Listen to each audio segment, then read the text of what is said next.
Yo, what up, boys? Tusk in the house, Young Clip in the house. What's going on, everybody? BMNJ, Duke of Verls. What's still going on, everybody? Happy Saturday. Hope you guys are having a good weekend. I think we can push it live. Let me see. Yeah, it should be good to go.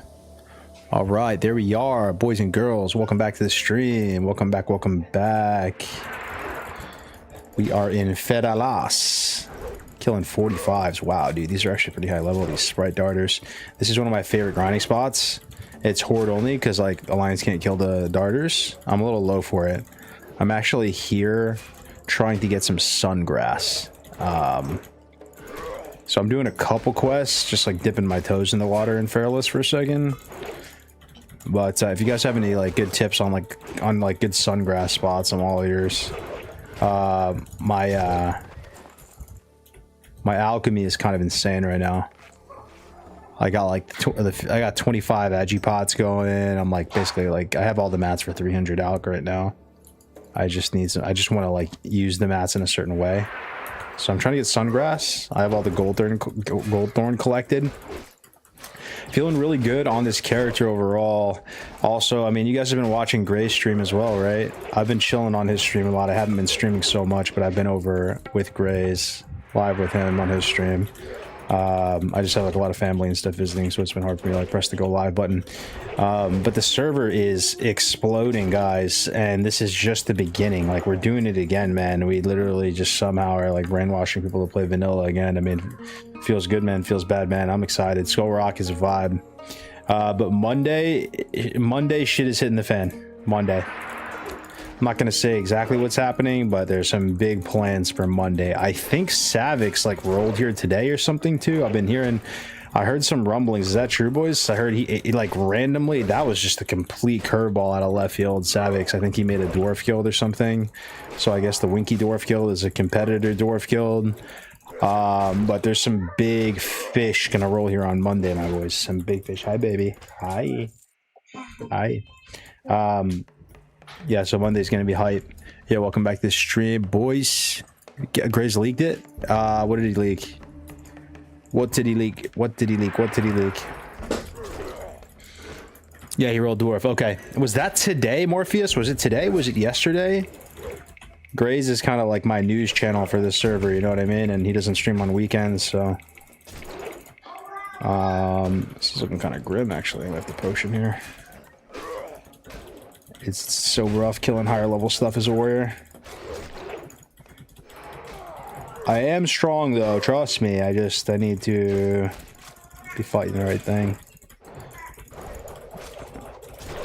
Struggle bust through this quest here. Ooh, 2 wings is nice.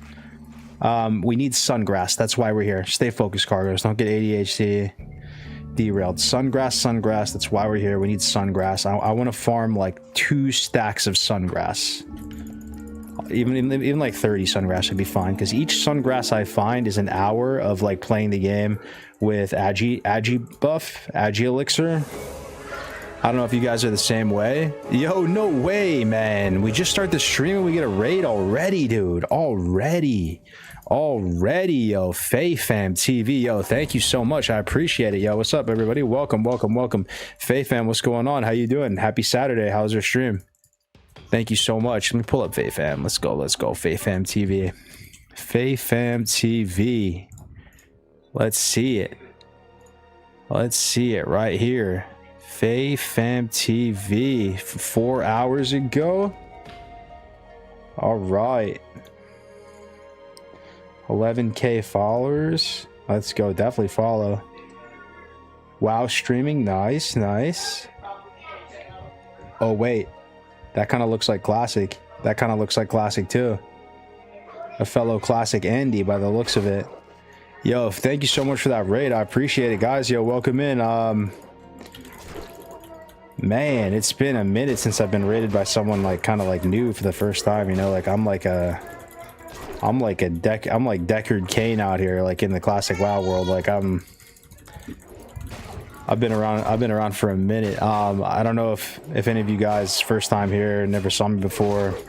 Yo, you got welcome in. If you have any questions for me or anything, we're doing race locked self-found hardcore on a completely deceased server.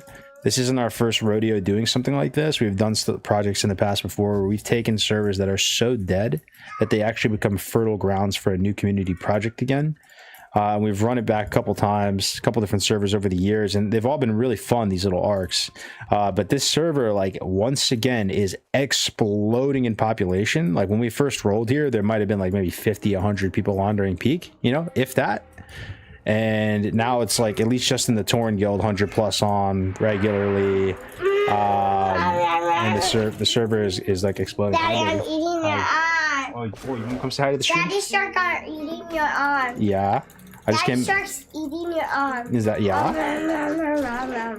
I just came back from the zoo. Just went to the zoo with my kids. We went and saw like some dinosaur exhibit. It was pretty sick. I also went Easter egg hunting this morning. That was pretty sick too. Beautiful day here in Northern California. We play hardcore as a family of 4. Whoa, dude, that's crazy. That's crazy, Faye fam. Wait, give me the breakdown, bro. Like, family of 4, 1 boy, 1 girl, mommy, daddy, ages. Like, that's blowing my mind right now. That's awesome. Hanging with the fam is a big W. Yeah, no, it was really fun, bro. Really fun. I'm like exhausted though. You know, a couple hours at the zoo with your kids. I know you guys know the vibe. Like, it just like completely drains you. Mom, dad, brother, sister. Oh, got you. Okay, so you're playing with your parents. That's sick. All right. That's all. I really appreciate that that raid. I'm definitely gonna check out your stream, and especially if I'm looking for new people that are playing this and streaming this, so that we can kind of come together, just like in the OG like Bloodsail days. I don't know how long you played hardcore, man, but like you kind of become like one team, one fight with it. And whenever you end your stream, you kind of want to like pass it off to somebody who's playing in the same environment. You know what I mean? Keeping the lights on. So back in the day, early hardcore day, I kind of felt like everybody was taking a shift, you know?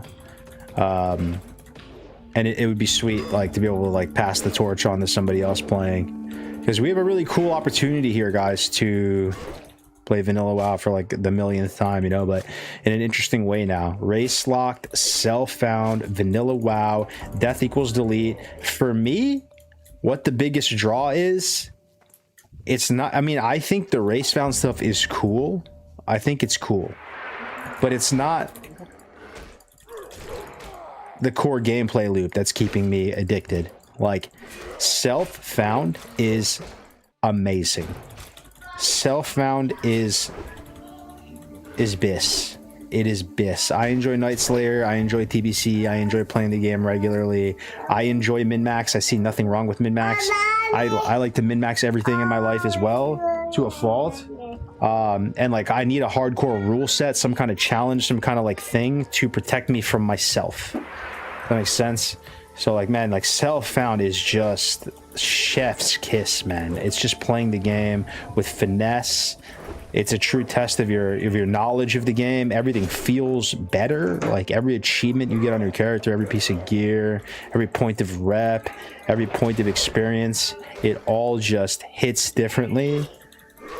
It feels real, it feels raw, it feels, and it's kind of like less sweaty in a way, man. It's kind of less sweaty because you don't feel compelled. Right, eating your arm, Dad. Yeah. Are you having fun? Hi, baby. Hey, come here. You don't feel compelled to have like a bank alt, you know? You don't feel compelled to have so much sweat, like a pocket mage to give you food and all this. Like, you don't feel like you need to run like, you know, a data center worth of accounts and have like an Indonesian strike team grinding gold for you and doing all this. Like, it's like you don't need any of that, man. It's just you in the game, one character, self-found, harvesting every scrap, savoring every potion, you know, actually having to level with finesse. There's no boosting you can pay for. Basically, the self-found buff, guys, is toggling off cheat codes in this game. It is toggling off cheat codes. There's no other way to toggle it off more, because even in like regular hardcore, you can still swipe, right? You can still boost, you can still swipe, you can still do all the normal stuff. It's just a little bit more toned down. Self-found is the way, my boys. It is the way. I love self-found. I'm like really like chugging the Kool-Aid from the fire hose right now. I'm remembering the joy that self-found brings to me in this game. It's just amazing, man. It's amazing. So is Endgame going to be purely self-found? Yes. Endgame is purely self-found. We'll see if it's good. We'll see if it's bad. I think it's going to be a good thing. The game being harder. The game being more... like... it's going to be way harder. Like, it's going to be 10 times harder. Maybe not 10 times harder, but it's going to be significantly harder than Frontier even, right? We are self-found, race locked. So this is the Tauren guild. There's going to be guilds of all races, by the way. All races. And so we're playing -4 classes. And then also we're like, because it's self-found, we're going to be missing like all enchants. I doubt anyone's going to go enchanting. I doubt we're going to have most of the crafted gear. I doubt we're going to have 0.5. If people are going to get a profession, it's probably going to be alchemy or engineering. So we're just missing like a ton of stuff. Classes, we're missing dispel, we're missing banish, we're missing a ton, right? And it may sound stupid to play that way, like why play that way? But I think the reason why it makes sense is it's something. It's like, it's kind of like Warcraft 3 to me. It's your race, bro. Like, it's not like we're just arbitrary banning certain classes, and it's like that would hit different, right? If we're like, play whatever you want, we're banning these classes to see how it's going to affect the meta. That is actually a different beast. I don't think that hits. It's the fact that it's the race. Like, you're playing Tauren. This is what you're stuck with. This is your race. This is your architecture. This is how the character looks. Like, you're all together in this. One team, one fight. Everyone's wearing the Tauren jersey. You know, like, I think it lends itself to a lot of RP, a lot of fun events. And it's not going to be... it's going to be perceived in like kind of like a fun, lighthearted way. You know what I mean? I don't think it's a play on like just making the game, you know, like min-maxing the meta and like digesting it in a different way from the meta game. It's kind of just like, it's like a flavorful, fun sort of like RP type of challenge, you know? I don't know, man. I'm having a good time. And right now, boys, you should play Skull Rock. Monday, the server is going to explode. Right now, you can basically just join the beta. That's the way I'm thinking about it. You can join the beta right now, boys, and level and get like a pretty good, nice little lead, nice little head start.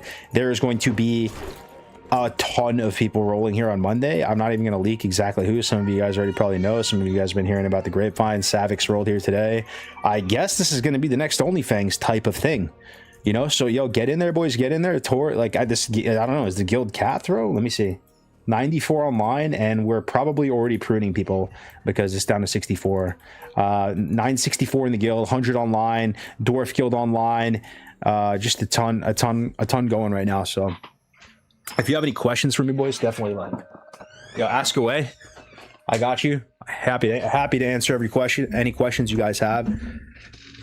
Savik started a dwarf one. Yo, no shots, man. Mountain Dews, man. Blessing me on a Saturday. Are you kidding me, man? Yo, Mountain Dews. That's my boy, Mountain Dews. Oh, man. One of my longtime supporters. Hell yeah, dude. Getting us closer to that IRL stream goal. I'm basically like every 75 subs or whatever, I want to like do something fun with you guys, diversify.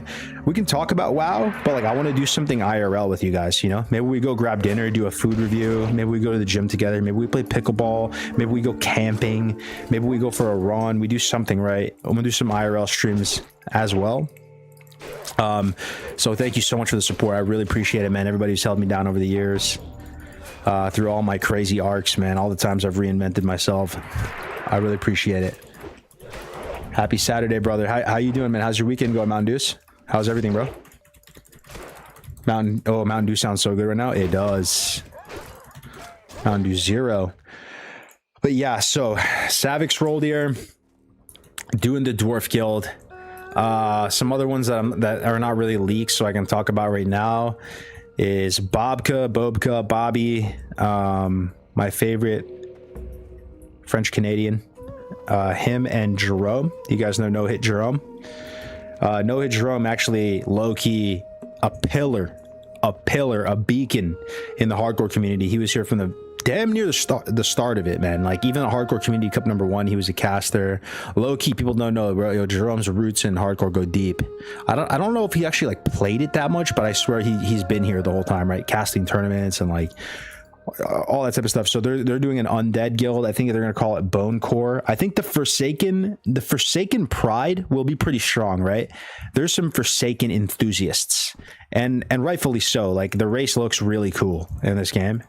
There's a lot to love, from the animations, the classes. There's people that just like they're undead always, right? Like some of you in the chat might be like, I only play undead.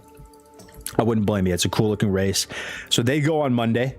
There's some much bigger fish than them as well. And then honestly, man, it's kind of like getting a lead investor in like a round of funding or something. I think it's definitely possible. Like a bunch of these mid and like kind of like medium tier streamers teaming up, rolling here, and like that Savix guy is pretty big, right? He might be considered a large streamer, you know, someone like that. Like people are looking for stuff to do. To be honest, this type of thing is the best content WoW can possibly offer. I'm not saying it's the most fun thing to play for everybody, but it's like blood in the water, bro. The piranhas, the sharks will come, you know what I mean? Like that's why OnlyFans popped off like crazy. Like I love Arena. I'm still playing Arena. I'm going to push Glad on all the brackets. I'm going to play it, you know, and I will stream it as well. But like I'd be delusional to think that it's as good content as something like this, where we're just talking as a community, vanilla WoW vibes, nice ambience, nice atmosphere, long form content. We're chilling, building something accessible, more casual. Yeah, it's hype though, man. I'm in the same guild as Graze. Graze and I have this vision of we're gonna like try to like tank everything together. He's going Feral Druid. I have a couple warriors. All right, this is really scary actually. This area is really scary. I have to be careful here. I can 100% die. These trappers, these are the type of mobs that root you and then run away. So yeah, I shouldn't even be here right now in Feralus. I don't want to be here, so I need to pay attention. I can absolutely die. I'm here to get a little sungrass and be on my merry way. So hold on, let's take a look at the map here. Okay, okay, sungrass spawns north. Goldthorn's good as well. We're rocking 3 pot potions right now. We have the 250 armor pot, 15 agi, but I also have a bunch of these 25 agis in my bag. Then I have elixir of fortitude. My herb is 315 already. Alchemy is basically 300. I have all the mats for it. I'm just crafting potions as I need. My plan is that I want to be able to essentially farm Mongoose ASAP and use Mongoose ASAP. I believe it's 46 of when you can use Mongoose, correct? So I think you farm the mobs that drop the Mongoose recipe are like 48. So like I'll probably get out and kill satyrs in Ajara like 48 or something, right? Get that to drop and then be able to like immediately craft this Mongoose, and then get my Felwood, like, you know, Blood Amber quest done or whatever, and then I'm just gonna chill. I actually enjoy just grinding on Warrior, dude. Like just pressing buttons on this class is just so satisfying. I'm just gonna chill, boys. Like I'm gonna go to Felwood and just maintain like Songflower uptime, Mongoose uptime, just be harvesting Plague Blooms, just be at like a net positive on Plague Blooms, you know, just right near the vendor, just grinding guys, making hella gold, and just coasting, man. Full potion, full send, you know, nice weapons, Thrash Blade, just either two-ended Fury or dual-wield Fury, and I'll probably just do that all the way to 60, to be honest. It's fun for me. I mean, if I stream, or when I stream, I'll do some quests just so it's, you know, kind of like somewhat entertaining. But if I'm playing off stream, I'm just gonna be grinding, bro. Like I really enjoy pressing buttons on Warrior, as I know you guys do as well. I also just like feel very powerful as my current spec. Really, what Warrior does best, guys, where this class shines, where it excels more than other classes when it comes to leveling, at least the IMO, and I'm not the best leveler in the world, but I've leveled my fair share of hardcore warriors. This is probably like gonna be like my 5th or 6th. Where the class shines is killing low level mobs, like killing stuff that's even 4 or 5 levels below you. It sounds stupid, man, but like I've been there with XP per hour trackers. like staying at certain grind spots, hitting it fresh, and then seeing if the XP per hour goes up or down as you level up. Bro, a lot of the times the XP per hour increases the higher level you get. The bigger level disparity you have with the mobs, your XP per hour will actually increase because you just start pink misting them. You just need to have the mob density to support it, right? Like, so probably the main one that comes to mind for me, if I'm playing like an Alliance Warrior, I go to the Ravenhill Cemetery Mausoleum and I start killing like the plague spreaders and the brain rotters or whatever they're called down there. That spot is absolutely cracked, bro. Go there with a fresh whirlwind axe, like at 30 on the dot, and just like chill there until the mobs are just honestly chill there until the mobs are gray, like literally until the last level before they don't give you any experience at all. I promise you, bro. It's a pretty good way to go. But that's really where this class shines. So like if I was really just trying to like get good XP right now, I would find a spot where the mobs are like 4 levels below me or so, low armor ideally, near a vendor, and I would just chill there and just like press bloodthirst and just chill and just absolutely coast and just be pink misting everything. Like right now, certain spots that come to mind at 42, almost 43, basically Swamp of Sorrows is pretty good. I was there for a while recently because stockpiling on these potions as well, the superior healing potions. So I'm pretty well stocked up on that. Got 17. That's looking pretty good. I'd probably go there and just kill like the wildlife. And they also have this little spot in the northwest corner of Swamp of Sorrows where you have all those mossy boys. You know, that spot's pretty good. Those guys are low armor. So something like that. I hope Graves makes a decent video of the dead mines. Yeah, we've already had some sick moments. Def Camp died in Fairless back in the OG BSB days. Can EU join the NA scene? Absolutely. I mean, you have to have an NA account, though, is the thing. But like I said, WoW is like the cheapest, most expensive hobby, right? It's the most expensive hobby in terms of opportunity cost because WoW gamers are smart. WoW gamers are capable. We're min-maxers. We're MMO players. Like, you'd probably go out there and start a sick business and go make millions of dollars, but instead you're inside just playing WoW all day. So the opportunity cost of WoW is super high, but it's also just like the cheapest hobby ever, right? $15, bro. I was literally at the zoo a second ago. I bought a cold brew with Kahlua rum in it, so it's like a, you know, like a coffee with some rum in it. $15. $15, dude. It's like that's your WoW sub right there. It's like, so I don't know, bro. If you're EU, there's worse things you can spend money on, bro. I mean, it feels bad giving Blizzard money because Blizzard's a dog shit company, but definitely worse things you can do with $15. Come through. Yo, is the TBC PvP website down? It is down. It's been down for a while. Like, there was some kind of issue, like got DDoSed or something like that. And I honestly just like CVA. I'm like a solo dev on the project. I'll get to it when I get to it. I'm glad a lot of people used it. That site really overwhelmed me, guys. I will fix it at some point, man. I will. It's just, man, like there was so many people on the site, so many lessons, and like I'm literally just connecting all these people to the coaches manually. I'm losing money. Like I'm not really even making anything off that. I'm making the coaches tons of money though, so that's good. I mean, I felt good in that way. People are getting lessons, but I'm just like literally a secretary. I'm customer service agent Andy, just nonstop all day connecting coaches to players, and like I'm not really even like getting any return on it, and it was just draining me. So I'm kind of like I'm feeling a little more peaceful now. Like all the coaches have like existing clients now, and they're cooking and doing lessons, weekly lessons, all that. But I'm like not really trying to like take on any more like new Discord conversations right now. You know what I mean? But yeah, I know a lot of people actually use the site. There was some good stuff on there, the talent calculator.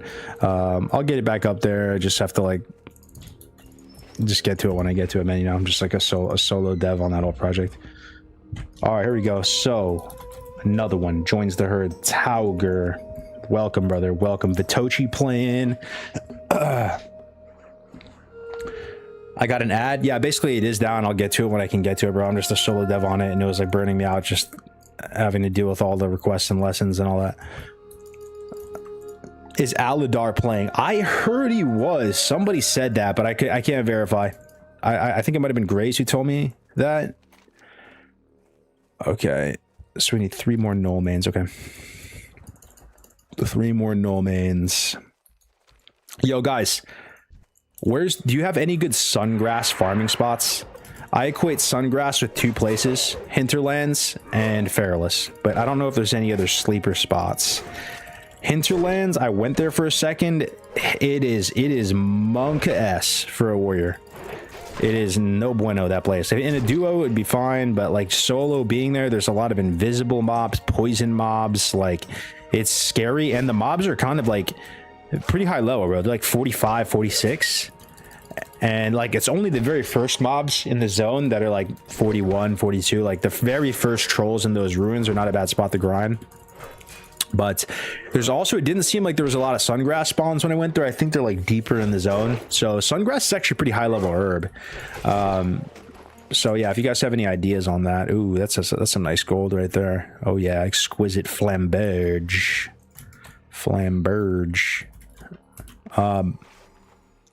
Swamp, there is no sungrass in swamp. No sungrass in swamp, my boys. But I love swamp. It is... This is my new way. I want to make a new updated hardcore warrior leveling guide. Okay. And it is going to be built fundamentally in like a different way. It's how I want to structure this guide, guys, is I want to take all the juicy like milestone things that you try to do on your character, list them out on paper, like the big power spikes, the things you're trying to do. List them out on paper and then connect all the dots in like an elegant way. I'm talking everything from as early as like basically getting your cauldron stir, right? Getting your sticky glue, getting your slumber sand, getting your machinima skull, you know, moving into like getting to ratchet at a decent level so you can get your long jaw mud snappers for the nice like food, the really cheap food, right? Getting fishing going there at an early level. All the things you're trying to do early. Another thing too is, right, like if you're going self-found warrior in this challenge, it's an alchemy angle all day. So I have another warrior as well right now, guys. He's like 25, and what I did on that character is after SFK, after I did SFK, I stayed in Silverpine.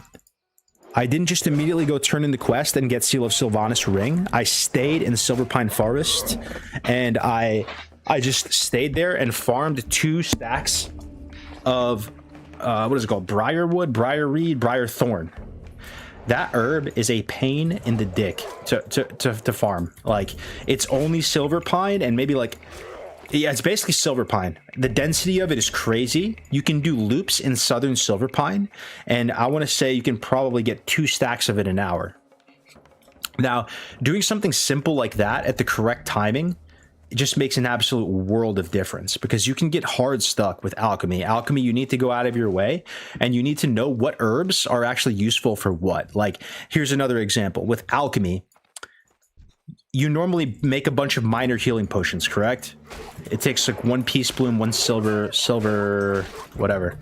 And then the most efficient skill up past that is normally lesser healing potions, right? Which requires the minor healing potion plus 1 briarthorn. Briarthorn is a huge bottleneck, and it's something you need a metric shit ton of. So yes, it does feel efficient in the short term to use that Briarthorn to skill up alchemy, but you're actually hamstringing yourself in the long run, because that Briarthorn is needed to push past that like 90 to 120, 130 threshold. So like that's all super fresh in my mind since I did it on this warrior, right? So like on my other warrior, I used a lot more like 2x herb crafts, like double mage, what is it called, mage weave, mage thorn, mage bloom, mage whatever, mage royale. There's a couple other recipes you have access to, and I saved every Briarthorn. And on my warrior level 25, I'm pleased to say I'm crushing it on alchemy. There actually is a way to make alchemy pretty good, to get value from it like the whole way through. And like, I used to think it was a meme, by the way, making like the early armor pot, the early HP 5 pot, the early strength pot. Like, what is that really going to do? But like I said, that stuff's actually kind of good to make, because you want to save certain materials. You know what I mean? So like, you know, like instead of using Briarthorn to skill up, like you should just make some of those. And then when you guys level alchemy in this game, just think back on it. Don't you recollect you sitting and burning a bunch of herbs never get used, right? Like, I want to say if you just normally, without much premeditation, level up alchemy and vanilla as you level, you will eventually reach a point where you look at your bank and you have like 2 stacks of this herb, 2 stacks of that herb, never used, a lot of king's blood just burning, you know what I mean? So it's, you kind of want to know what's going to burn and then try to skill up stuff like just using those dog shit herbs, right? So that's what I did the second time around on my second warrior. Things are just much more efficient on my second warrior. So like I said, I'm also going to implement the new strategy here that Graze has been telling me about. I don't know if you guys have done this as well. What I like about this challenge is it's fun to rethink about specs and classes, how you can push your character further when you can't have everything. 100% Baron, and that's exclusive to Self-Found. Self-Found is so bis. It's unbelievable. If you are a terrible player, you can get carried so hard in so many ways without Self-Found. Self-Found is the ultimate test. You want to play Vanilla WoW? You want to demonstrate your mastery of Vanilla WoW? You play Self-Found. Like, if you play this game normally, it is so easy to just be the most dog shit player and just get carried by either your group mates or like swipe up some gold real quick or just like whatever, right? Like you can kind of just like literally drag your face across the keyboard and clear all the content and like and never actually be kind of like tested, to never be put through rites of passage or like dragged through the fire, you know? Self-Found vanilla 1x warrior, go do it, man. Go do it. If you finish that and you hit level 60 on Self-Found 1x warrior, that actually means something to me as a vanilla WoW kind of like, you know, like a deep vanilla WoW enjoyer. If you go accomplish that and you go 1 to 60 1x Self-Found warrior, I'm like, okay, I bet this, you know, that's a chevron on the shoulder, you know what I mean? That's a legit accomplishment, man. It takes a very long time. It takes a lot of patience. It takes a lot of, it's not necessarily hard in terms of like, you know, it takes so much skill to like fight and stuff, but it's just like you have to be consistent, you have to be knowledgeable, you have to pass a ton of different knowledge checks over and over and over again. It's extremely easy to die. It's extremely easy to just AFK and fall off something or drown on something. That even in 2026, in an era where we've solved this game a million times over, recombobulated this game a million times over, self-found hardcore templates the difficulty. And that's part of the reason why Bloodsail and early hardcore was sick, right? Because the difficulty was kind of templated, you know? Of course, there are still some ways you can like get ahead. Like you can have like guildies help you with quests, or like if you had 2 accounts, you could like boost one of your alts with another one, but there is no swiping. Literally, you get to play WoW and have 100% assurance that there is no one swiping, right? It is impossible to swipe. Impossible. Self-found, impossible.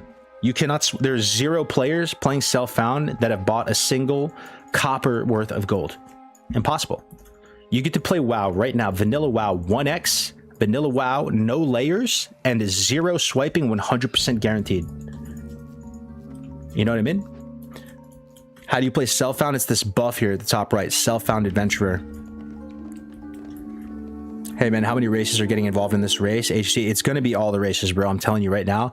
What you can think of this right now, guys, is like the beta. Monday, shit is going to hit the fan. Like they invited me to these Discords. I'm just a fly on the wall. This is not my baby. This is not my project. I mean, I'm going to bat for it, but like I don't really have much interest in like a leadership role in this. I'm just here like trying to do something cool, build something cool, right? For me, this is the Grace for Day show. I actually want him to cook and for him to just like have this be his baby.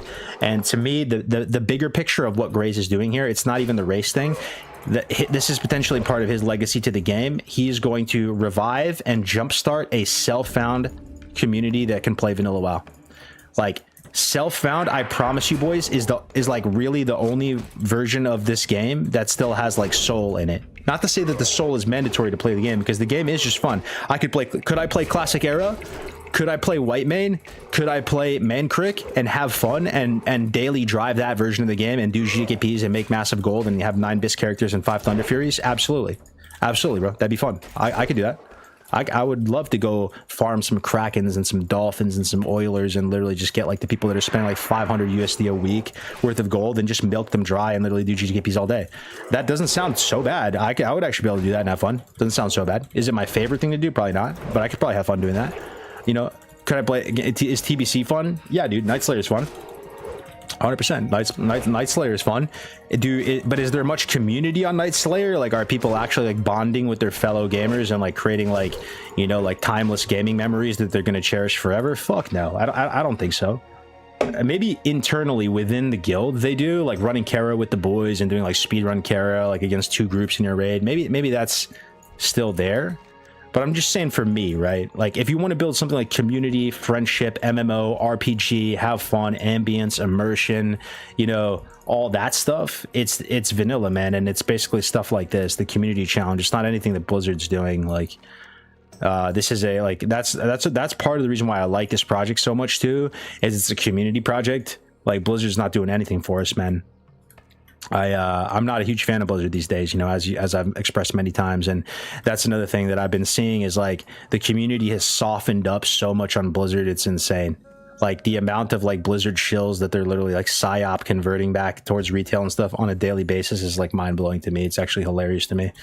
And there's like lots of YouTube videos coming out of people, like it comes full circle, bro. Like it goes in waves. Like it's almost like, you know, in society people go super sexualized and then they like overcorrect and become super conservative, or like it becomes super vulgar and it goes the other way. It's like there's the community goes super Blizzard backlash, anti-Blizzard, and then it swings the other way and everybody's like sucking Blizzard dick and it's like a super Blizzard shill, right? Like I feel like it's been overcorrecting back towards that direction. The amount of people who are like literally just like play what you want, like play what you want, like retail's a good game, it's just different, you know, it's just different, just play what you want, man. Like classics for certain people, retails for certain people. I mean, obviously I get that, dude, like for sure, like absolutely, man. But like, you know, it's just, if you've been around with WoW from the start and you've seen the legacy of the game and how this all unfolded, if you were here since vanilla WoW days and then you see what it's become now, I don't know how you can really go to bat and defend Blizzard. To me, you're just lying through your teeth, bro. Like, if you joined WoW late and you're not from vanilla WoW era and you joined during Kata, you joined during a more contemporary expansion pack, I kind of get how you can compartmentalize, maybe not even be tuned into like the politics, the legacy of the game. I get it, you know, because you just kind of joined later. But I don't know, bro. Like, to me, it's disingenuous, bro. If you played this game from the start and you see all the dog shit that they did to this game and how dirty they did this game, and you can somehow basically, you know, those people in life, guys, they're actually like a pretty horrible person, but then they got rich and then everybody wants to become their friend, and then they just apologize for being a horrible person, and then everybody and everybody's friends with them. I want you to take a second, bro, and think about it. I've seen many of these people in my life. Step 1, be a horrible person, narcissistic person, fuck everyone over, be like actually like just a horrible person, right? Step 2, get rich. Step 3, basically apologize and become accountable for all of the bad things that you've done. Apologize to everybody, give some free money out, and then everybody just like, all your sins are erased. Maybe this makes no sense for this, or maybe it does. I'm not sure, but I kind of see WoW like that a little bit. You know what I mean? Like, they're the custodians of the IP. They control the IP. They control, you know, everything, right? They have the keys to the Lambo. They have the keys to the castle. They can do what they want. And that's kind of how it feels. Like, they kind of did the players dirty. Like, the game is unrecognizable towards like how it once was. But because they're still coming out with new expansion packs, because they got the beta keys, because they have the money, because they have this and that, people just turn a blind eye. They forgive, they forget, and they just like, it's so easy to, I don't know, it's kind of a tangent that I'm going on, bro, but like,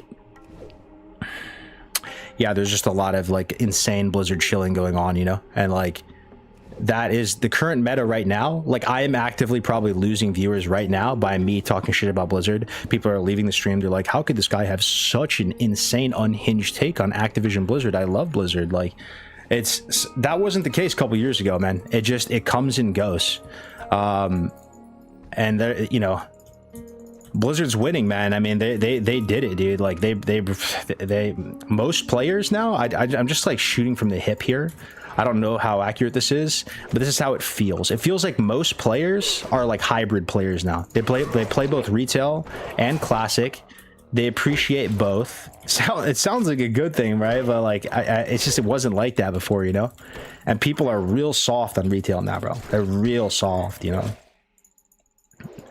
And anyway, let me stop for a second. Do you think it's shilling though? Isn't it more like Star Wars where it's shit, but they're making it for love it, and that's why they're doing what they're doing. I don't know, man. I don't know. All I can tell you is this: like, people, we play. Yeah, one's in the chat. If you played WoW back in the day, like Wrath of the Lich King or before, is that when you started playing WoW, guys? You're like vanilla TBC or Wrath is when you started playing this game, right?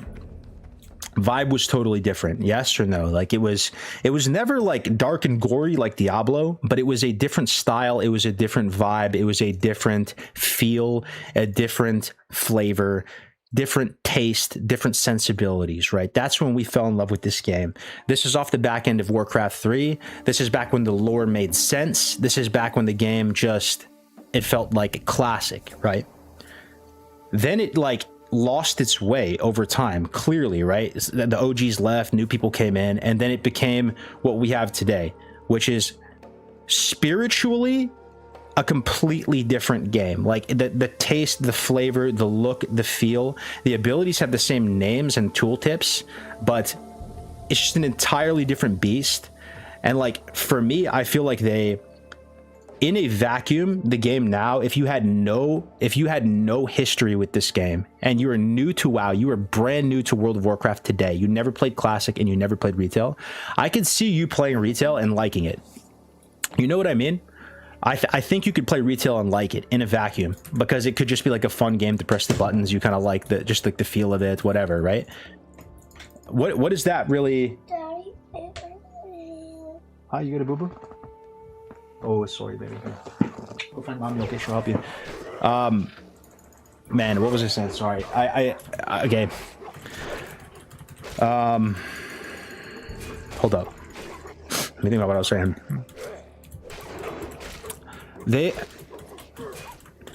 They basically switched up on us, guys. Like they switched up on us, and the original like gamers that like fell in love with the universe in the game, like they completely changed it. Like the feel, the taste is it's completely different now, and it's their right to do that. And in a vacuum, they can create a new version of Warcraft. But I feel like that's not a good look, you know? If you create a universe and people fall in love with it, with the characters, with the stuff you've made, you kind of have a responsibility to like keep it intact, you know? Not to change it too much. People signed up for like a certain thing and you just totally switch the vibe and totally change the entire like feel of it. The art style is huge and it's just unrecognizable. To me, that's like doing the original like community dirty, right? Anyway, I mean, I don't want to get off and just like shit on Retail all day, but like it's catch a live stream live. It's, I mean, bro, like it's just coping, bro. Like it's, you know, it's like if you don't stand for anything, you stand for nothing type of thing. Like I'm not gonna call people out in particular, but like, but there's just insane Blizzard chills to the point where it's like, bro, come on, bro. Like come on, man. Like if you were new to this game, you signed up today, I get it, but you're not. You played this game from the start. Like, you know where it came from. You're really gonna tell me with a full heart that you like Activision Blizzard and everything they've done? I just don't buy it. Yo, Bozpack, thank you very much for the tier 1. I appreciate that, bro. Thank you, the Godfather himself. It is an honor to catch a live stream live. Hell yeah, dude. Thank you very much for the support. We're up to 40 subs, getting closer to that goal. Let me just update it. Let me know what you guys think, though. I've said this on stream a bunch, but it's like for a lot of us who started playing during that trilogy, we've seen too much of Blizzard. Like we've pierced the veil. Like it's hard for us to separate like the company from the game. Like it's hard for us to just take the game at face value in a vacuum, because we've seen every stage of it, how it's evolved over time. Do you think anyone is psycho enough to do a gnome only guild? Oh, I think that's gonna happen, man. 100%. I think that's gonna happen, brother. No healer. We're all hoping it's kind of ampy, because that's like the ultimate challenge, right? A gnome only guild means no healer. And there would be tanks, I guess, but probably the best way to do it, because I don't know how possible it's going to be with like warlock pets. I don't see any way to like really like scale the healing or juice the pets at all. It would probably be like all mage. It'd be like a gnome mage guild, you know what I mean? Something like that. But I think a lot of people are like hoping that comes true, that happens. Oh my gosh, respawn there is brutal. This area. Ooh, look at that. The push too, like the. It's just like, be careful here, boys. We really shouldn't even be here in Fairless right now. Okay, hold on. All I can say, Cargos, is we aren't the target audience anymore. Yeah, I mean, you tell me. You tell me. Like, a lot of you guys are smarter than me. You're more eloquent than me. Why does it bother some people? Why is WoW kind of tribal? Why is WoW kind of like have factions and sub-factions? Why does it kind of hit a nerve with some people when people are able to basically like just like completely turn a blind eye, forgive Blizzard for all the shit that they've done, you know, and just be able to somehow just like play retail and like just not, I don't know, dude. Like, I feel like such a hater when I'm like hating on retail, but it's rooted in something, bro. Like, it's rooted in something earnest. Like, it feels to me, it feels like just kind of like fraudulent, bro. Like, what up, Demaxis? How you doing? Voidwalker might work, have a few, and just funnel and bounce threat. I quit in Wrath, came back for TBC. I could never play retail well. I'm a retail hater too. Right now, if you hate retail, it's a bad thing. That's on the swing that we're at right now. If you don't like retail, you are actually considered kind of a psycho if you don't like retail right now. That is how I see it.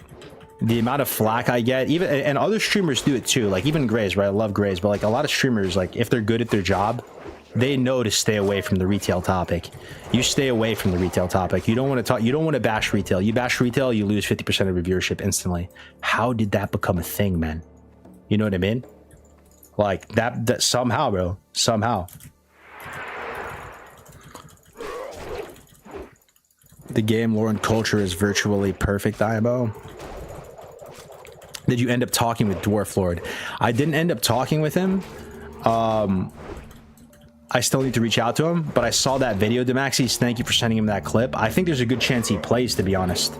So Dwarf Lord is one of the faces of Classic Era. For me, I've never really got to play with that dude before. He's a white main kingpin in my mind. He's one of the Scarface, you know, the Scarface, like kind of tier, like goats of Era right now. One of the few faces that are still streaming daily driving Era. You know, he's got like 9 Bistout characters, 5 Thunder Furies. He's one of those just like tank Andys. Like his whole UI is tanking, right? Like the entire setup. He is a PvE raider to the nth degree. Like his UI is just unplayable for PvP or for anything else. Even for leveling, it'd be unplayable. You know the type, right? The entire UI is set up to run a raid. And I only see that guy play Bistout characters.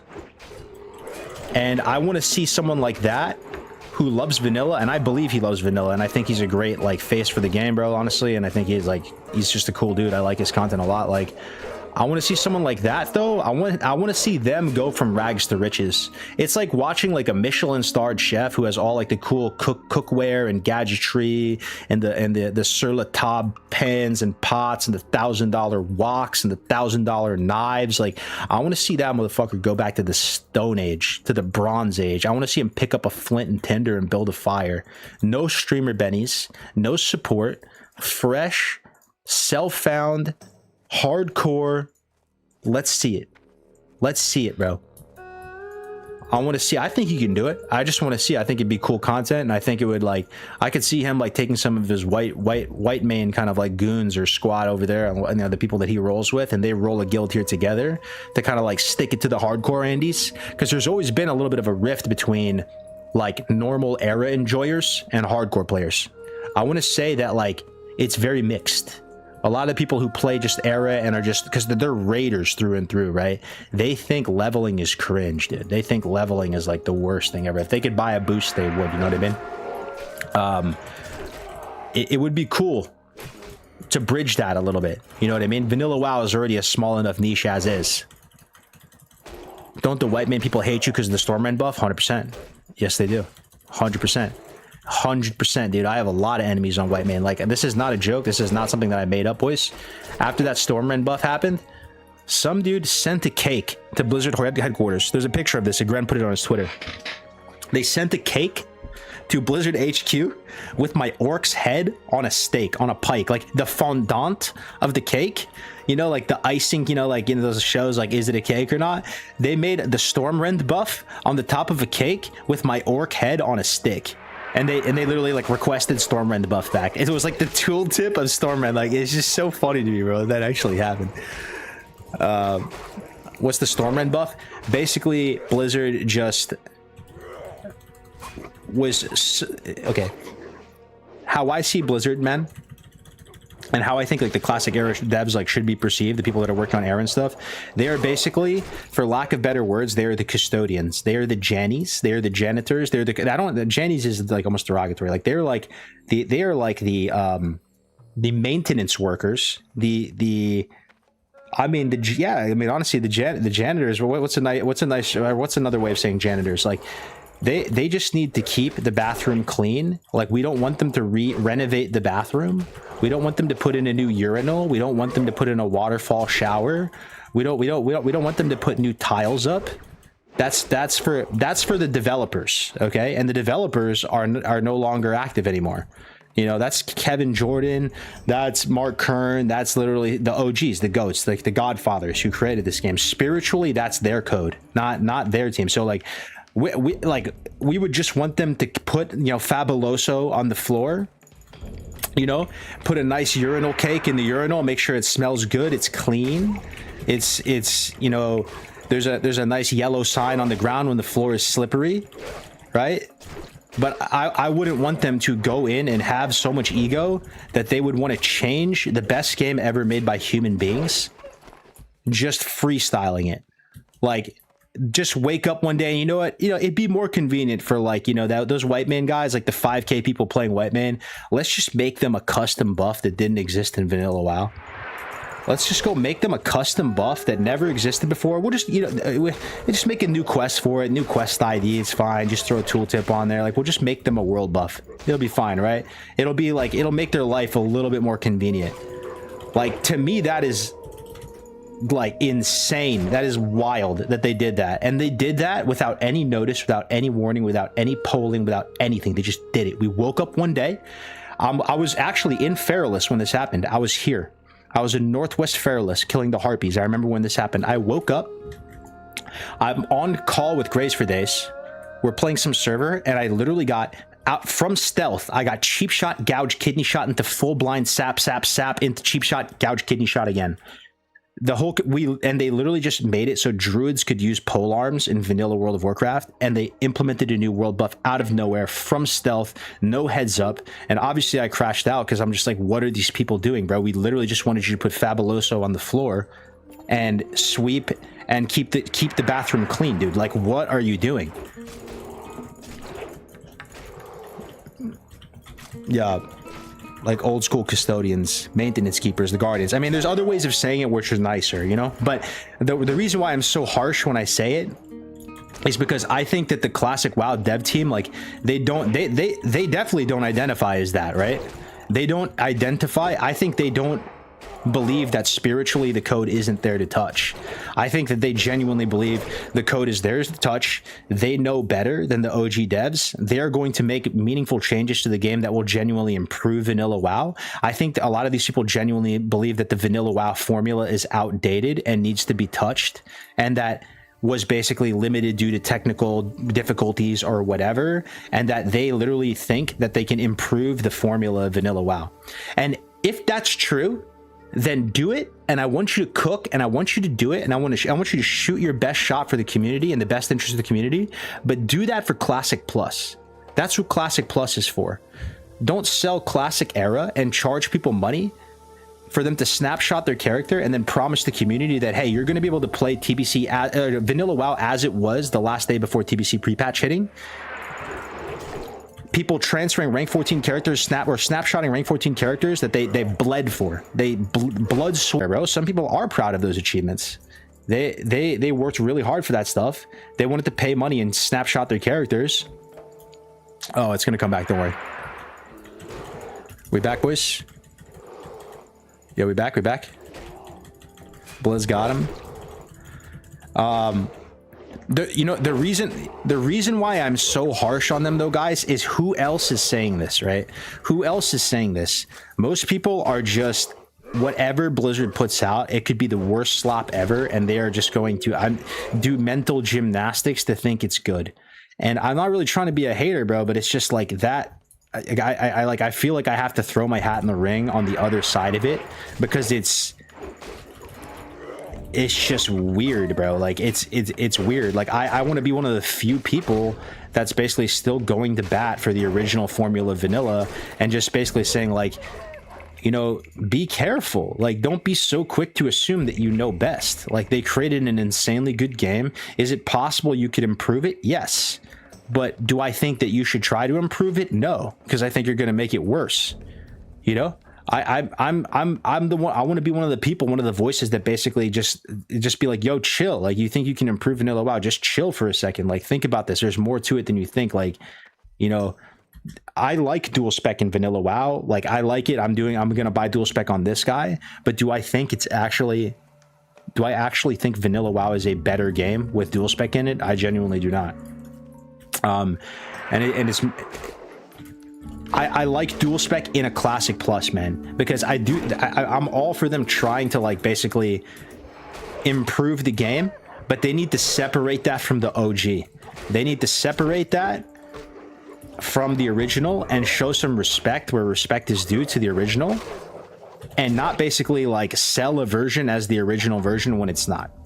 Because 90% of the community, like, this is actually a very small niche. If you're watching a cargo stream, you're actually probably like a weirdo. You know, 90% of the community, I promise you, believes classic era is vanilla. Yes or no? I swear they do. Even the devs on the dev team, bro. I bet you half of them think, like, I've heard Holly say it. They're like, oh yeah, but like Era's there. Like, Era's there. Like, well, that's the evergreen vanilla server. Like, it's wild to me. In Willie's last 3 vids, he brings up Stormwind and seems pretty pissed about it. Pissed in what way? That it got taken out, or that they tried to put it in? Like I said, we kind of won that battle with the Stormwind, but ultimately lost. Because if you remember, after the Stormwind fiasco, what did we do? We made like a change.me, which is so funny and so cringe at the same time, because I would never make a change.me for any like foreign policy or domestic issue or like any actual issue that matters to society. I really don't care. I'm like just kind of like not really interested in politics. But like, you know, the second has to do with vanilla WoW, like I'm literally like fucking like a Karen with like a picket sign, you know what I mean? Like I'm sorry, bro. It's just, it is what it is. Like, that shit gets me fired up, you know? But we made a change.me and we got thousands of signatures, right? Like, I want to say like maybe like 5 or 10K signatures. And Blizzard, they went back on it. They basically apologized, and they were like, it was actually like kind of like a technical thing. Like, it was like something like merging of the code base. We didn't think anybody was going to notice, or so. They said something along that, right? And they're like, we're going to be more careful moving forward. We're not just going to like make any changes. And if we do, there's going to be proper polling. You can go back and look at the blue post there. This is not a conspiracy theory. This is like literally just an actual fact, right? The actual just fact, completely blatant paper trail there. They said they were going to be way more respectful of putting hands on vanilla, and they were going to chill. And then what did they do soon after? Like, they did 10 times more sweeping changes. They completely gutted and ripped the 14 system out. They turned it into a complete Salvation Army. Like, yes, does it still take effort to get the 14 gear? Absolutely. But it's like, you know, it's a hollow husk of what it once was, and just completely devalued the gear.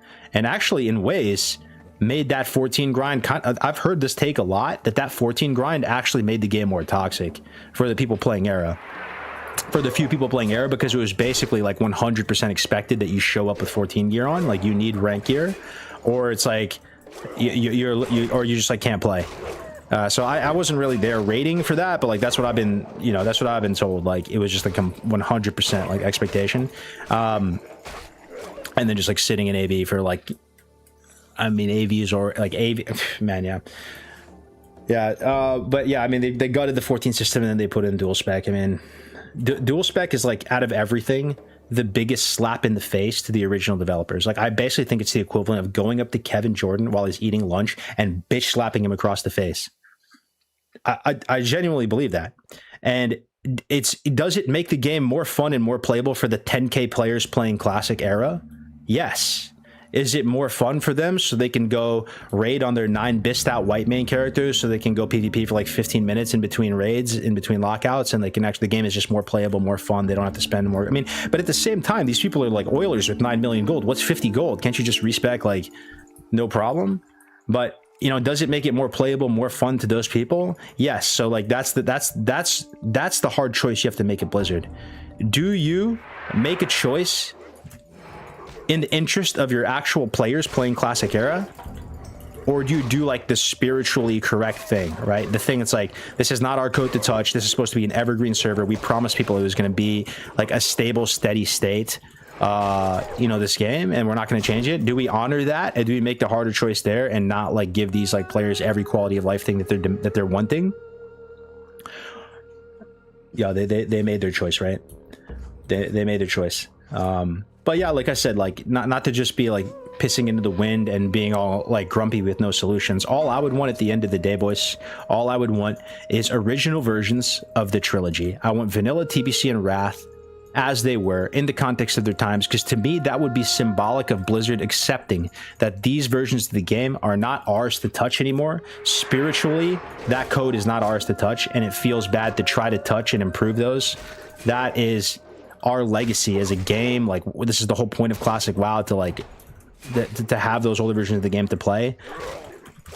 And then they do a Classic Plus where they, with that Classic Plus project, like they can cook, man. They can actually truly believe that they know better and full send it, right? Full send the changes, bro, with Classic Plus. Do everything your heart desires. If you think dual spec, triple spec, quad spec, quintuple spec, penta spec, you know what I mean? If you want to, whatever, sky's the limit, try it. That's where you can cook. Hold up, let's see here. Yo. What are we doing here, boys? What are we doing here? Okay, we have yo, Nick Robra with the Prime. Thank you, dog. I appreciate that so much, man. A lot of subs today, bro. Happy Saturday, everybody. Happy Saturday. I'm on one today, boys. I'm on one. I appreciate it, guys. I'm kind of just like on my typical, like, you know, rambling Blizzard crash outs. If you have any questions about this project, let me know. We're playing Classic WoW. We're playing Era. We're playing on Skull Rock Gen 1 hardcore server, the spiritual home of hardcore. This is the server name we always wanted, and we actually did get it. We are going again. We're planting the seed. We're planting the banner. This server was so dead that it became fertile again. And we planted some seeds in the soil, put the bat signal up, and the people are coming, man. They're coming through. Race locked, self-found vanilla WoW. Might be the only time we get to experience this. Taurens play with Tauren. Undead play with undead. Dwarves play with dwarves. Night elves play with night elves. Streamers populating all the different races. It's going to be interesting, boys. What race is the best? How are they all going to perform? Every race is missing certain key classes. It's going to be a good time.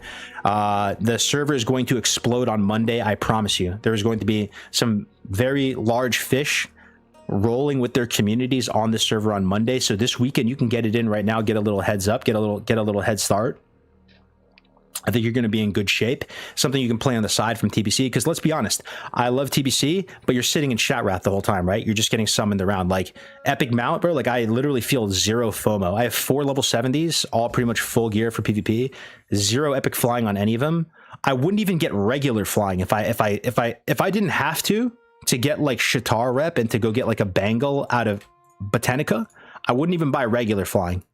There's no point, bro. There's no point to fly. Like, it literally does nothing. It's just, you're just getting summoned everywhere, portal around. So TBC is a great game, but it's not like open world, touch grass, like farm, build a community, go do ecos with the guild. Like, you know what I mean? Vanilla WoW is just, Vanilla WoW is not an expansion pack. It's the actual game, you know? And I love TBC. Like, I really love TBC a lot. Don't get me wrong. Yo, getting the band back together. Exactly. What up, Matt the Cop? Sorry for the FAQ, but what server, what's the guild's called? So it's Skull Rock. We are in a guild called Herdcore. 87 online right now. We're starting to have to prune it. This is the Tauren guild. Graze for Days is our chieftain. There's also a Savix. If you guys like Savix, he started a dwarf guild. Winky, if you're like an OG Bloodsail player and you know Winky, he's a smaller streamer, but he's like a legend for as far as hardcore concerned. He's the guy making the Hardcore Wow documentary and all that.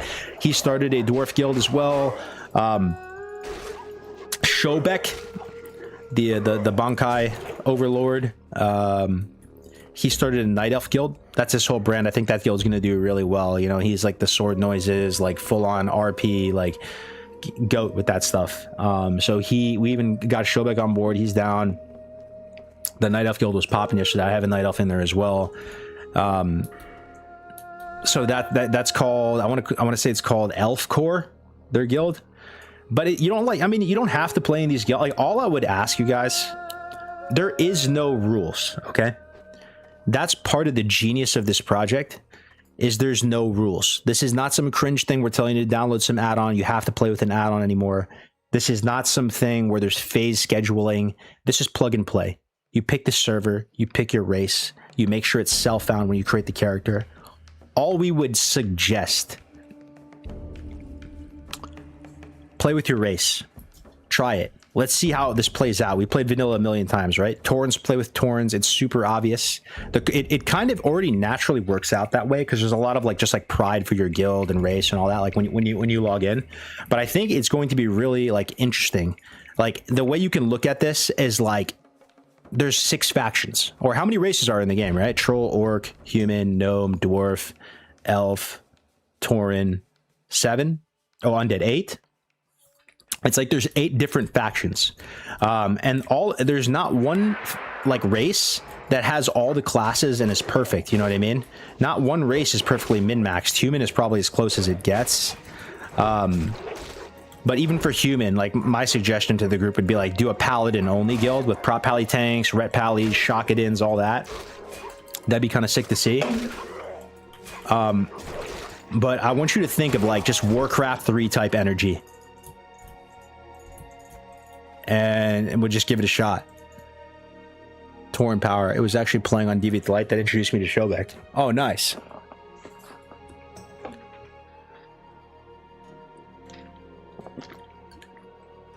No shot, Oreo. No shot, Oreo. Oreo, don't lie to me, bro. Are you serious, bro? C-Dank? The TBC leader of hardcore, are they coming? Are they playing here too, bro? I swear, bro. Oh my god, dude, the plot thickens. The Grays versus C-Dank arc. Oh god, that's gonna be hilarious. He's gonna start a gnome guild. Wow. Yeah, that's sick. I think C-Dank sees the opportunity with that, bro.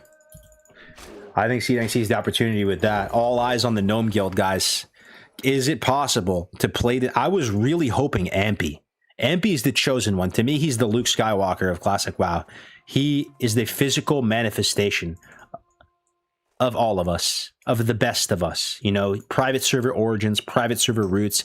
He was just a faceless speedrunning demon that had this ethereal voice, and all you would hear is just trance music playlist blasting as he was just melee weaving his way through, Darkshore. That's the Ampy that I knew from private server days, from Grizzly days, making 0 money from this game, just doing Night Elf speedruns over and over again for no reason, as Graves would say, just because he's just fried. He's just a demonic gamer, right? That was Ampy, right?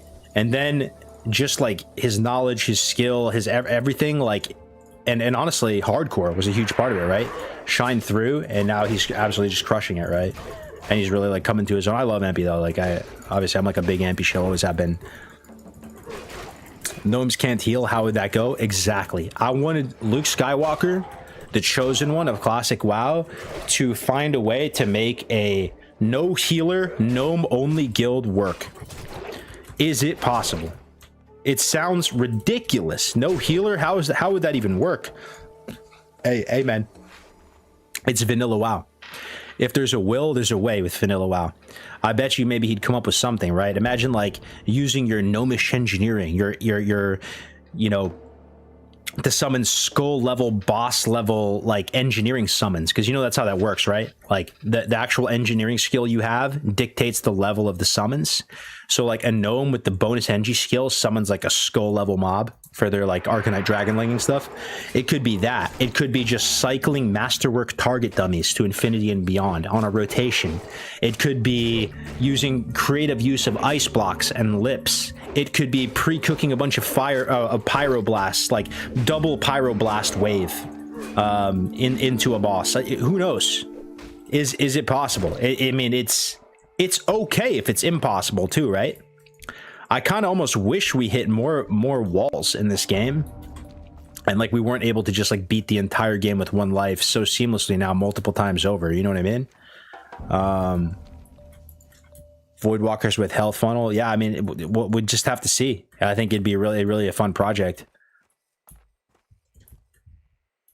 First time I saw Ampy was him constantly sub 20% in an HC leveling event, pulling 3-4 mobs. Yup. Yup. Yes, sir. But yeah, so look here. Let me give you guys a little. Overview on my character right now. Okay. I was the highest level in the guild, but there was actually one guy higher. I stopped playing this guy for the last 2 days because Grace convinced me to level an alt early. I think he's onto something though, boys, because if you get too far ahead, guys, you can't play with anybody. And as a warrior, you just die, right? Like you can't get weapons, you can't do dungeons, and I think you just die, and that feels bad. I'm kind of at the point where I kind of just like want to dungeon the whole way up, right? Like you're kind of safest as a warrior in a group setting. And like Grace told me about this strategy where you get 2 characters to 40 plus, and then you just cycle between them getting rested. I'm not sure why it's 40 is the magic number, but I guess like the level starts slowing down 40 plus is my understanding of it. Like I think you get 3 bars of rested for every 24 hours you're logged out. So if you just go back and forth on 2 characters getting rested 40 plus, you end up shaving off like days of playtime. And that's pretty hype, you know? So if you're going to, you know, 2 is 1 and 1 is none type of thing, right? Like having an alt early is kind of good. So that's what I've been doing. I have another warrior as well, level 25. And then I have this guy, level 43. Warrior just gets fun, though. I want to say you can finally play the game, guys, once you get to specifically around like early 40s. That's when it feels like you can play the game. For me, it's like when you get Bloodthirst, you can play the game. That's like the very start. But then once you get like Bloodthirst and then what is it? I think you're still missing some stuff. I mean, like it's like Bloodthirst, then you get full flurry, and then even like Imp Berserker Rage. You know what I mean? Like you can see all my talents. Like if you play Warrior, you can see it all coming together, right? Like this is an insane spec for sustained grinding. I'm actually tempted to just go like do a wield spec right now, just be a full-on Giga Grinder spec. Imp Heroic Strike's pretty sick too. Yeah, probably go in for Heroic Strike, to be honest. Heroic Strike is insane in this game. Parry's not bad either. I'm super happy with all these talents up until this point. I'm not exactly sure what to do next. You could probably go a couple different ways. My guess, man, is it's Heroic Strike. Heroic Strike is with the right weapon setup, and I actually have a sick weapon setup right now. I think I have a oh yes, dude, I forgot, bro. Look, I have Cold Rage Dagger in the offhand, Vanquisher Sword in the main hand, so it's not actually perfect. Like I would want a slower main hand, like a 2-7 in the main hand, but having a much faster dagger is going to make Heroic Strike more cracked, right? Because you're just spamming a lot of Heroic Strike, a lot more offense you're connecting. But yeah. Yeah, so we have the Vanquisher Sword, Cold Rage Dagger from RFD. I also have Frost Oils. So like if we reach a situation where we need to like power level increase, maybe we're running ZF a little bit early, and we need to get strong, or running Maradon or something, we can put Frost Oils on, a bunch of potions.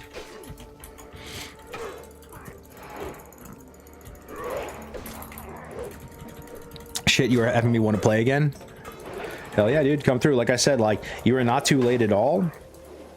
Most players, like at this rate, probably like 80% of the population that are going to be playing on the server, guys, are going to roll this week. and a good chunk of them are rolling on Monday. So like you literally can roll this weekend and get like a couple days head start on a lot of the people that are rolling Monday. Not that it matters that much, because what I'm guessing is going to happen, boys, is we're going to have to like set a date far off. And BlizzCon's like 6 months away, right? So we still actually got some time, bro. The server has some life. Like we set a date far off, and we try to have all the races do like a ZG AQ20 MC run, like all on the same day. It'd be kind of sick, right? Like what race is gonna win? You know, everybody's like kind of like fired up. Community event.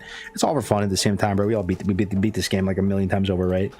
But it'd be a fun like community type of event, like the banter. I genuinely don't even know, bro, who's gonna win. It's gonna be probably just based on players and leadership. You know what I mean? More than race, to be honest. But yeah, like we just imagine there's like one day where you can complete them in any order. Yeah, the goal is to do like ZG, AQ20, MC, all the races trying to do it. You know, Bobka and Jerome, leader of the Undeads, right? And then you got like, I don't know, imagine like Zico joins him as well. Savix on Dwarves, Winky on Dwarves. Oh shit! Oh boys, look at that! Actually insane! Oh my god, I'm actually wearing that. Let's go. Little ring action right there, boys. Oh, wow. A little assault band, 39. That's my bis. That's my bis. 20 AP, dude. Stam Spirit AP. We take those, boys. You know, how oftentimes a blue drops and it's just like unusable, you know? Hell yeah, dude. Do we replace Seal of Sylvanas or this? We already have blue rings. 10 Stam, 4 Spirit. So we lose 3 Stam. We gain 1 Spirit, but we also get 20 attack power, or this 8 Stam, 3 Strength. I think it's the Dragon Claw. Remember that. Yeah. All right, sick. Let's go. That's my bis right there. That's my bis, man. But yeah, boys, this is not on my 2026 bingo card. I really don't know how I'm just kind of going with the flow. Like all of our hardcore arcs and events have all started with Grace for Days having some like half-baked crazy idea in the middle of the night, and he just like messages a bunch of the homies, and like we honestly talk it out with Twitch chat with everybody in the community, and like it just kind of goes from there. You know what I mean? Like I did not expect us to be playing vanilla WoW again so soon. TBC is in phase 1. We're literally like a couple weeks into TBC and we're already back to vanilla. Like if you choose to play vanilla right now, I just want you to know that you are fried in the brain. I'm right there with you. There is something wrong with us. We probably need some sort of like medical intervention, but you know what, bro? It is what it is. It is what it is. Like, it's not that TBC is bad. I like TBC. It's just that vanilla is so goated. Like, this is the one. It's not even a version of the game. It's just the game. Like, it's the one. It's when it comes to like, I don't know, bro. Like community and just the carrot on a stick is so strong, and just 1x vanilla. Like, dude, I promise you, boys. Like, a lot of you will never play this. But I just want you to know, even if you don't play this, I want you to know inside your mind that if for some reason you logged in right now, created a character, turned the music and ambience up, and you leveled to level 10 on 1x vanilla with the 1x pacing, no like TBC bullshit, like improved, you know, like whatever, like just 1 to 10 any class. So like as like a warlock, you're getting your Voidwalker, right? As a warrior, you're getting like D-stance. As a rogue, you're getting dual wield. Oh, especially if you're a rogue getting dual wield, bro. If you're a rogue and you get dual wield and you get like the class weapon, the green weapon at 10 plus like a quest item weapon, you get double greens at 10 and you're dual wielding for the first time. Yeah, you're cooked. You're playing this game. That's another year of your life down the drain. Like, you know what I mean? It's like you get to 10, you will be hooked. Like, you know, buyer be warned. If you do that and you level to 10, you're basically just like signing your life away.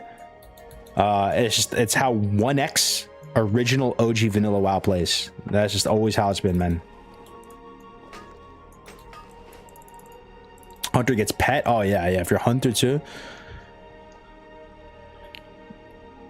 They asked me if I need help. Happy to be fried. That's what my friends say about me whenever they see me on Era. Yeah. Yup. We're just like, it doesn't even make sense to play Era, but here we are. But like I said, not quitting TBC. I have too much invested in TBC to quit it. I have 4 characters that I spent ungodly amounts of energy getting arena ready. Pre BG nerf, you know, or buff with all the honor. Like, there's no way I'm walking away from that. I'm playing all seasons. I still fully intend. I think, like, all right, hold on. This is actually a little scary. I'm actually gonna like retail here too. I think we run actually, boys. I think it's a run angle. And we go distance, and we're gonna use potion early, and we should be fine now. But caster just freaks me out, boys. Let me see here. I'm really here not the quest. I'm really here for Sungrass. And how much Sungrass do I have? I have 6. So that's 6 potions. Let me see if I can just do another lap over this way. Really look for Sungrass. I have 50 gold right now, so I'm still a bit far from Mount. Okay. Okay. I'm actually going to fear this stuff. Yeah, this is this is just a little rough right now. It's a little bit too high level. Ideally, when you're playing warrior guys, you don't even want to be around yellow mobs. Like, you want to be around green mobs. That's when you're feeling comfortable. If you're around yellow mobs, like, you're basically feeling scared. You're not doing so good. Yellow green is where you want to be. And that is really just like your bread and butter is this class. There is no class in the game better, has faster kill speeds, and deals as much damage as you as a warrior just killing green mobs. That is like the actual unique strength of warrior. And a huge part of that too is just you're able to hit the mobs more. I think that's what it is.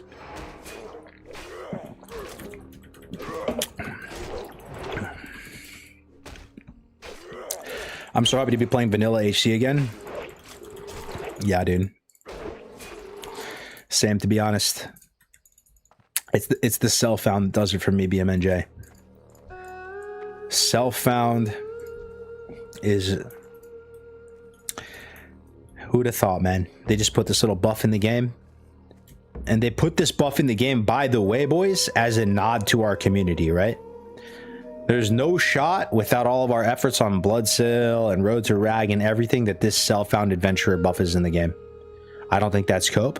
I don't even think that's a stretch. I think that's just a fact. I think everybody knows that's true. But every time you make a character and have this self-found buff on, we can, like, you know, just think about it, right?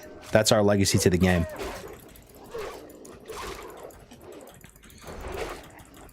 Yo, what up, Mushroom? Going to BlizzCon? I might, bro. I might. I don't think I'm gonna buy a BlizzCon ticket, but if I go, I'm just gonna go and like get a B&B near and just go to some of like the after parties with people and just kick it. Maybe grab Korean barbecue. It's possible I go for real though. I just kind of like see who's going. It's not too far from me, you know. All right, Sungrass. Let's not get distracted here. Level 43. We still need to invest this talent point. We can get 5% damage increase on the offhand weapon. That seems okay. Maybe that's like a 1% damage increase. We can get Imp Heroic Strike, reducing the rage of Heroic Strike. That's also pretty good, especially if you like... If you're solo leveling, you're not really in a situation where you're like rage capped a lot. But sometimes you're sitting in battle, and you just want to like dump a little rage and you're in battle, you know, and you do use Heroic Strike a bit, you know. And I actually do think if you had an ideal weapon setup, like, let's say you have like a 2-7 and then like a fast offhand. I don't think you whirlwind single target, you know? It's just Bloodthirst and Heroic Strike. So this really is not bad as well, dude. Heroic Strike is sick if you're dual wielding. That's probably it as far as points go. In Battle Shout's another possibility. Like, getting more attack power on Battle Shout versus 5% more offhand damage. What do you guys thought? Any warrior players in the chat? Like, anyone have any thoughts on that? I'm happy with all my other talents. I'm kind of like, I finally got all the talents I really want, and now it's sort of like the tier 2 talents that are like, all right, you know. What up, Kalina? What up, Graveyard? I love when the HC arcs come back around because as a 9 to 5 Andy, I don't have time. I can invest into a full no life in the game.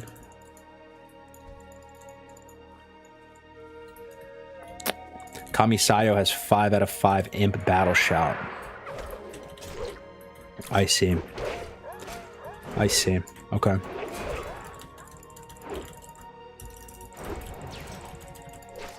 What are you using for your player frames? Player frames. This is called easy frames. Yeah. Easy frames. Let me think about this, boys. So, what should I be doing right now at 43? I've leveled a lot of warriors. If I was 45, I'll tell you what I'd be doing.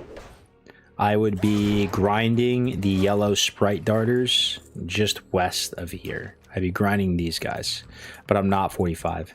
I'm in a weird spot right now, being 43, that nothing is super safe. You know what I mean? Like, even STV, not super safe. Like, Akira's by the bundle, a Bloodsail Buccaneers quest, that's still out of my... that's outside of my, like, comfortable risk tolerance level. I'm not really trying to solo go do yellow quests. So I'm trying to think about even like good grind spots or where I could quest at 43 that wouldn't be bad. Maybe Dust Swallow.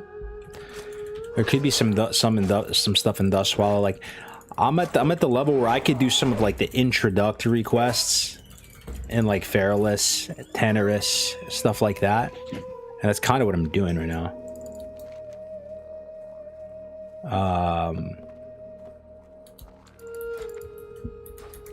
But yeah, it's not great. I still have a good amount in STV left. Good amount in STV. And I'm also not quite high enough level to do ZF, right? I could do RFD again, maybe. ZF, I'm still a little bit too low, being 43. Too low for Mara. I'm in a bit of an awkward spot here. Yes, that's actually good comms, bro. We could do Badlands for sure. Badlands might be the move. Oh my god, yes. No, you're right. You're right. It's Badlands. It's Badlands. Yep. Insane comms. It's Badlands for sure, right? It's like perfect. We'll just be at that sweet spot. Okay. Yeah, let me try to get a little more Sungrass, and then we go Badlands. That's good comms, man. Strong comms, as Brother Grays would say. Are the trolls in STV too low? The ones in Northern STV are too low. Yeah, they're like 33, 34. The ones in Southern, like the Skull Splitters, believe it or not, is still too dangerous for me. They're like 41s, and you might think, oh, you're 43. You should be able to do that. Nah, dude. Like, I really think, dude, your strength on Warrior, like what you really look forward to when you play Warrior is killing green mobs. You are an absolute monstrous machine, insane kill speed, insane. Like, nobody can kill stuff faster than a Warrior killing green mobs. That's how this class works. So you kind of lean into that. And like, yo, do you guys enjoy just grinding on a Warrior in vanilla? Is that just me? Like, it is the most fun class to just press your buttons on, you know? Like, so I look forward to grinding personally. Like, I can't wait, honestly. Like, I'm genuinely looking forward to that, of when I can have like Mongoose on and Songflower, and I'm just like pressing fucking Bloodthirst, you know? Like, that sounds so good right now. That sounds so good. I don't even want to be questing right now. I wish I was in Timberball Hold right now. Just farming feathers, man. Just stacking up potions, you know what I mean? Mongoose? Yeah, you know, not like TBC Mongoose, obviously. The potion. The Mongoose potion. Oh my god, Oreo, you're right, dude. I have the Frost Oil already. Gyrocrinatum, boys. Off the top of the head, anybody know a good spot to buy it? I know Alliance, you can buy one at Duskwood. I want to say... not a what is it called? Alterac. Alterac Mountains might have a vendor that sells a Gyrocrinatum. You're right though, dude. Nifty is a big deal.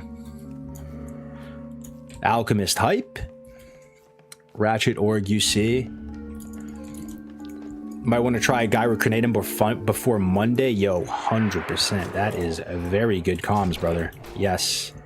Yes, the server is going to go crazy. Like, I'm telling you, boys.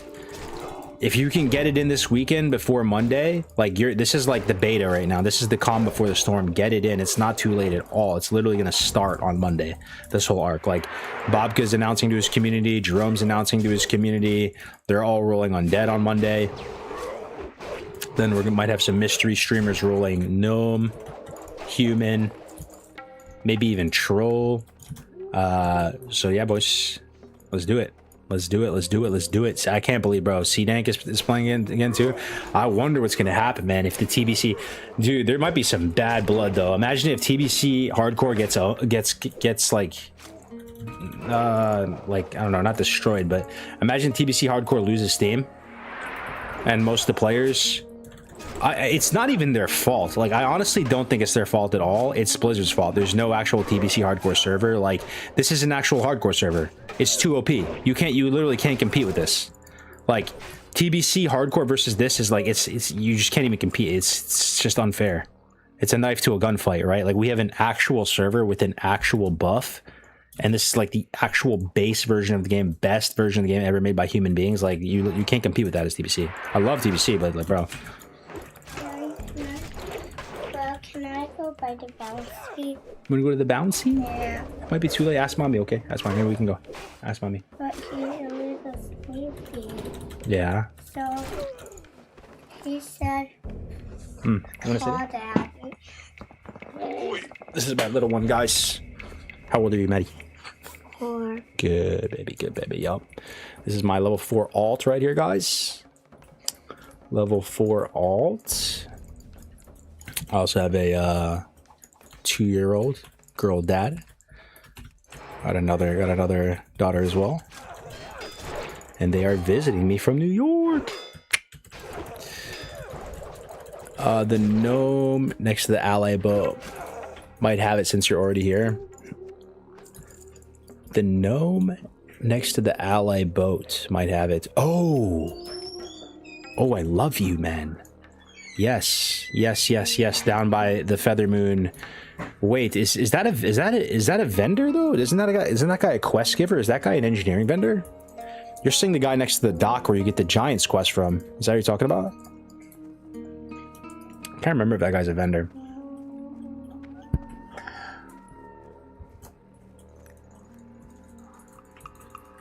How's the Skull Rock Discord coming along?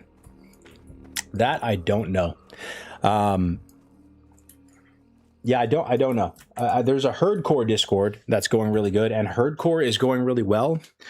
I am also trying to be fully cognizant of the fact that all this growth and all these other streamers rolling on the server, guys, I want to say there's like a 10% chance that it makes the server worse. Okay, I'm just gonna be honest. Like, the vibes might get destroyed as well.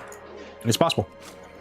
Buyer beware. Like, what we have going for the past 2 weeks on Herdcore has been fire, right? Like, it's small village vibes. Everything has been beautiful. Bigger streamers start rolling here, communities, different races. It's possible, dude. It becomes toxic. It is what it is, boys. Stuff blooms, it blossoms, and it dies. I hope it's good. I really do. I hope it's good, and I think it's going to be good. But we just have to see how it goes. But on that note, like, the Herdcore Discord has been popping. People have been so peaceful. They've been so cool with each other. The guild has been amazing. What we're telling people on Herdcore is just stay put, man. Like, don't change anything. What we have in Herdcore right now is beautiful. It's perfect. There's so much Tauren pride. Everyone is so locked in. Like, the weak auras, people mooing at each other, moo 7, like the different, like, kind of like catchphrases we have in the guild. Oh, I'm just gonna invite another guy. Another one, boys. Welcome, Bassler. Welcome, my boy. Welcome.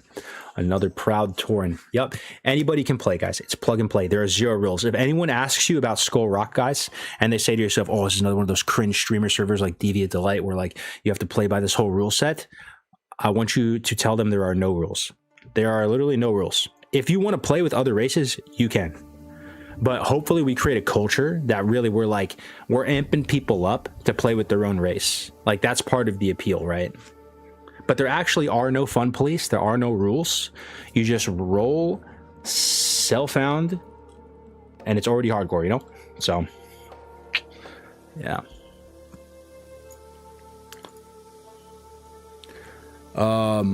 What up, Sean? Someone in G-Chat said orcs were being toxic in whispers today. Yeah. I'm like I said, it's not our first rodeo. Same with you guys, bro. Like, this is not, no one's playing Vanilla WoW for the first time, right? Like, we've literally all played this game to death. So you guys know what to expect. It's probably not the first streamer project server you rolled on. You know what to expect, you know. We just like set low expectations and hopefully over deliver. I have high hopes for it though, you know, like I really hope it's a success. Like, and if you look at Deviant Delight, was Deviant Delight a success? Yeah, we didn't make it to Nax and all that, but I still think it was awesome, man. That was some people's favorite server. You know, that was a dead server that like we basically blossomed into like thousands and thousands of players playing on it. You know, that was like the first proof of concept that stuff like this can even work. You know what I mean? So even if this is like a 2-3 month banger, hey, we take those. You know what I mean? We take those. What's her name? Did you let her play WoW yet? No, not yet. But she does like watching the game. And she asks questions and stuff. She's getting old now, but she probably could play. Yeah. No, this is Madeline. My little French cookie. But yeah, dude, girl dad hype. Love being a girl dad for sure.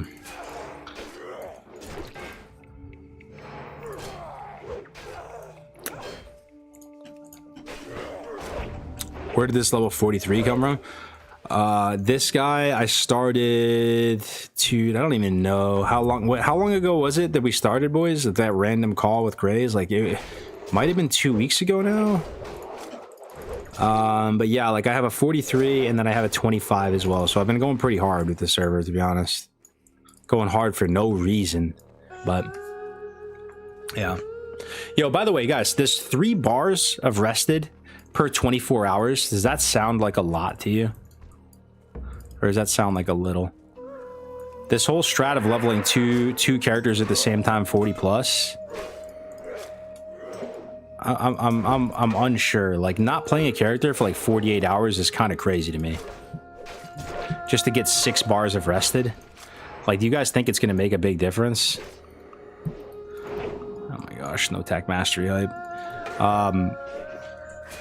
But that's kind of what I'm trying to do here. Also, man, I think like you don't want to play scared. If you have another character that's pretty high level, I think you're gonna play better. It's almost kind of like arena as well. Like when you're pushing rating in arena, it's nice to have 2 characters of the same class so you can kind of like leapfrog your characters. Let me put you down, baby. Okay.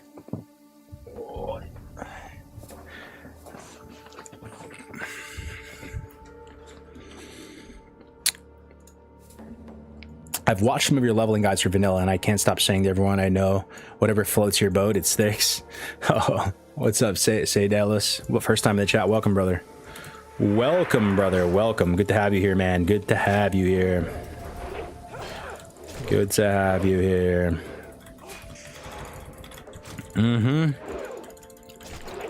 Rested XP strat is the hardcore Andy equivalent of raid logging.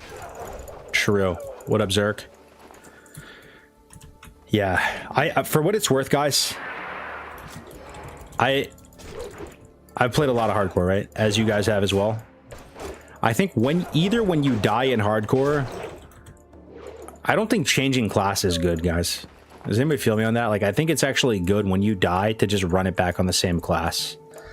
I feel like you already have momentum. You know what to do. You're going to have like the cleanest run of your life when you die and run it back, the same profession, same everything. And also as well, like in Frontier, I've done Warrior main and then Hunter alt before. It always feels a bit scuffed, bro. Like, yeah, it's hard to get momentum on multiple classes, you know? I think it's better to have 2 of the same. I know you have to be kind of like fried in the brain to like want to level 2 of the same class on 1x, you know, but I am happy that this is not, that my other Warrior is not a Hunter. Does that make sense? Like, I like that I'll be able to like have the exact same thing as a backup if I die. It's actually a really good take. It makes sense. Yeah, like I said, this is just from experience, right? Because I've done the opposite, right? And like people, like, you start to build. Yeah, the other one's a mail torn as well. Sorry, if it crashes, it'll come back.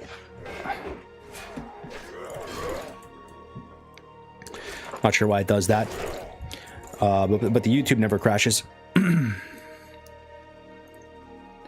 Rewatching the Iron Lad series at the moment. Yo, shout out to everybody on YouTube as well. 50 plus watching on YouTube. Shout out to Tobes, Ethan Mitchell, Holland in the house. We got Justin Ramsey, Red Roche. Shout out to YouTube as well. Yeah, we back. Okay, we need a few more totems here. Yeah, where we're at right now, like I said, this is a very vulnerable level, 43. We're in an awkward phase. How do you guys get through the early 40s like this? Once you start getting into the deeper 40s, you start to experience the good life. I want to say, like, as soon as you're within range to run ZF and Mara, like, you're chilling, dude. Like, the rest of the game, it kind of just, like, presents it. It unfolds itself for you, right? You're doing this stuff. Maybe you run them a couple times. And then by the time you're, like, early 50s, man, you can start rocking with some BFD. You're starting to do attunements. Game just, like, starts flowing, you know? But early 40s, bro, like, this is the second awkward teenage phase.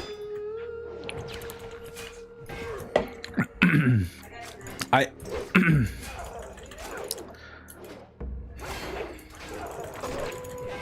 think you just grind. If you were another class, you could do some of these zones, but on warrior, I think you just grind.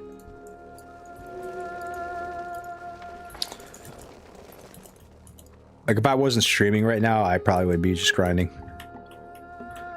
I'd be grinding Swamp of Sorrows and at least getting Goldthorn. Okay, 7 Sungrass.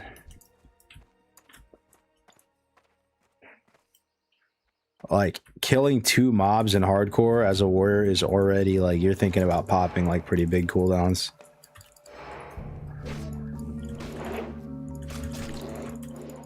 Trust and Graze. If you die, you have to level out of the starting zone straight away and then give it a break for the rest of the day. Yeah. Yo, by the way, I leveled the Night Elf yesterday in Shobek's Guild, just to show support for it. I shit you not, boys. I got 3 bags. 3 bags. I also tried a unique strat that I've never done before when I leveled this Night Elf. I killed yellow mobs until level 7. I did no quests, and I just killed yellow mobs till level 7. I know that sounds like the dumbest thing ever, but I basically had it up on another monitor, and I'm just, like, right-clicking mobs. You know what I mean? Like, I'm just playing, like, another character, like one of my Torn Warriors. But on the other monitor, I stood by the Grelkin pack. You know, like those little imp guys in the starting zone. And dude, I was just right-clicking them. It's like a hyper spawn, you know? So I'm just like right-clicking these Grelkin. And it's not bad. Like, you're crushing them so fast, and they're just spawning right on top of your face. You don't have to move like even 1 foot. And I just stayed there till level 7, dude, and it was not bad. It was actually like a pretty sick way to level. And I bet you, like, you know, you could still just do the quests after, like leave the starting zone at 8th or something, right? And you'd be like so safe going into the next zone. First time I ever did that, but it felt pretty good.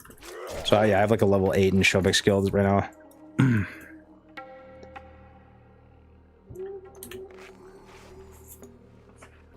Literally killing Grelkin right now. Warrior's the most fun class to level on Cellfound. Ooh, BFD again on the alt. I'm 25 on the alt. Yeah, we could do a BFD. Down for a little BFD. Oh, yeah. Hell yeah. I am down for some BFD. I'm not sure if there's any more loot I need in there. But I do need XP. I don't want to out-level Grace too much. Grace doesn't play on the weekends at all. And I think our plan is to duo on Monday. But yeah, let's rock out with the BFD real quick, boys. Just log out right here. After the BFD, I'll come back to this guy, so. I used to do that in Final Fantasy VII, grinding the starting zone spot. Grinding mobs or watching anime YouTube streams is low-key one of my favorite things. Yeah, you know what the secret sauce of it is though, BMNJ? Is on hardcore, you can't really like AFK and play the game AFK, right? Like it's really tough, you just die. But the fact that they're all yellow mobs in the starting zone and they're so weak, and like they're level 4s, you know what I mean? So they actually like pose no danger to you. I think that's like the secret. There's no like hostile mobs to even pull. So I actually think it's kind of a power opener. If you have the extra time and like let's say you're playing TBC, but you want to just start leveling a hardcore character right now, that's probably what I would do. I'd just be like playing TBC, going through my raid, and then on the other monitor, I would just right click yellow mobs like all the way to like 6 or something. You know, and then just play the game when you get a chance. Like, I honestly think that's like a sick opener. Yeah, they don't flee, they die super fast, and they have like a high chance of like dropping like bags, and like they have good like trash loot vendor tables. So that's kind of, bro, I mean, even on like speed runs and stuff, boys, you know, like most speed runs, you kill the starting zone mobs till 4 before you do anything. Because it's so efficient to kill those mobs. They're so weak. Oh, wow. Spawning into double bruise weights. Bruise weights kind of nasty. Yo, look at that, boys. You just log in. Full BFD group. Level 25 on this guy. Yo, look at this. You want to see my weapon setup on this guy? Six setup on this guy's. Look, guys. 25 warrior. Already picking bruise weed, by the way. Alchemy and herbalism already we're cranking, dude. 109 alchemy. 119 herb. Cranking, bro. 25. Check out this weapon setup. Outlaw saber. Bite of Sericus. I bet you never saw this weapon in a minute. Bite of Sericus, bro. 1-3 dagger. The weapon speed is so huge, bro. Double the weapon speed is nasty. 2-7 main hand, which is perfect, right? I forgot if it's 2-7 or 2-8 is perfect. 2-7 main hand, 1-3 offhand. So I'm just cranking, dude. Like with heroic strikes, like the offhand is just connecting for like big damn. So this is kind of the optimal weapon setup as warrior. It's rare that you get something like this where the weapon speeds just like match up. But yeah, the gear's pretty nasty. Been doing pretty much did all the dungeons for my level right now. So, let me just finish this quest since I'm here. 5 out of 12 eggs. This is my alt though, guys. Welcome to my alt. This is the first time I've gotten my just normal name. Look at my name, guys. It's just Cargos. And the reason why I got that is that Gen 1 hardcore servers, I didn't really play on launch because I was just freshly canceled by Alex Central and that whole shit. But I did log in and get my name and then never played Skull Rock. But I just like logged in and got my name and it was just there after all these years. So I was able to just delete the character and make my name. Kind of sick. Little Talbar mantle, hell yeah. Yes, you're gonna do a little BFD right now, boys. A little BFD. I'm Fury as well. I love Fury. I know it's a playstyle thing. I swear by Fury now. I'm a Fury shill. I like arms as well. I like sweeping strikes as well. But I will tell you, boys, who here has leveled a Fury warrior, like kind of dual wield Fury warrior in vanilla? Who here has that experience under their belt?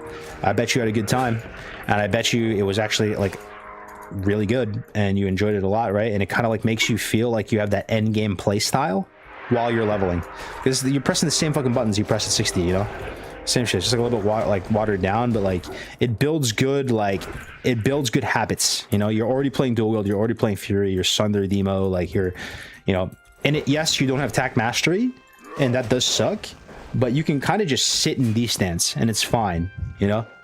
Yeah, you don't have T clap, which sucks. It's not really like worth it to T clap, but you can just sit in D stance and you're just cranking, right, with your. You're just cranking. Yeah, dude, Fury cranks the whole way. And the thing is, bro, when you're one-handed oriented and you're going for one-handers, I promise you, boys, weapon progression feels easier. You, like more weapons present themselves to you, because when you're planning for one-handers, you basically get surprise jump scared by a good two-hander. You're planning for one-handers, but then a two-hander just presents itself for you, and like boom. There you go. You know what I mean? I mean, you can play armors dual wield as well. It's kind of like Kebab Spec Warrior. You get a lot of overpower procs, overpowers critting for a lot. You can do arms dual wield as well. It's not bad. But yeah, I really feel like I have it figured out now on Warrior. I feel super good about going like sword and board till 20. And then, you know, instead of getting like the crescent staffs and the staves, bro, you just start going for like dual wield right away, bro. Or just stay with the shield. Two-hander to me is good if it's like, oh shit, this guy's up. Oh my god, this guy's never up, guys. This guy's never up. I haven't got this guy in like a dozen characters, bro. This guy's never up. He drops a quest item. You always see him on your map, you know? Always see him on your map. But he's never up because he... Wow, dude. Let's go. Blessed Run. Harvest their head. Hell yeah. But yeah, dude, dual wield fury is sick. Two-handed fury is sick. That's the thing, bros. If you go look at the warrior leveling guides out there, even my own included, my own warrior leveling guides are kind of outdated and trash, but they're still better than a lot of what's out there. Warrior, there is no guide for warrior. Is that based? There is no guide, really. It's a logic. You learn the logic of the class. You understand how the class works, how the mechanics of the game works, and it's fluid. Your rotation is fluid. What weapons use is fluid. What spec you go is fluid. If you're just like too hardcore, dead set on one way to play, like I'm literally just going slow weapon, arms, the whole way up, like it's just like kind of bad, you know? As a warrior, you have to scavenge from the lands, like what weapons present themselves to you and how you make use of them, you know? You should be proficient in every style of warrior. You should understand how to play dual wield arms, two-hander arms, dual wield fury, two-hander fury, and at different level ranges. Like you need to be able to like just know how your abilities work, like when to use Sunder, when is good value on Sunder, when it, like, you know, sometimes you just want to throw a T-clap out there to get the final kill on something, like the final killing blow on something, or like, I don't know, it's just like warrior in vanilla is kind of like a dance, you know? They call like stance dancing and stuff, and obviously like that exists in like TBC and stuff too, but like there's just kind of like a battle rhythm to warrior, bro, and it's very satisfying. It's very satisfying, and like this class deals disgusting damage, and in the right hands, like is just ridiculous damage. Like if you play an enhancement shaman, it sounds like really good in concept, you know, like Wind Fury. I've done this before, right? Like I've gotten like a Kang's, Wind Fury, Crusader, or Fiery, tried Rockbiter, tried whatever, and you might think that it slaps, but if you were to actually put that enhancement shaman pound for pound, or if you put a Ret Paladin, dude, you ever see a Ret Paladin that's coping really hard out of his mind and going like, oh, Ret Paladin's actually really good DPS. It's kind of like just a warrior without Mortal Strike. They're capping so hard. They have no idea. They've convinced themselves that Ret Paladin's good DPS, and it's not the worst. I've played Ret Paladins. But dude, the warrior is literally lapping them in damage. Lapping them. Good warrior, bro, is just the full red bar, full rage bar. It's not even close, man. Not even close. Full on lapping them. It just is what it is. A battle rhythm, I like that. I rolled a new warrior in for the first time since launch. I'm going Fury. It was Dagger Shield, and now it's honestly been fun. Yeah, dude, Dagger Shield, I swear, dude, fast weapons are just better. Like, you guys tell me, because there's probably some better warriors than me in the chat. Why is it good to have a slow one-hander? Like, let's say in the early portions of the game, even later, I'm just trying to think about this. Like, let's just think about the benefits of a slow one-hander in general. If it's a little bit later in the game, if you're cleaving, you know, like your cleave's doing more, you know, if you're whirlwinding, it's doing more. So yeah, I'm seeing it actually, you know, like Bloodthirst isn't weapon damage, it's just a function of attack power, so there's nothing there really. But the other thing is with Whirlwind, like a lot of times you don't even Whirlwind so much, like it makes more sense and it's more DPS to actually just heroic strike and Bloodthirst, you know what I mean? There's a couple different like factors with it, right? But fast weapons are just kind of sick on warrior. For level, I mean, I'm listing some advantages of a slow one-handed weapon for warrior because these are off the top of the dome, but I can list many advantages of fast weapon on warrior. Like the rage generation is just better. Like I'm not really exactly sure why. You think it would be kind of like, it would just be like, it would scale up and down, But it's just the fact, bro. Like try leveling with fast weapons as a warrior. Your rage is just much more consistent, much less spiky, less cringe, less sitting there for 4 seconds when a mob like dodges or parries or misses. Like, it just feels good, bro. If you have like a fried ADHD brain like me too, it just feels good to just be able to like constant steady stream of damage, stuff proccing, stuff critting, stuff moving, like movement. Like I remember hearing Monkey News say in the early days, like in one of those Twitch tips out interviews that he did, he was like, if warrior doesn't crit, the class is unplayable. I do kind of agree with him a bit on that, but it's also like if warrior's not getting steady rage and you're not like at that certain level of like steady rage generation, class is unplayable too. It's actually even worse than having no crit, you know? Like there's nothing worse as a warrior is just sitting there rage starved all the time. You can't press any buttons, you can't do anything, you know what I mean? So I don't know, bro. Warrior's just like, it's just such a satisfying, fun class. You know, a lot of times it's just BIS to just sit there and right click something and just pool rage, you know, give yourself options. Like, you know, just full rage bar is just huge, you know. Sometimes like less is more. You just like don't over invest rage, you chill. Full rage bar, you're just like having a good time, you know. Don't go too crazy. I'm like kind of like in love with Demo Shout now too after watching all the Kamisayo stuff. I think Kamisayo is like very legit, you know. It's probably, yeah, I think Kamisayo is like really legit. I think like I have my own playstyle differences than someone like him, and I don't think he's like right about everything, but like you can't argue with numbers. Like his runs are sick and he has his playstyle, and like he's one of the goats. Like he just put up or shut up, right? Like his runs are sick. What can you say against that? But to me, you know, like my main takeaway from watching the Kamisayo stuff are two things. Early warrior with shield is cracked. I always knew shield was cracked because I level shaman with shield. Like 10 to 20, I level shaman with shield, you know? I always did that since like forever. But early warrior with shield is so much better than not shield. Like it's not even close.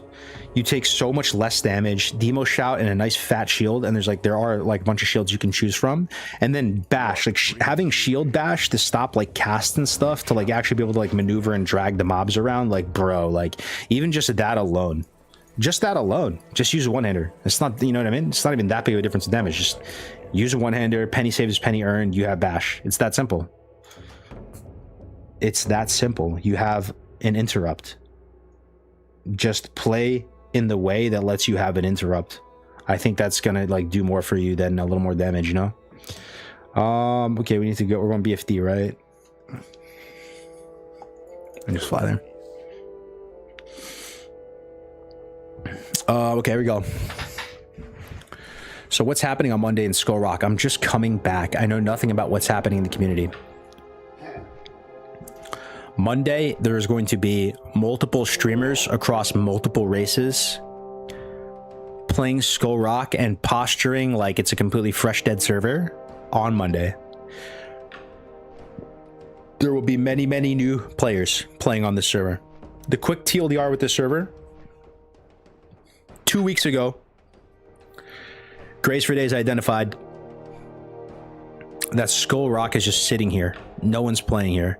Less than 100 active players. And it got to that kind of critical point where the server is so dead that like timing wise, like it actually would, it's good for the server to be so dead, right? Because it's like a fresh, clean canvas that you can like, you know, paint the new painting on, right? So he like identified that. He identified that it's one layer, that it's the BIS name. Skull Rock is always the name we wanted for hardcore server, right? And that TBC hardcore like wasn't hitting. For some people it is. I don't want to actually take that away from some people. Some people are really enjoying TBC hardcore, and that's cool, man. I'm all for all the hardcore projects, bro. I'm full support all the hardcore projects. But for some people it just like wasn't hitting, right? Like playing hardcore in a server chock full with 20 layers of multi-lifers. Why is that so unappealing? It shouldn't affect you at all because you just should be in your own lane doing your own thing, but I can see what he means by that. That does sound terrible. It makes me lose interest. Like I'm not like, I just want to play TBC normally, you know? Like I really am not trying to kill Prince Malkazar on hardcore. I don't know why, but it would give me no dopamine to kill that on one life. I'd be like full on like faking an orgasm at that point. Like I'm not sure why. part of it's like the loot too. Like I mean the Kara loot's cool, but it's not like vanilla loot, right? Like it's not like you're getting like a really juicy piece, like a Purge blade or like a BRE or like a Nels tier. You know what I mean? Like it's like, bro, you agree? He got like a Lights Justice. Congratulations. I don't know. Like I love the loot in TBC. Don't get me wrong, but it's like it goes to show how goated the vanilla WoW loot is. The vanilla WoW loot really feels valuable. You know what I mean? So I don't know, bro. Playing on like a Giga Mega server, 20 layers, everybody multi-lifing.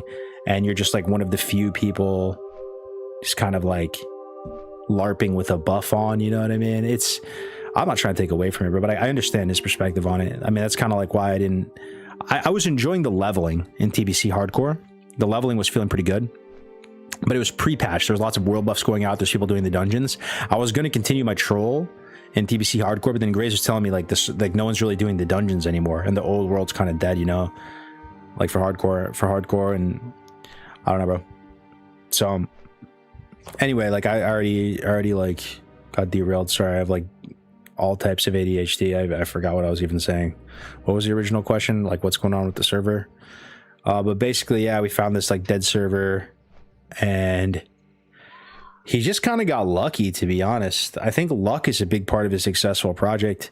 Like you need some of the right people in the right place, but a lot of it is just timing, optics. The server name matters, the population matters, the vibe matters, just like how it's a bunch of moving pieces. But for whatever reason, the match caught fire. Even for me, dude, I was just kind of like, whatever, we'll try this out, like make a Tauren. Like I didn't really have any expectation for it. But like I said, man, if you go play 1x vanilla WoW, you get to level 10, you're kind of hooked. It is hard to step away from that. Like level 10 is all it takes. You're already invested in that character and you're kind of like starting to dream of Molten Core and stuff, you know? So Skull Rock, One Life, self-found, race locked Warcraft 3 style vanilla WoW for the first time. Taurens play with Taurens, Undead play with Undeads, fun RP events, weekly, bi-weekly, whatever we come up with, Makoras, all that type of good stuff. No one's really going to care about like parsing. Like that's kind of a cool thing too. Like I don't mind parsing. I like parsing. If I'm going to raid, it's at least something I can at least like latch onto. So I'm not bored out of my mind, you know. I can at least try to get like a nice lumberjack number. But like, you know, that's kind of cool too. Like no one's really going to care like how well you parse in the Tauren only guild and like the 40th rerun of vanilla WoW. Like we're kind of just vibing, enjoying the world, playing self-found. If anything, man, you know, the biggest achievement is actually just getting to 60. Get to 60 on self-found One Life. Like that's actually the majority of like earning respect of people. I think even more so than clearing MC or BWL or whatever, you know what I mean? What would you respect more? Like I guess it's like an apple to an orange. Why this guy's just floating in the air fishing? Like what am I looking at, bro? This guy got like the 300-yard cast tech. Holy smokes, this guy's master angler right here. He's taking Tauren leeway to a whole new extent, man. Holy smokes. I want to see him renew that cast. Oh!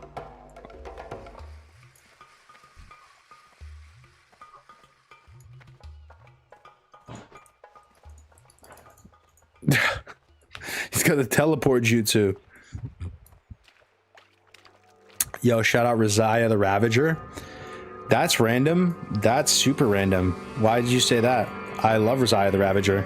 Probably one of the most underrated heroes of vanilla WoW for me. That guy taught me how to play Hunter. In a large part. There should be some sort of punishment for the race leader if their race loses the Makura. Yeah, I mean, like, man, I don't know, boys. It's another opportunity to do something kind of cool, something special here, right? Like, this is Bloodsail Buccaneers, but we don't have to. This is Bloodsail Buccaneers, guys, but we don't have to LARP. Like, we don't have to LARP. We don't have to live action roleplay. Like, we literally just get to play the game. Bloodsail, we had to LARP. We had to pretend there was all this and the smoke and mirrors and add-on and appeals and all that. You know what I mean? This is Bloodsail, no LARP. This is Bloodsail with an actual buff, with actual accountability, no gold, no griefers as well. This is Bloodsail, and of course, apparently the griefers are back and they're going to try to grief, but it's going to be like nothing compared to what we had before, right? With like Terry and, you know, Dark Iron Dwarves and all that. So, you know, but anyway, yeah, it's sick. It's sick. I think level 20 Makara, where like each race puts forth their Achilles, someone ready to die for honor, and they fight it out. Imagine one dwarf, imagine one night elf, one tauren.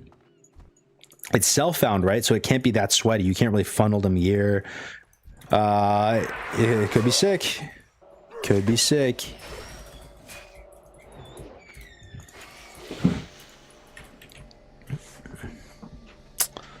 I mean this with no disrespect. I love when you come back, bro, but there was that one time on a PvP server, you guys, streamers, all leveled Horde tunes, and we all went there. You guys got 2 weeks of content, but we as fans and consumers were all ditched once you hit 60. That you're talking about Deviant Delight, man, right? 7? That was not 2 weeks, bro. That was months. That was months. But like I said, I don't know, man, like I'm setting the bar low here. Like, I want you to expect nothing. Like you know what Grace has been saying recently, and I think he's been on a roll with it. Like, you're either having fun at level 4 in the starting zone and enjoying your time and feeling like that's time well spent. Like, if you're not enjoying the grind up, don't play.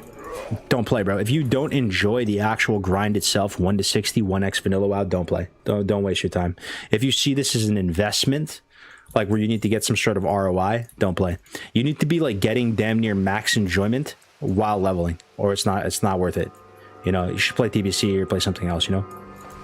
But for the few fried vanilla WoW gamers out there that are just like, they actually are sick enough in the head to enjoy running BFD for the 7,000th time, self-found, literally just hamstringing yourself, can't even like, you know, just, you know what I mean? We're just making it really hard on ourselves. One life, self-found. Like, if you enjoy that and you enjoy the leveling, come through and play, man.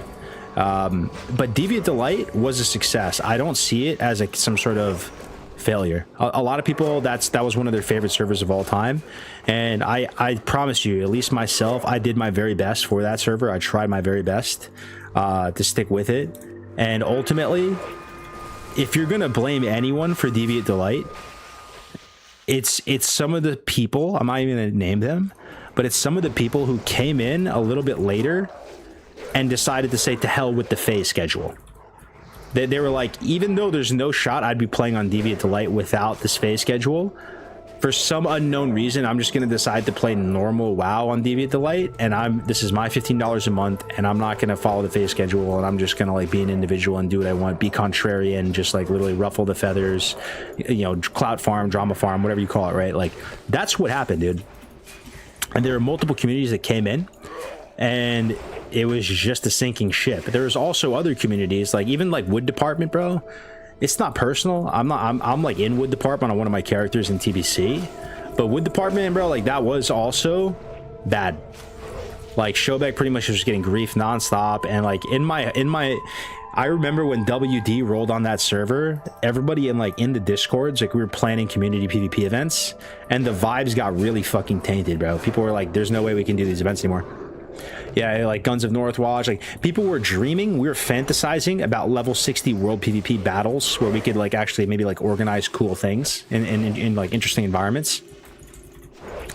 Wood Department rolls on the server, and those green drakes from Ashenville got kited to one of our events. I forgot what event it was. I don't think it was Guns of Northwatch. It was one of the events on Deviant Delight. Like they took those dragons, right, from like north, like world boss dragons from Ashenville. You know, like it killed a bunch of people, and it wasn't hardcore, right? But we were just like, oh man, I don't know how we're gonna do any more PvP events anymore. Like they're all gonna be getting griefed, and it didn't end up like, you know, like Wood Department didn't end up actually being as disruptive as we thought they were, but that's also in part because I don't know, just a bunch of things. But to not get too sidetracked, I think DV Delight was a success. I think we had a lot of fun on DV Delight. It wasn't 2 weeks, bro. It was multiple months for sure. At least for myself, it was like, I want to say for myself, a solid 3 months, maybe more, maybe like 3-4 months. But Grace quit a little bit earlier than me. If you're talking about Grace, I want to say Grace quit like a month before me.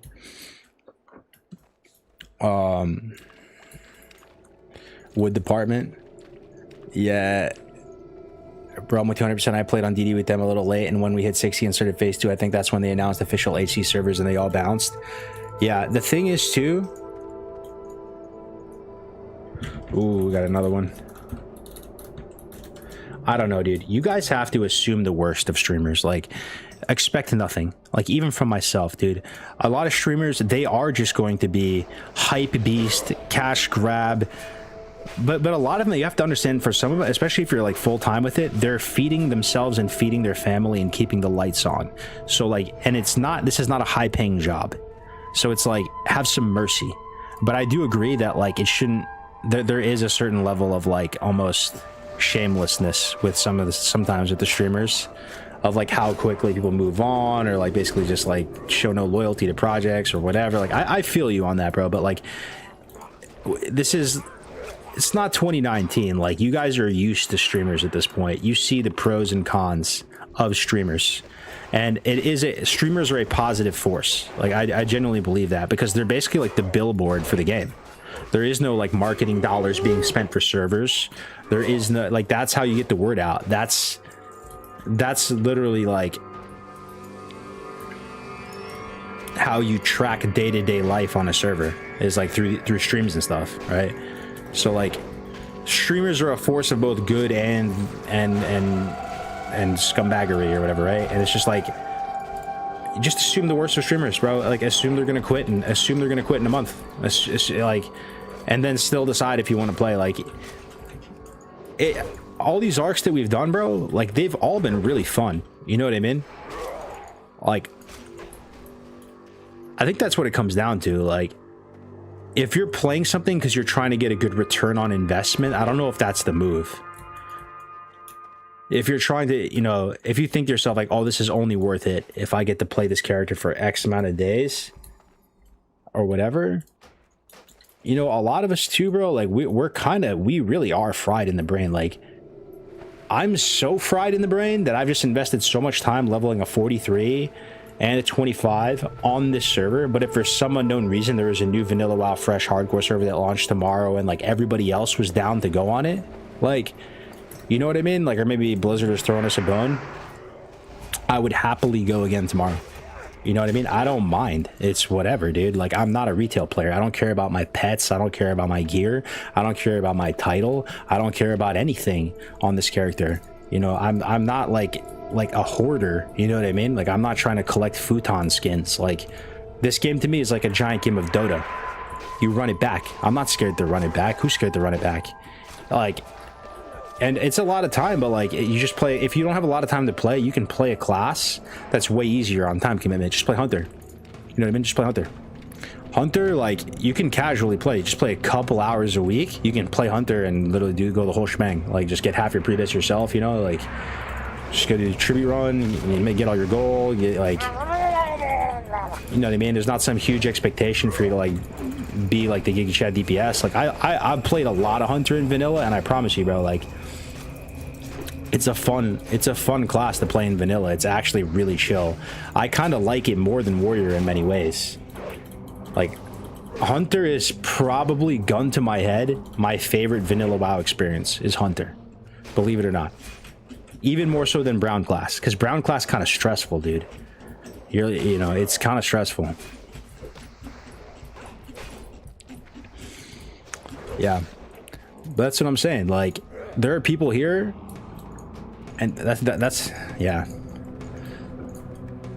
I've said it a million times. I'm kind of like beating a dead horse, you know, but it's one of my favorite things about my era of like private server gamers, like the people that are on the WoW servers subreddit looking for the new fresh, and like, we're used to private servers that we roll on shutting down, like, you know, characters getting lost, whatever. Like, I like celebrate that, where there are some classic WoW gamers that like like we're not scared to run it back, you know. We're not hoarders, like we're not retail players. Like if the homies want to run again and go fresh, always down for a good fresh, you know. And it's like, even if you can't play that much, it's not even about that. Like, you're still down for the fresh, you know. Even if you can't play that much, like, yeah, sure, bro, I'll roll a character. Like, it's not even about that, you know. You can't play that much. One session, you know, you pumped to like 20 or something, you know. You take your time, like.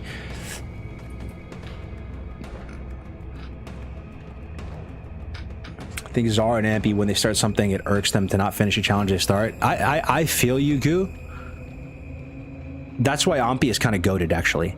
Ampy has followed through with every single project he's ever said he was going to do. Is that a fact, guys, or no? I think so.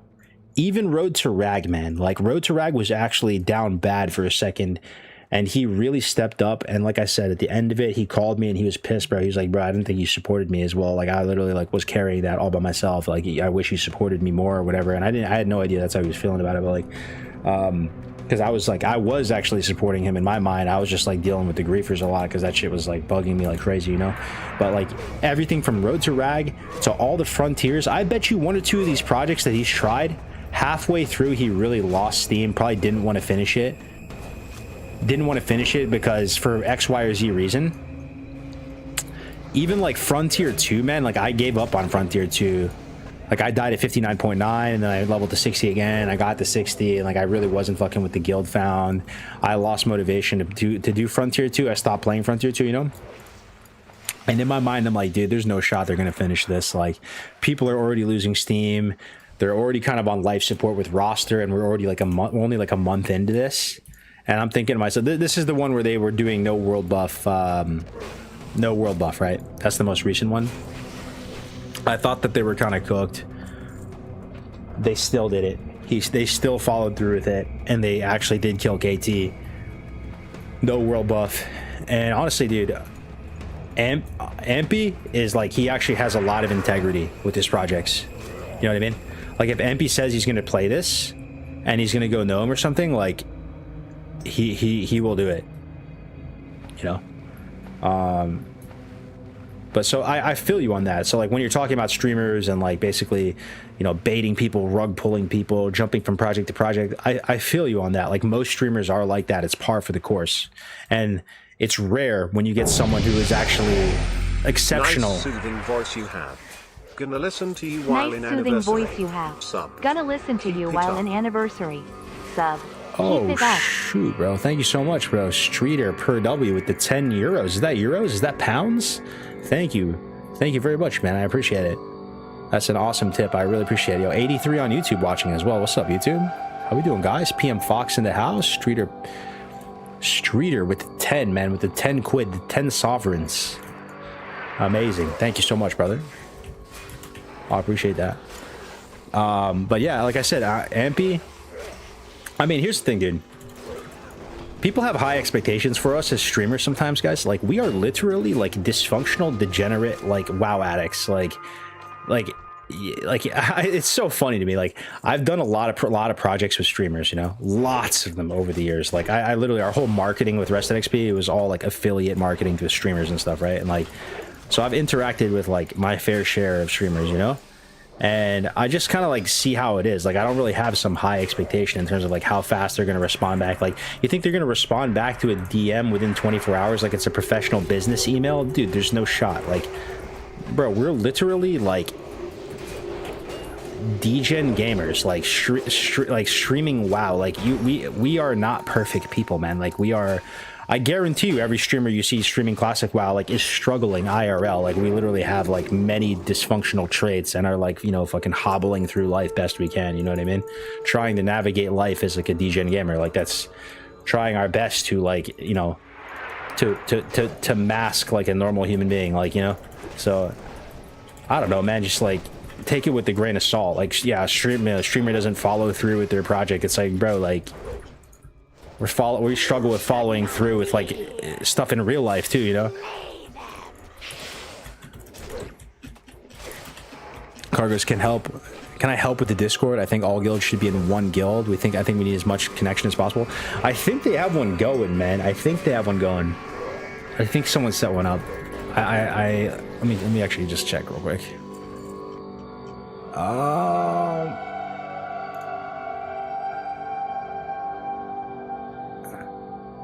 I think they have one going. Yeah, they have one going. Ooh, oh, I have these ready. I have these. But yeah, dude, you want to be you could be like a mod in it. You want to help with like the moderation or maybe help with the channels. Just yes, DM me on YouTube. DM me on Discord, Twitch brother. Annoying. Yes, on Nice to see YouTube. I someone find Twitch streaming annoying. classic on Nice to YouTube see too. someone streaming Winking classic face on emoji. YouTube too. Winking face. Yo, let's go. Sorry for the echo, guys. Yeah, Streeter, thank you, man. Buying me lunch right now, dude. That's a Chipotle burrito bowl and a large Diet Coke right there, and maybe a side of chips. Thank you, man, for the lunch. I appreciate it, Streeter. Yeah, no worries, bro. No worries. No worries. Glad to be live on YouTube as well. Sorry if I don't show the YouTube chat like as much love. Like I said, dysfunctional, barely fucking making it through life. So I do what I can. Thanks for the tip, man. I appreciate it. I appreciate it. I love how honest you are, brother. I mean, bro, like I'm just at the point. Like I feel like some of you guys might be on the same wavelength. I'm like in my 30s now, and it's like we're kind of like. Is anybody like? Of course, I still have some ego, like some pride. Like you're not just gonna get like stomped and trampled on, but like I don't really feel like. I'm tired, man. I don't really feel like faking it or anything. You know what I mean? I just like. It is what it is. These are my cards. This is who I am. Who am I really trying to impress at the end of the day? Like I'm never going to be the most handsome, the smartest, most skilled, most anything. Just full send, dude. Just full send. Like some people will like you, some people will not like you. Like Have a dinner then. I don't know, man. Have a dinner then. Oh my god, dude, the 50, dude, no way, man. Yo, this guy, dude, with the 70. Yo, is that forgive me, I'm a K Kona. Is that a euro or a pound? My bad. North American here. Is that, thank you, man. I appreciate that, bro. That's a humongous gesture of support, bro. Yes, dinner it is, man. Yeah, wine and nice little dinner from Streeter. Thanks, brother. I appreciate it very much. Was the Euro sign pretty sure? How's the pickleball game at the moment? Not bad, dude. Not bad. I'm not like at my peak right now for sure. But like I said, dude, like the girl that I've been like dating recently, I've been kind of like telling you guys a bit about, like she's been like a positive catalyst for like exercise again. You ever have that person in your life that sometimes you need like others to help you get back into like the fitness, like to just kind of like, you're not going to do it, like you're literally just going to be on your ass like all day, like you're just not feeling it, like it's sometimes it really helps to have like someone just kind of get you out there, you know what I mean? Start running again, start doing whatever. Like some of these I'm running again like probably like twice per week, and like I would never do these runs on my own. Like running in general, I'm not bad at running, I'm actually pretty fast, but I don't think I'm really ever gonna run by myself without some sort of like social pressure, without someone else saying like, hey, want to go for a run. If you go for a run solo dolo, that's pretty impressive though. I mean, you actually have a lot of discipline. I would go lift though. Like lifting has never been an issue for me. Like I enjoy it. I like going to the gym and, you know, machines or weights or whatever. But running is one of those ones where I need like someone there with me. So yeah, anyway, how it ties back in is like I've been running, getting back into that. And then also playing some pickleball because she is trying to get into pickleball and learn it, and she's not bad. So she's been like, you know, asking me to go out there and play pickleball and stuff. So I need a gun to my head in order to run. Yo, what's up, Aladar? Someone asked about you earlier, bro. Yo, Aladar, this is have you heard about this project, man? Yo, 07 Aladar, hell yeah, dude. That's the godfather of DV to Light there. We were talking about DV to Light earlier, bro. DV to Light was one of the coolest servers that a lot of us have ever played on, man. And that's all thanks to you, bro, at the end of the day. All thanks to you. And also that whole Dude, that I will never forget, bro. That whole Alex Sensual arc was the funniest shit like I've ever seen on the internet, bro. It was like the case of like there's like a bully and he's like used to bullying everyone, and then he like randomly gets unlucky with RNG and picks on someone who's like way dude, that was, I don't even want to get into it, bro, but you know, if you know, you know. This shit was so funny, man. I was thinking about it the other day. But yeah, I don't know if you heard about this project. It's race locked vanilla WoW self found. Like, so Torns play with Torn, Undead play with Undead, Orc play with Orc, Torn, Troll, etc. Bunch of people rolling here on Monday. A lot of bigger fish, bigger streamers. You might be interested though, bro, because like I know you're a private server guy, bro. You're like you're always down for a good fresh, you know, 1x vanilla with an actual self found buff. Aladar, this might, I know you decently well. This might be the most appealing thing for you too. Not even the self found, or not even the race locked. This self found adventurer buff, guys. The way you can interpret this buff is this is the no cheating toggle. There is nothing in this game more powerful to disable cheating, like swiping and all that, than self found adventurer buff. And everybody's playing with self found adventurer buff. So you get to play 1 layer, 1x vanilla WoW hardcore with absolutely 100% accountability, no cheating, no swipe, no boost, really, like no, you know what I mean? It's kind of sick, man. yeah, if you know, you know. Oh, I'm in. Please answer my question. Let me see. Can races group with each other in the new HC? Okay, Aladar. Sorry, my bad. I'm a terrible streamer. I don't really read chat that well. There are no rules. There is no fun police and there are no rules, but the caveat, bro, is there's culture. No rules, no fun police, no cringe add-on, nothing you have to do, no one enforcing shit, but there's culture. So like, we highly suggest and recommend, and we can apply pressure as guilds on people and brand them as traitors to their race or whatever if they play with people outside, right? And that's what I think is going to be fun to do, and like let people play in the sandbox, let people come up with their own systems and SOPs and whatever that with the guild, because that's a great opportunity here for us to see what the game feels like when it's more Warcraft 3 vibes. Tauren, play with Tauren. You know, imagine you're playing Warcraft 3 and you're playing Night Elf. You can't play with you know, with the human, yes, me lord, like peons, you know, like if you're playing undeads, you can't play with the orcs and get a wolf rider. You know, you stick with your race. That means you're limited to certain classes. That means you're missing banish, you're missing dispel, you're missing druid, you're missing decurse, you're missing certain things.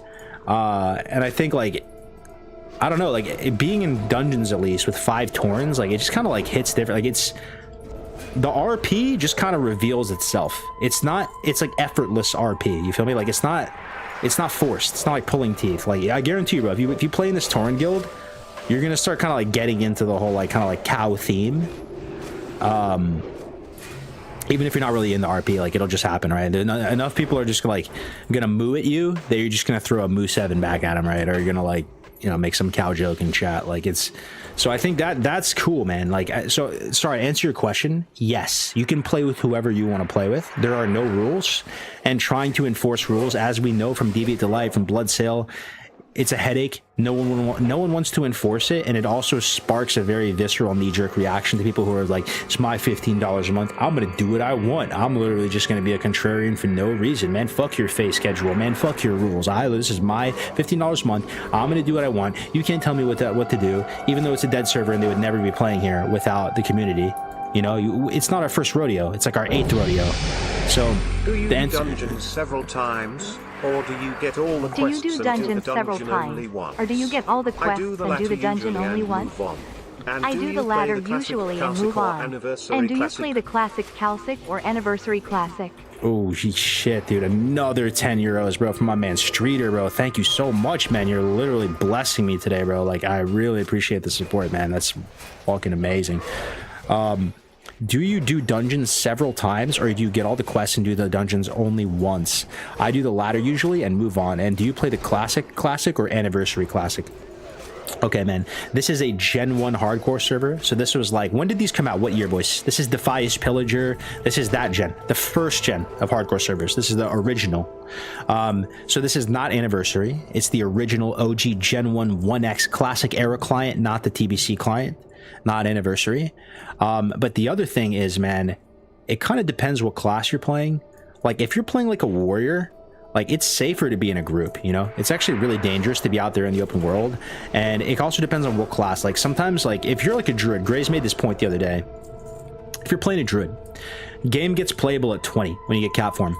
When you don't have cat form yet, like it's just awful, bro. You're just like wrathing everything and being like budget fucking balanced druid, you know. Like it makes sense to try to do as many dungeons as you can. Just like you can just spam dungeons, and like you only get one lockout per day, right? But you would want to like live in dungeons until you're strong enough to go out there and be independent. But you know, it's hardcore, it's one life, so it's really like what you want to do with it. But I think like doing the dungeons multiple times, it's not necessarily like best min-max like XP per hour, but it's fun and it keeps you upright, it keeps you alive, and it gets you gear. So yeah, for me, like this is not good XP per hour what I'm doing, but it's free XP. I'm in a group, I'm totally safe, I'm helping my guild. So that's what we're doing here right now. Sorry, Shobek's in here too. Yo, let me see. It's my bad. What does Shobek say? Thank you again for the 10, bro. He's basically 100 euros blessing me up this evening. Shobek just said, yes, Aladarb, yes, we're gonna try to do that, bro. Like fun RP events every week, every 2 weeks. Shobek's cooking up some great RP type events. Let me see.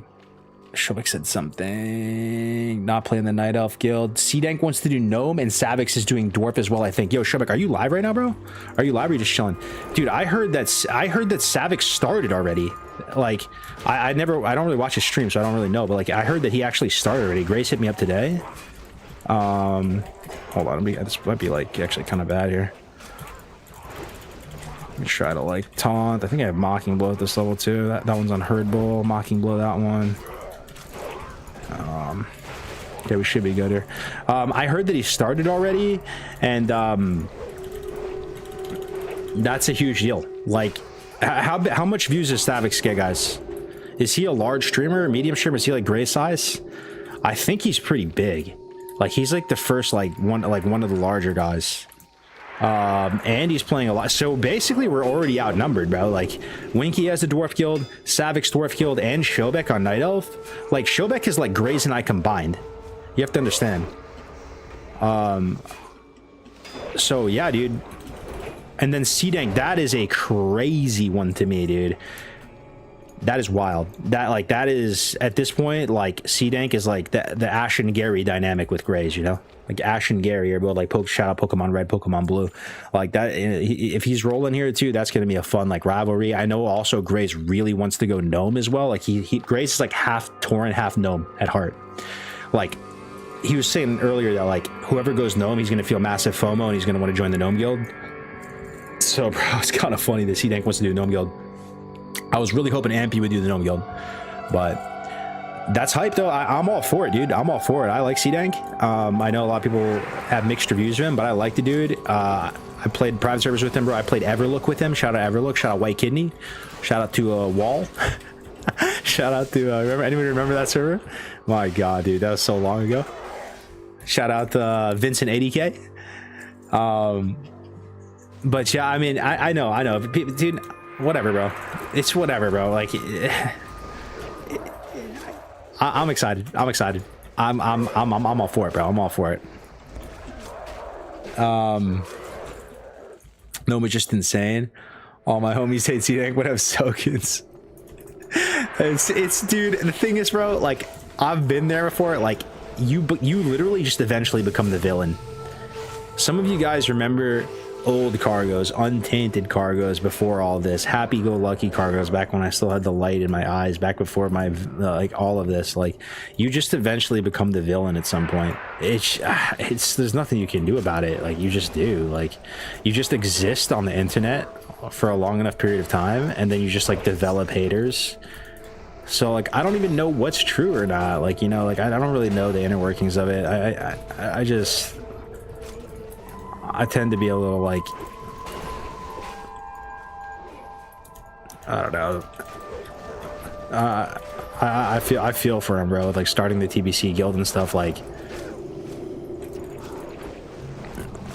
You either die a hero or live long enough to see yourself become the villain. What are your votes on Classic Plus? Yeah. Do you think What Blizzard are your makes thoughts it a on thing? Classic Plus? Would you switch Do you over to think Classic Blizzard makes Plus it a if it thing? comes out? Would you Oh switch over my to Classic God, Plus if dude. it comes out? Do you think Blizzard would even do that?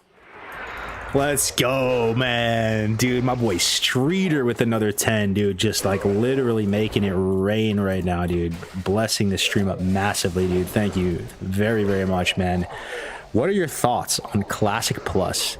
Do you think Blizzard makes it a thing? Would you switch over to Classic Plus if it comes out? Do you think Blizzard would even do that? All right, so Blizzard is doing Classic Plus, okay? I may not be a Blizzard sanctioned influencer anymore, but I still got some eyes and ears down to the ground, you know. I still have some Tweety birds that are telling me stuff in my ears, right?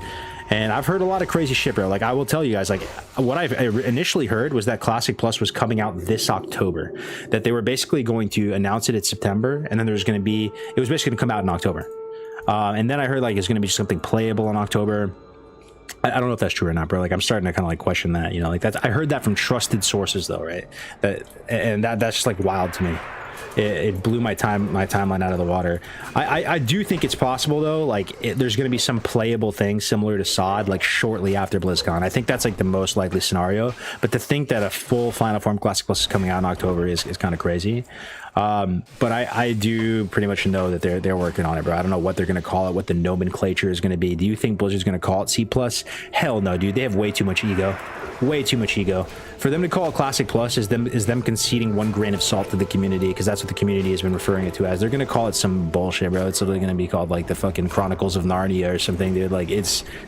They have way too much. They don't view themselves as Jannies. They view themselves as like the fucking best developers on the planet Earth and know better.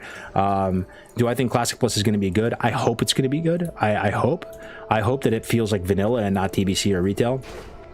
But I will say, if you give me Turtle WoW as a hedge, if Turtle WoW is Classic Plus and they just paid Shannon and Kroji for the source code of Turtle WoW and called it a ding dong day, we take those.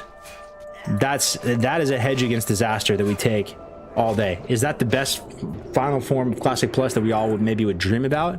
No, I think, like, you know, we all have like our like their childhood dream of like some like reimagining of like vanilla that could be like really awesome. But I think it's highly likely that whatever Blizzard comes out with is basically going to be like a Frankenstein resuscitated beaten corpse Mancrick's wife, you know, like Eliza, like cadaver ghoul resuscitated in the fucking Ravenhill cemetery, like, you know, skeleton of vanilla WoW. But that's just my take, and what I've learned from COD and these other versions of the game, that you guys will like it. Whatever they put out for C+, you guys will like it. It's no shade against you guys. I still love you guys. We're still cut from the same cloth. But like, it makes me sad that like that my boys, like my people, like that they gobble down the sod like stuff so easily, bro. And like, so but you know, it's not to say sod is the worst thing. Obviously, there's some stuff that hits, some stuff that doesn't hit. You know what I mean? But I do think they're working on C+. I do think that is going to come out. I do think Turtle WoW will probably be better than whatever they come out with. Will I play C+? Yes, I'll give it a shot with an open mind and an open heart, in the best interest of, like, you know, just like my community, my brand, my everything. I will try it. What I'm fighting for, my dog in the fight, my only dog in the fight, is I want them to give us pristine servers. That's what I want them to call it, because even the name Era is already fried. They already fried it by like tainting it and like not even making it make sense. I want something called pristine servers, where they give us the original trilogy, Vanilla WoW 112, they give us TBC 243, and they give us Wrath of the Lich King 335 as they were in their original state. Hashtag no changes.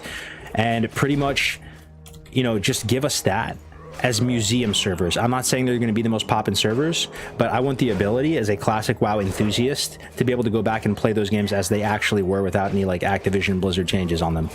You know what I mean? And if they want to do C+, then do C+, and like cook, you know, full send, do it, bro. Like literally do, like, you know, full send, like make it as crazy as you want, you know? I just want, call me crazy. This is the hottest take apparently. I just want the original versions of the game preserved like a Mosquito and Amber, preserved for us to play. Maybe you want to show your kids the game someday. Maybe you want to go back 10 years from now and just like kind of just like play some like OG Wrath or TBC or vanilla. Museum servers, pristine servers. That's my only dog in the fight. If they did that, if Blizzard did that, and they gave us real, true, pristine servers, it would be them acknowledging that spiritually that code isn't theirs to touch.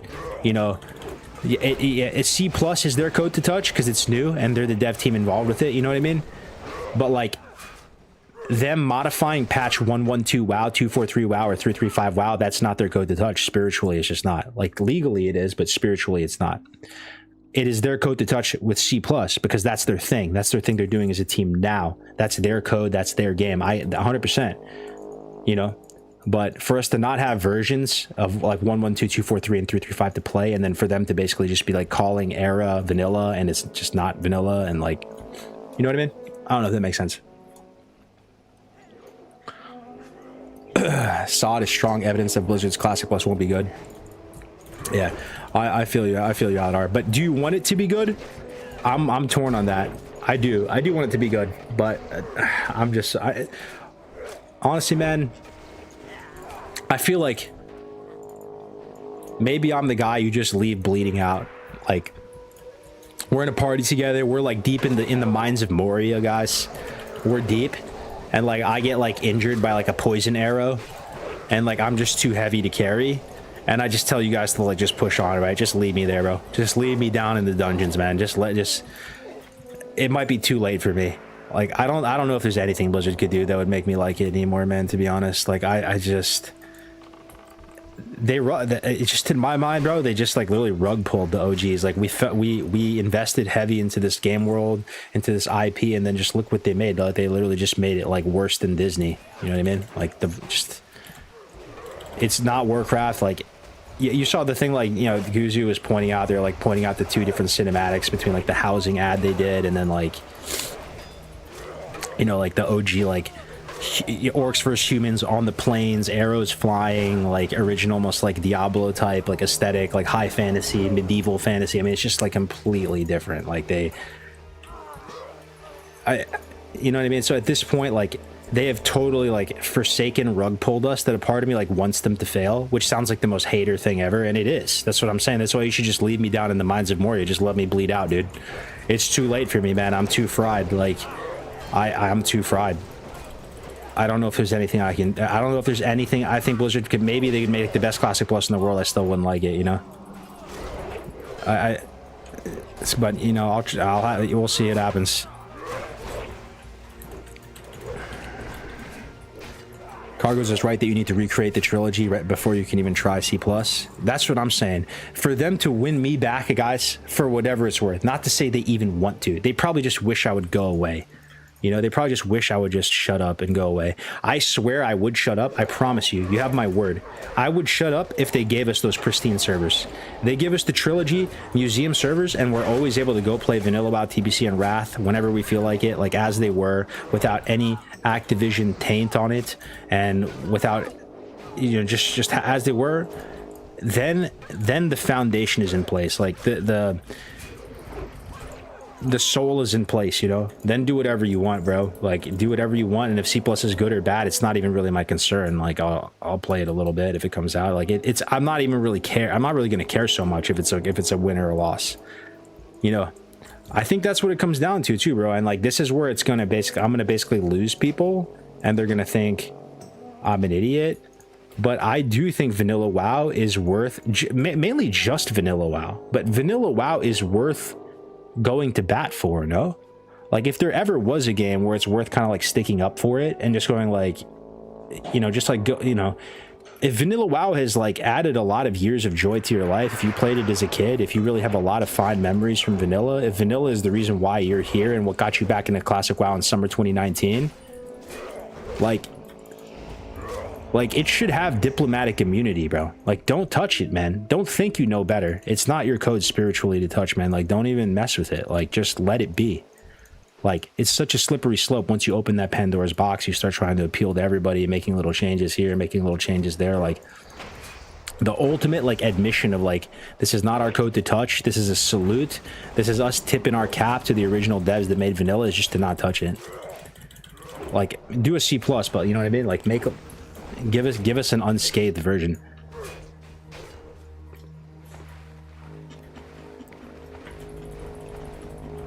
We still haven't had a single TBC without boost or a single WoW Looker without WoW token. It's also important culturally to preserve it like a piece of art in a museum so people can go back and experience it.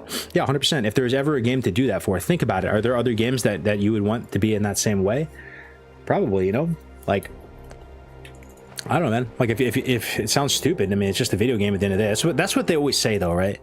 Whenever people start getting heated about something or, like, caring about something, isn't that the default thing to say where it's like, why care, dude? Imagine caring.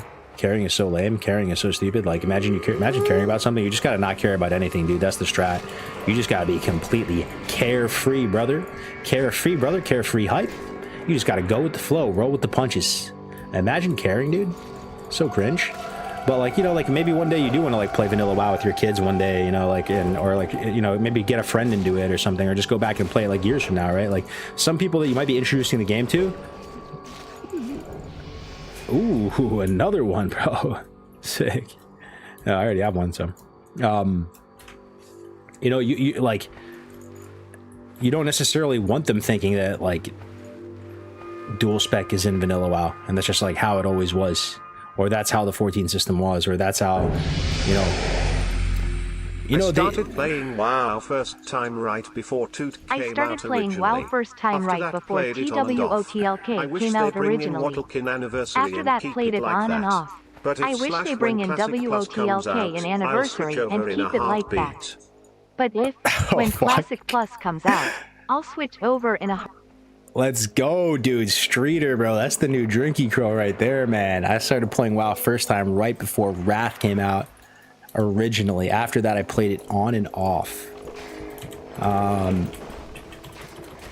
wish they bring in Wrath of the Lich King and Anniversary and keep it like that. But if when Classic Plus comes out, I'll switch over in a heartbeat. I thank you very much, man, whoever you are, for like the hundreds of dollars you are spending on my channel. It really supports me in a big way, man. I really appreciate that, dude. This guy's clearly eating well. He's crushing it in real life, and he's spreading the love, man. You love to see it. Yeah, I mean, I respect 335. I respect Wrath of the Lich King. Is it my exact cup of tea? Is it my favorite version of the game? No, but it's part of the trilogy. And I do know enough people throughout the years on private servers, shout out Warmain, shout out like even just like the LATAM community, and it'd be like, and you know, South Americans, LATAM gamers, like a lot of Brazilians and stuff, like they love Wrath. These private servers have been around and like have been consistently high pop for years and years. Like 335 is a legit version of the game. They're just a slightly different breed than myself. There's a certain breed of classic gamer that is more of a vanilla TBC guy, right? Like some of you guys are that, and then there's, I guess they call them Wrath babies, right? Like there's some people that like they're just Wrath is their thing, right? Maybe like vanilla is second or something, you know.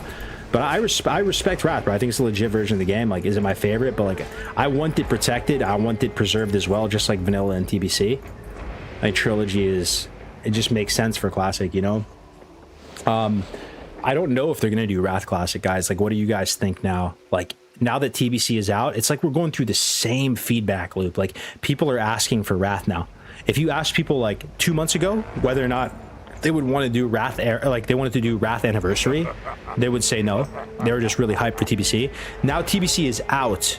People are like, oh, like they're getting hyped for Wrath now. Not sure what way they're gonna go with it. I actually have no idea.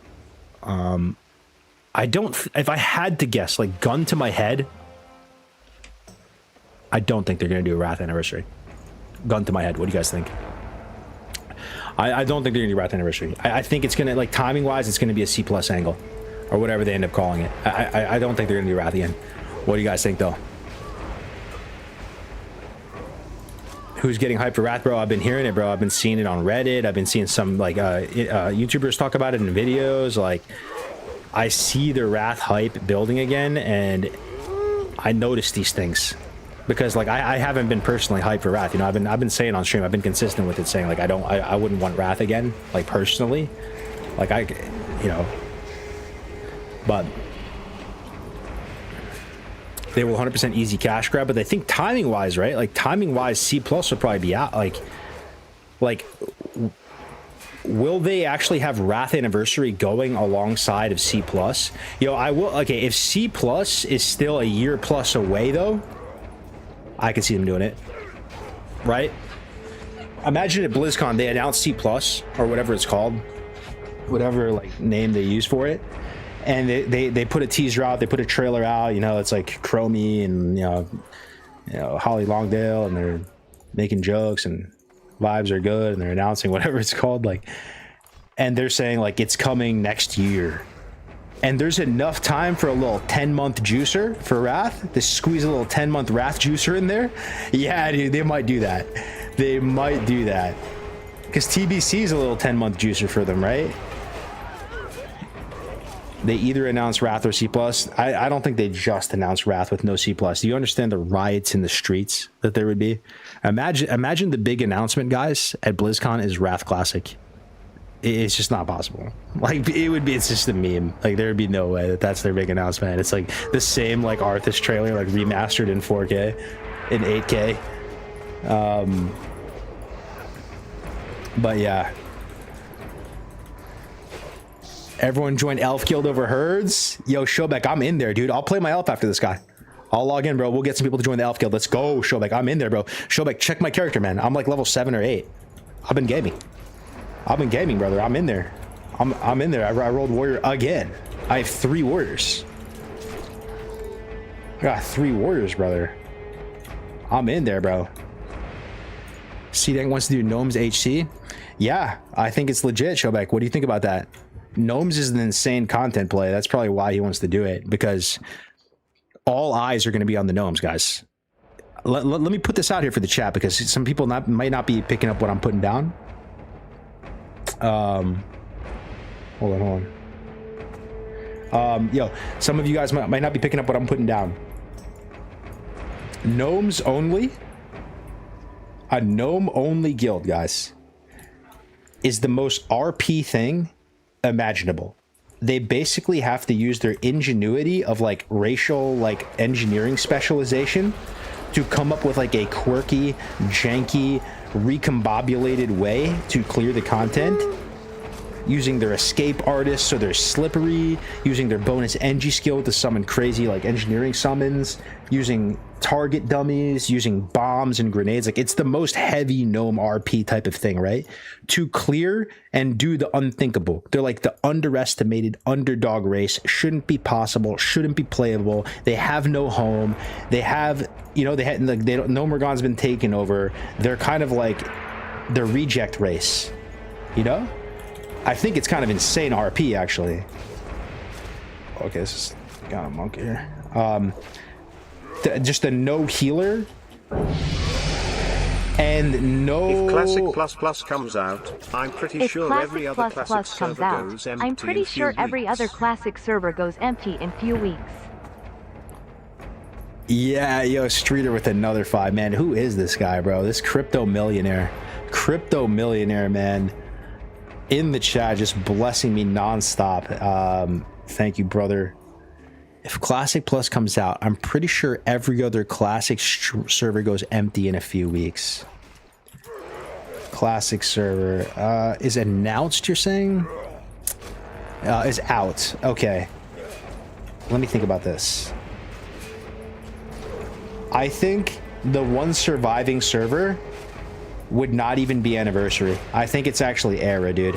There will be people playing Era still, right? There will be. But you're right. I think Anniversary is dead. It's toast.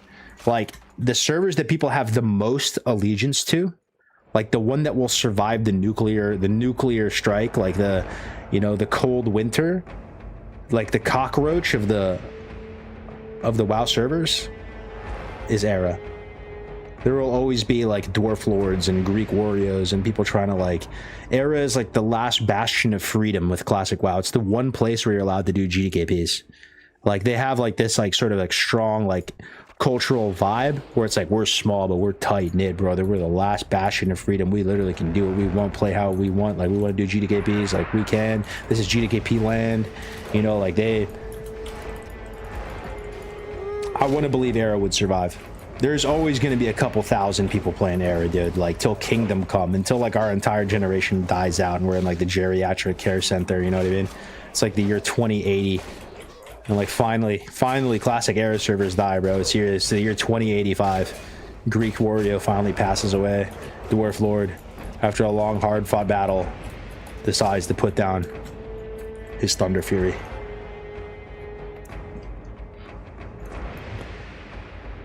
A 10K rating on Era, that's healthy.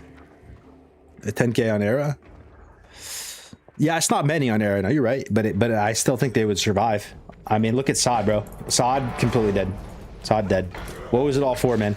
What was it all for? Like Sod.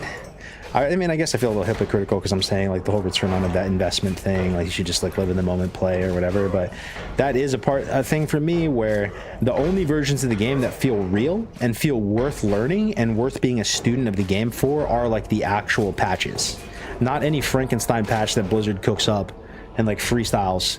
You know, they all smoke a bunch of weed at Blizzard HQ and just are freestyling ideas to put into a server. Like 112, 243, 335. Those are legendary, stable, widely accepted, and valuable versions of the game to like learn. You know, if you're gonna like, there might be multiple freshes in the future or whatever, right? So that's why it's hard for me to play like even like Turtle WoW, Ascension WoW, any of these like fun servers that are like kind of more custom, because to me it doesn't feel real, you know. Yo, Sasuke in the house. Was good, brother? What's good, Saucy? What do we think of Skullcore is the name of this new chapter? Skullcore. Ooh, that's not bad.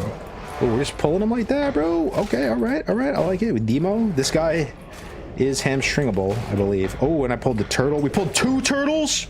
Oh my god, dude, this is actually bad. Hold up. I need to hamstring this guy. Just run from this guy. Kite this guy. If you guys are like here, you need to kite this guy. You need to kite. Kite. Run. Target dummy out. Yo. Okay, run. Hold up, run. Water. I think they don't follow you in the water. We can fight this, though. We actually can fight this. It's a couple turtles and the boss. We can actually fight this. I have fear as well. Just haven't been using it. If they keep chasing us, dude, we actually can fight. We can turn. Keep going. Just keep running. Let's see what happens. Just see what happens. See what follows us once we get out into this other area. Like, honestly, like, bandage, get healthy, come out here. There's like evade spots and ways to cook out here. Let me bandage and stuff too. I think we just have to lock in. He's on Herd Bull. I hamstring everything, bro. Okay, he's hamstringed, right? Like you can literally like, we can kill something now. Kill these fucks? I'm down. Yeah, okay. Just keep kiting that one then. We kill the turtles one by one and we kite this guy.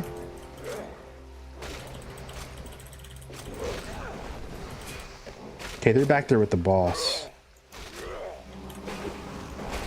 He's stunned. Okay. Herd Bull's kind of low. I have glue as well. Oh shit, Herd Bull's in trouble. Let me start gluing shit. Can I glue the boss? I hamstring the boss. And I glue him, Go, just run and bandage, bro. He actually is gluable. We can all glue him too, boys. We can all glue him. I'm killing this turtle. Please. I'm not a crypto billionaire. I'm just really wanted to do I'm not a something crypto nice to someone today. I just wanted to And do why not something nice ask to few someone today. questions while And doing why that? not ask few questions while doing that? Come on, let me just retell this guy, kill this turtle. Bro, just keep gluing this guy if you guys have glues. And just choose life. Don't die, man. Don't die. Like, everything is hamstring. Will we hamstring him again? Just run from him. Hold on. Okay, he's hamstringable. Run. Please don't die. Just run in a straight line. I glue him in 15. He's on Herd Bull. Demo shot. He's on Bailey.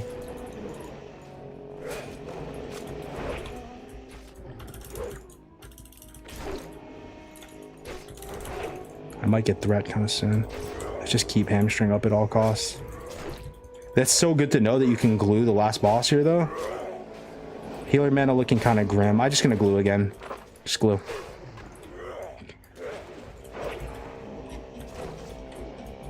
Bro, that's such good tech. Who knew that? Who knew you could actually glue this guy? Who actually knew that?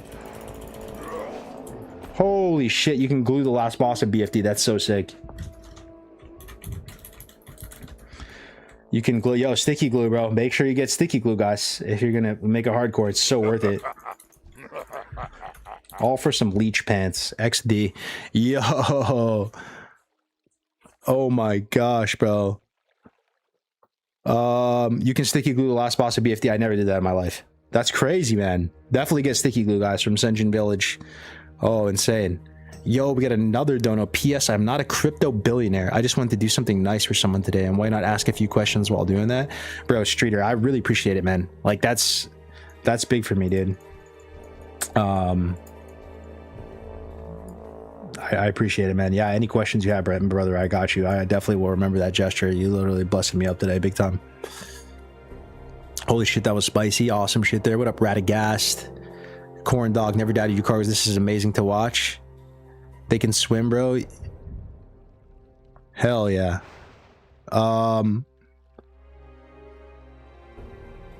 Girl, you're slaying this dungeon. Pop off, queen. Thank you. Thank you, thank you, thank you. Still have 10 of those bad boys in my inventory. I had to blow the skull, though. Oh, are you in this dungeon, Kidalis? Yeah, dude, that was sick. I mean, let me think about this, though. Maybe we played it wrong. How do you play this right? Like, how do we play this right? Like, let's say if let's reimagine this. We're in the boss room. We pull all the turtles in the boss. What is actually like the best line of play, guys?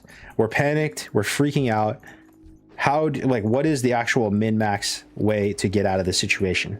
Like, he is hamstringable, right? So he is slowable, but there's also turtles as well. And now that we know that he's sticky glueable, I think the best play, if we think about it, is just to sticky glue the boss and kill the turtles and just rotate sticky glues on the boss. Let's say no one had sticky glue for some reason, though, and we have the boss hamstringed. I almost want to say, like, maybe it's a kill the boss angle because the turtles are so tanky and they don't do much damage. Maybe we just hamstring the boss and kill the boss. Hunter kite the boss. He does have feign death and stuff too, right? That is true. The hunter can kill the boss. And no, he doesn't have feign death. What am I saying? He's not 30 yet. He's 29.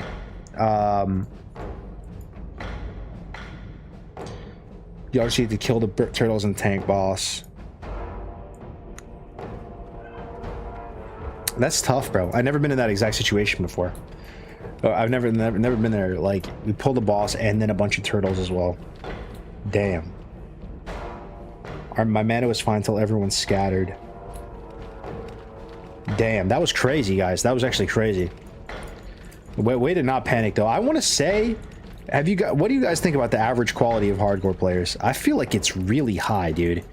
Compared to TBC, guys, like, TBC is the worst players I ever played with in my life, man. I haven't seen such bad players than in Sky Fury, Wrath of the Lich King Fresh, bro. Like, the actual quality of players from, like, LFD in TBC, like, the people are literally day one bot mode. Not everyone, no disrespect, I'm just saying, like, how common is it to see, like, a Blood Elf mage who's literally worse than a robot? Or, like, I don't know, bro. So I feel like the hardcore gamers kind of built different, actually. Kind of built different.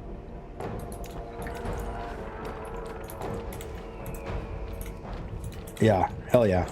Everyone stay calm. Good stuff. Cargo, I sent you an idea about the Discord idea. Okay, hell yeah, hell yeah, hell yeah. We need all the help we can get, man. If anybody wants to help with, like, the Discord moderation or anything like that.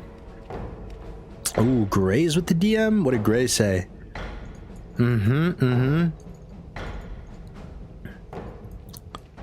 Oh, okay, I can't talk about it. It's gonna be big leaks. Big leaks.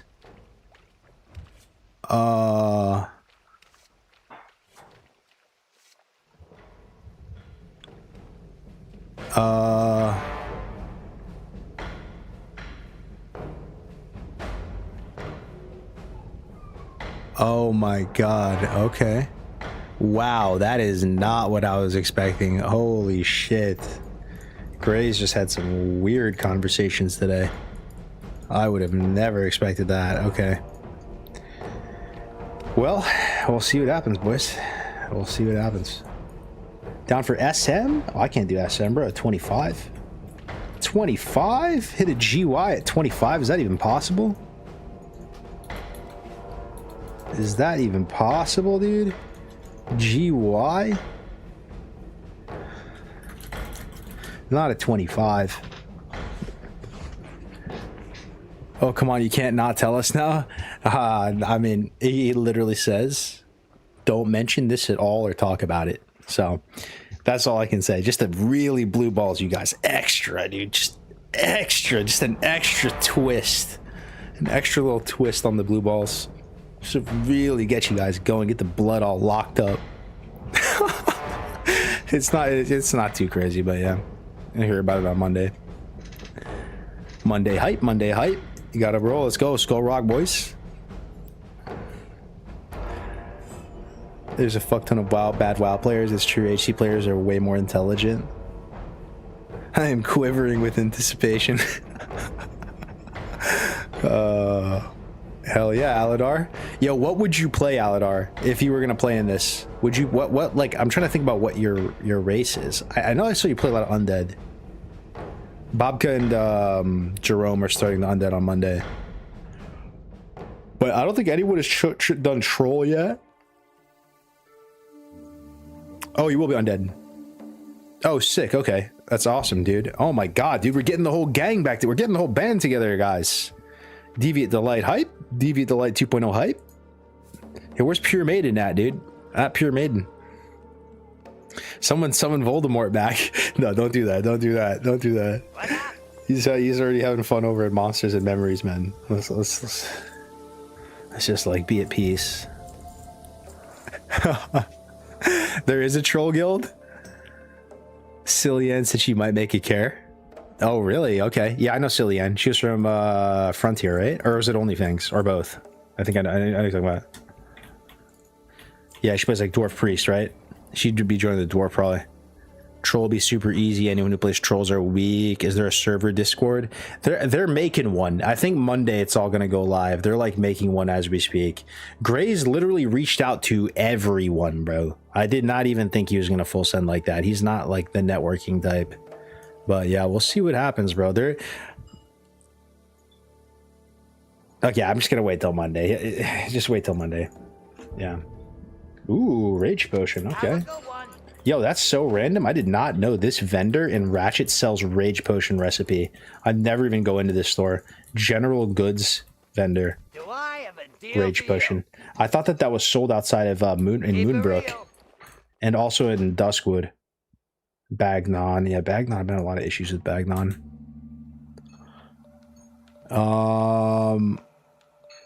Skull Rock hype. Yeah, I've been having a lot of issues with Bagnon. Let's see here. Rage Potion. Got 3 gold to our name. Like, we're doing good.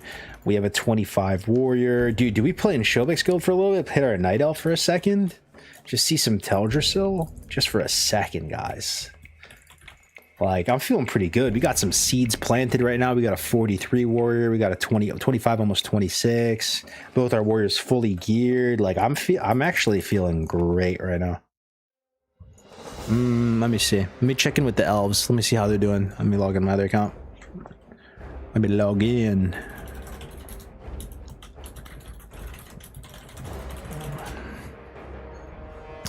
Is there dual spec? Yes, there is. And like I said, I'm talking all this shit about dual spec, thinking that it's not good for Era overall, but at the same time I struggle with it because I enjoy playing with it as well. Like it's the purest side of me and what I think is like spiritually good for the game versus me just being like a meta chaser, you know what I mean, or like a man of convenience or whatever. Like I struggle with it. Like I have some cognitive dissonance with it. I mean, my thing is like the museum servers should be their own thing, And like even what we're playing now shouldn't necessarily be those museum servers. Oh my god, I logged into the wrong account. Shoot. The museum servers should be like their own thing, you know, even if we're like not playing in them, you know. I just want like an unscathed version of vanilla somewhere. Pristine servers.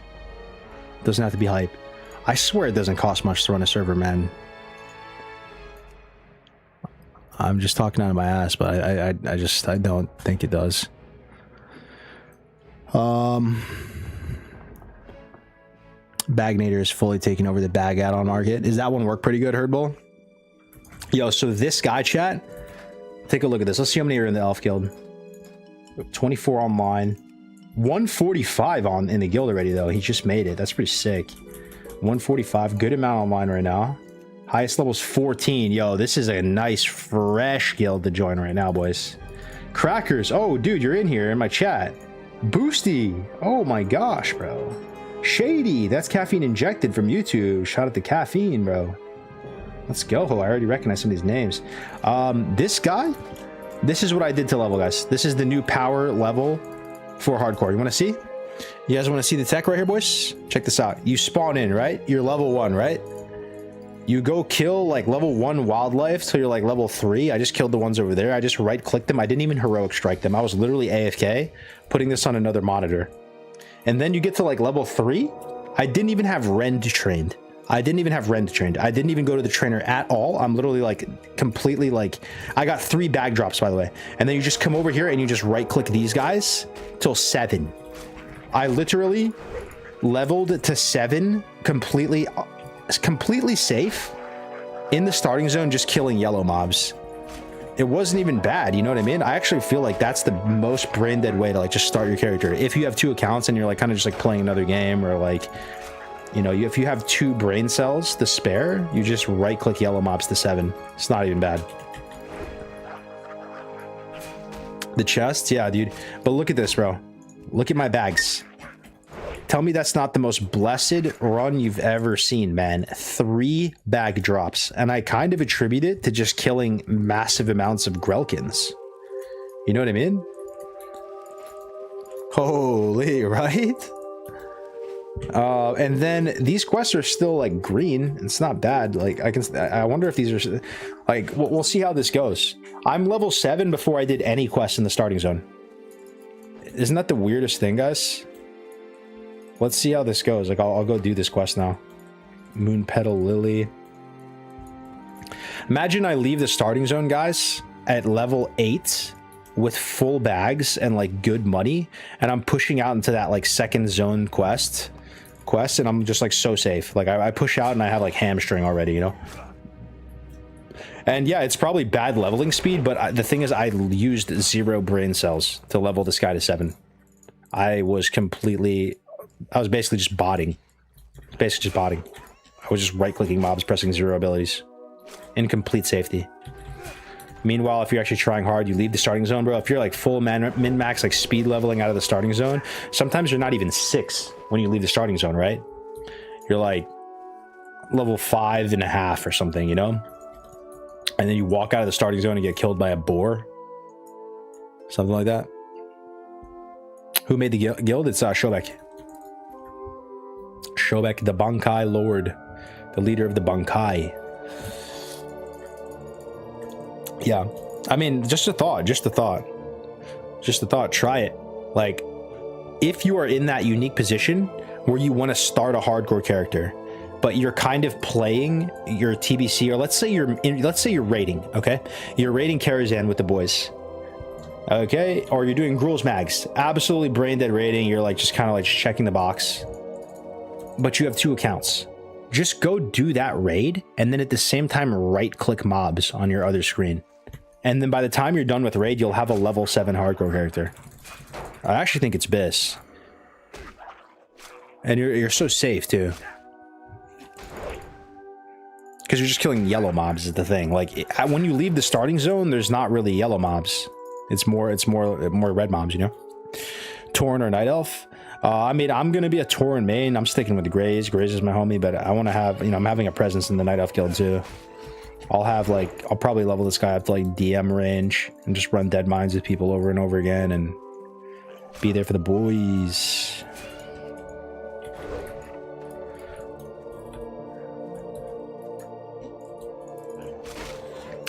The Teldrassil music? Oh yeah. Yo, cast your vote, guys. What's your favorite starting zone after all these years? What do you think it is? What do you believe it to be at this point? Like, what's the comfiest, the coziest? Like, I'm talking not just the level 6 starting zone. I'm just talking about, like, you know, is it like Valley of Trials into Durotar? Is it like Camp Narachi into Mulgore? Is it Teldrassil into, or no, Shadowglen into Teldrassil? What really just does it for you? Ooh, Tirisfal. That's a little more rare of a one, yeah. Tirisfal. Oh, I see. Dunmorrow, human. Look at that. Look at the diversity, though. Like, what were they smoking back in the day to make all these starting zones so good that there's people, even for the undead one. Like, why does that guy like the undead one, guys? To me, there's nothing, like, cozy about the undead one. But maybe if you like Halloween type stuff, like Nightmare Before Christmas. I mean, it's kind of got a cool color palette, I guess, like the kind of teal cyan colors. Yeah, I guess you probably just have to be an undead to understand, you know? You have to be a true undead enjoyer. How they built this in 04 is insane. The thing is, man, they probably built this in like 2002 or something. Because if it came out in 2004, like how many years did it take to develop it? Maybe it was like 2002. It has a gothic vibe to it. Bro. You know how Brill's like in music is Twinkle Twinkle Little Star backwards? I learned that from this guy named Chimley, who was like a musician who like analyzed the music of this game. I never forgot that. It was a crazy thing. It's Twinkle Twinkle Little Star backwards. It's the Brill Tavern music. They removed that shit in TBC. They just made it like normal in music. Is there a troll guild forming? Not. Maybe. I'm not sure. I don't think so though. We need like a streamer that play like mains troll. Someone who would be like a good fit for it. You could for one though, man. Like it's not like no one's gatekeeping you. If you feel motivated, like, and you just do it and like make it a nice guild and start it. I don't think anyone's trying to like claim territory and make like this is my guild, blah blah blah. Just do it, man. Look at this. I'm like so high level that I just don't have to worry about anything, fam. I got my Ichor already. Oh no, I got it already. Oh, I need mushroom from the Grelkins. Okay. All right. People joining hype. Let me see if Shobek's on. Shobek. No, he's not on. But yeah, boys, this one is called Elf Core. Elf Core hype. You know the cool thing though, guys, about this project, guys? You know the cool thing, guys? I would never play a Night Elf Warrior in my life. This is like griefing yourself hella hard, right? If you're just playing the game normally, like if you don't play human, you're a griefer. This project is making my brain tell me that I'm safe to play Night Elf. Like it's okay. I can enjoy the flips. It's okay. Even in this project, because it's self-found, I don't have to think of like some like toxic like Edgemaster grind. Like who cares? No one's, it's self-found. You can't like reliably farm Edgemaster. What are you gonna do? You know, so you could just play Night Elf Warrior and chill. And honestly, yeah, it's just that's it. I don't really have ambitions for this character on like white main or like playing it normally. It's just for this event, and I just enjoy Night Elf Warrior. There's probably not going to be a lot of warriors because people are going to just like not want to play Night Elf Warrior, and then that'll be cool. Yeah, these are the guys. So I came over here, boys. This is a hyper spawn, and I right clicked these guys from level 3 to 7. Did 0 quests, and it was lit. And as soon as you kill them all, they all respawn again, you know? I simulate the DPS on Wrath. The difference between Orc with Axe Warrior or Undead Warrior was only 0.49 DPS only. But that's Wrath, right? Isn't Wrath different? You're talking about... And Wrath, I'm not sure like what it is in Wrath, but for sure, bro, like the difference between a Night Elf Warrior and a Human Warrior is substantial. Like it's a big deal. Like it's a massive deal.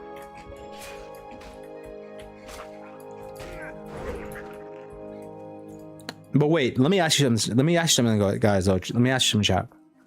Is the difference between a night elf and a human warrior bigger than like a tauren and an orc? What do you guys think? Like, orc might be actually bigger because they have wind fury and they have blood fury and they have axe specialization. So like non-orc is probably like the biggest like kind of like troll. Oh, dodge? Yeah, for like tanks. Yeah, for tanks. Yeah, like an elf tank. And the thing is too, bro, you actually could cope for an elf, because if you wanted to be a tank as an elf and you just like wanted to play daggers, that's legit, right? You can just play daggers and then nothing matters. And I think daggers is kind of sick on warrior. Yeah, that's it. That's all. I am honored. You could just play daggers. So even humans, even like human tanks will sometimes play daggers, you know? Tauren for tank, no? Yeah. For tank, it doesn't really matter so much. I'm just thinking like a DPS warrior on Horde. Orc is just so crazy. Trade my class spells. Okay. Bro, the reason why I never played Night Elf Warrior, boys, look at this. I did so many runs, Night Elf speedruns, hundreds of Night Elf speedruns over the years. Just deleting, going again. I never knew there's this other part of this starting area. Look at this. The Night Elf area, you can actually come in here. There's an armor and a shield crafter. Like there's actually a nice little like green aesthetic in here. Weaponsmith, and then there's an upstairs here with the warrior trainer. And I never play Night Elf Warrior or Rogue, right? I would just always play human, so I didn't even know these guys exist.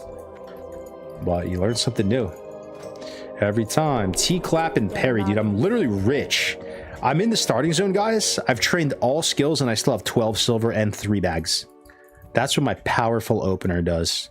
I call it the Grelkin. The Grelkin. My goods are of the highest quality. The Grelkin 4-move checkmate. Something.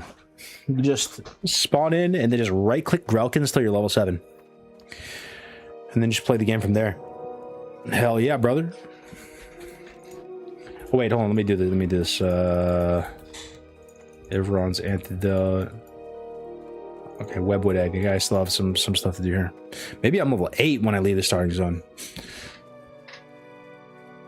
Why like Mirlaw doesn't play another race respect for contest to the same 2800 rating?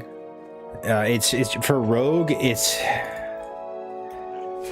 I don't know, dude. Rogue is one of those classes. I feel like. Wait, guys, is Mirlaw play undead like only, or does he play some human as well? I don't actually watch his stream so much. But yeah, Rogue is one of those ones you kind of have to just pick like the min-max race. Like it's just the nature of the class. There's like so much ego with Rogues. Like they're like the biggest ego class in TBC, and like you kind of just, oh man, that's like a fate worse than death playing like an off-meta Rogue in TBC. Like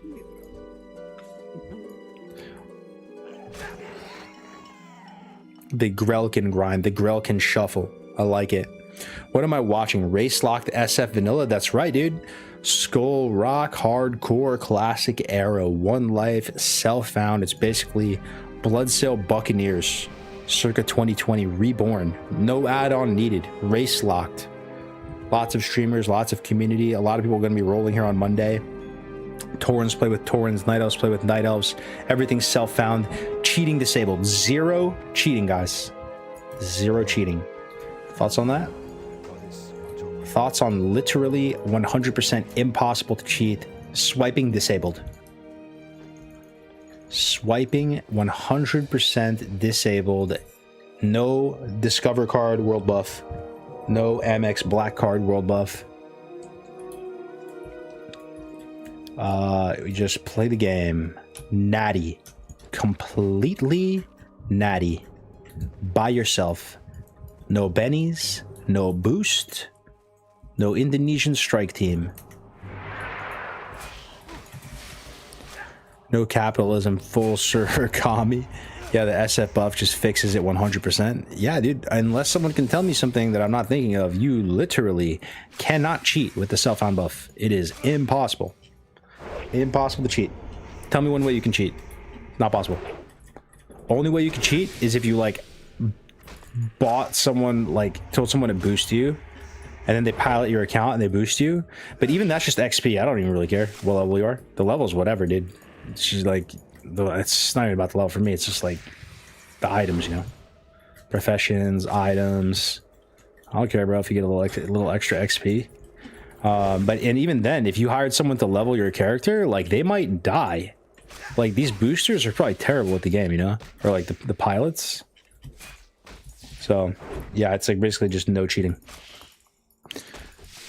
Will the server explode Monday with Zaryu? Not sure, bro. We're just gonna have to see. There is some big conversations happening. I don't know. But I know like some stuff's gonna happen on Monday, so just have to see.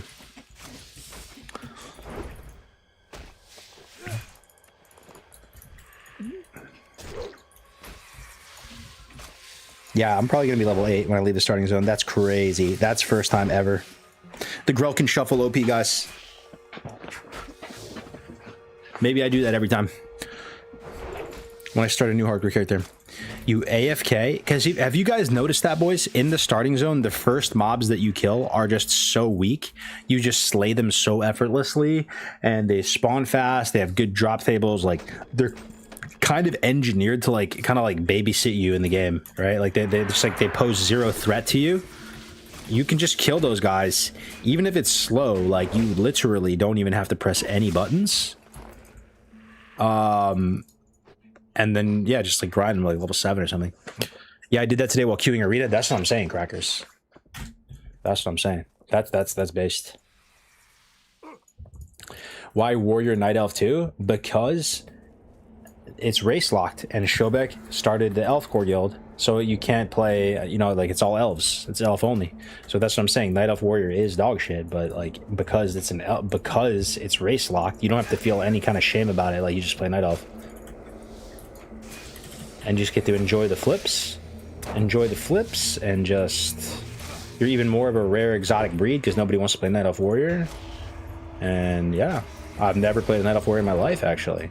First time right here. Don't know the animations really. They look kind of cool.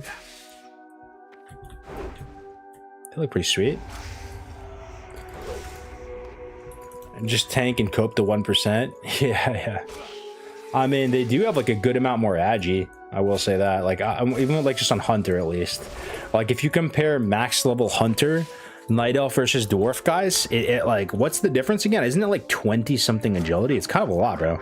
It's like a whole piece of gear. I remember I played Dwarf before and like, and the reason why it's kind of a lot is Night Elf actually Hunter benefits crazy from agility. Like they're the one class in the game that gets 2 AP per agility point. Like most classes only get 1 AP per agility point, or Warrior actually gets 0 AP per agility point. You know, they just get crit and like dodge and armor and stuff. So Hunter just like gets insane value from agility. So like a Night Elf Hunter does actually do like a bit more damage than a Dwarf Hunter, like for real. It's not nothing. Are you doing other talents, profs, etc. compared to the Horde characters? Probably not. I really enjoy it, dude. Like, I really enjoy just going like shield to 20. Being Alliance, it'll just be a little bit different. But maybe it's just me. Like when you really figure out how to play like a class or race, and you just like feel good on it, like it's, I don't know, man. It's just, you're just having more fun. You just want to do it. You just want to run it back even cleaner, even better. Like, I love going sword and board to 20 then, going Fury, dual wheels. So good. So good. You still playing hardcore? Oh, hell yeah. I'm just doing this like kind of like support, you know, support. Speak with the guy on top of this. Okay. Do I have vendor? Yeah, we just vendor real quick. Yeah, I have a 25, almost 26, and a 43 in hardcore. And on Monday, I'm going to be duoing with Grays all day. Monday is going to be a big stream. A lot of people rolling. And I'll be duo on my alt with Gray all day. Yes, sir. We're on Skull Rock. It's 1-to-1 in TBC though for Vanilla Hunter 2 on Agi. Thought for Vanilla Hunter 2 on Agi? No, for sure. I'm 100% positive. Vanilla WoW Hunter, you get 2 AP per agility. It's crazy. It is crazy. That's why itemization on Hunter is actually extremely easy. That's another reason why Hunter is so chill. You literally just stack Agi. Stack Agi and profit. It's just like nothing else really comes close, you know? Just more Agi better.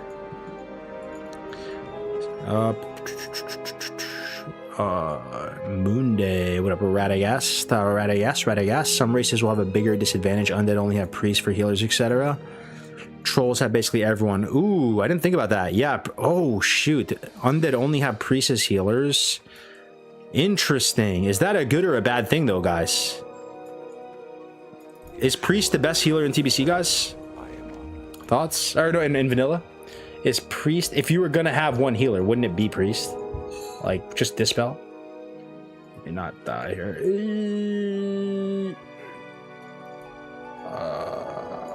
Oh yeah, I need to go to this well. I think it's the best healer though, man. Like, think about Tauren. What would you rather have, guys? If you had to draft a healer, would you pick priest or shaman?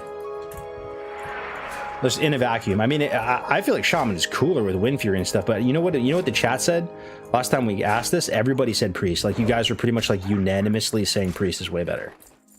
And like I play a bit of healer in TBC now, but I don't really know so much in vanilla which one's way better. I mean, the shaman's like buffing with like the most insane buff in the whole game with Wind Fury, you know. But you're saying priest because of dispel, right? Right? It's dispel, right? It's not like, is it?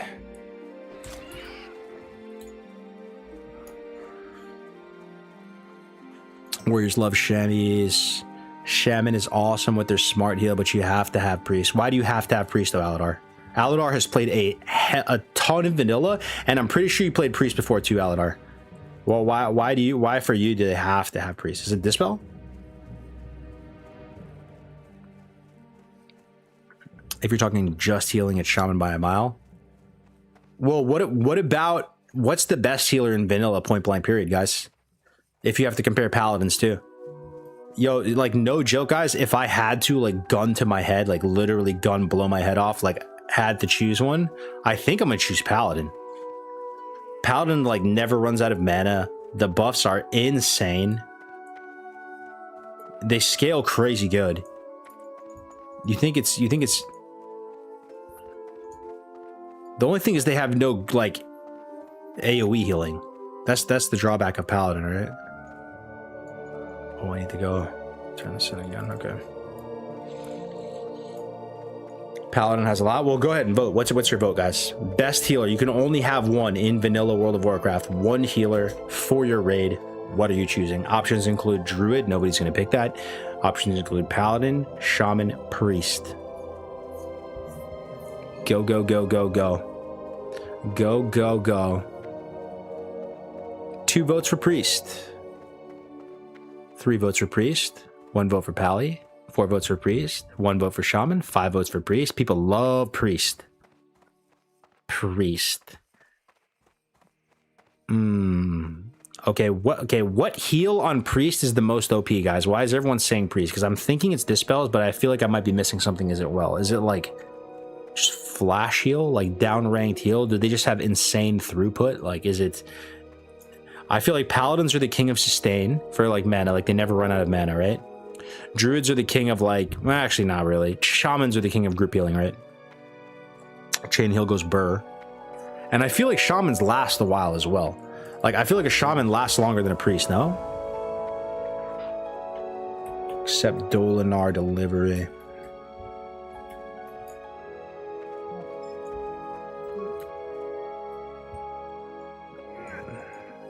I think I'm gonna just kill a couple more creatures and ding level 8 before I leave. I don't even know if I can train level 8 skills in the starting zone, guys. Can you? I've only been playing this game for 20 years, so like I need a little bit more time to learn certain things about this game, guys. Can you train level 8 skills in the starting zone? I kind of think you can't. Like, nobody's even here at level 8. So, like, you don't even, like, think about it. Trainer's only up to 6, right? That's what I thought. Okay. So I can just leave them. That's what I thought, brother. That's what I thought. Yo, Warrior's looking strong, brother. Thank you, man. Thank you, thank you. My third warrior from Fried in the Brain. Night Elf Hype. Baladash Balanore. Ishnu Daldieb. Ishnu Daldieb. My life for the Sunwell. I played Disc Priest and never run out of mana. Fort, good throughput, Dispel. Wrong elf, I know. Someone's gonna say that. My life for the World Tree. My life for Teldrassil. Yeah. Yo, Sylvanas is an elf, right? She's an elf. She just like got corrupted. She's a dark elf. She's a elf trader.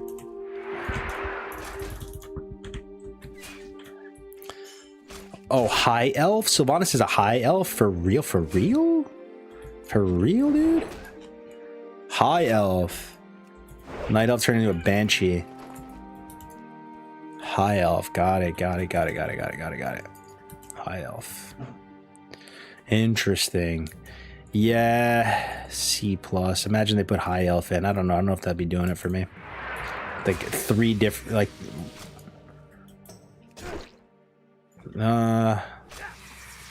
That's crazy to think of, actually.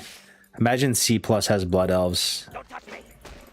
Ooh, thoughts on that? Like blood elves in vanilla? Wouldn't be the worst. It'd be kind of like weird, though.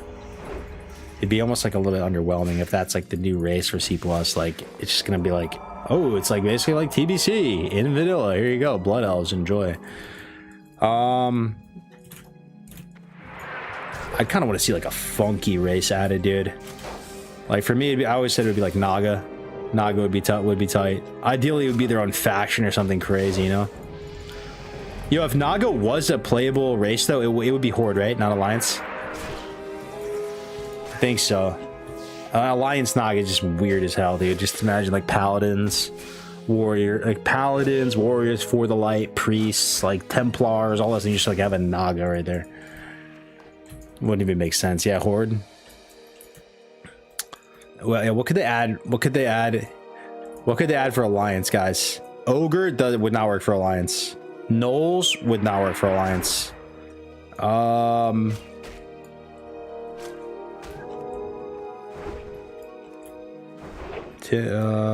Okay. What would work for Alliance, boys? It has to like be like very like holy and normie. Furlbogs for the Alliance, dude. Like you see this like holy ball of light and plate armor. Like I don't know. I don't know, dude. I think it has to be some kind of like holy thing, right? Isn't that the whole Isn't that the whole Alliance vibe? Like for the Alliance, like just like the vibes are centaurs. Nah, that's Horde 2, bro. Worgen. It has to be some kind of like stuck up, you know? Honestly, dude, I could see them adding like high elves to the Alliance, something like that, but that'd be so weird, right? There's already night elves. Let me think, man.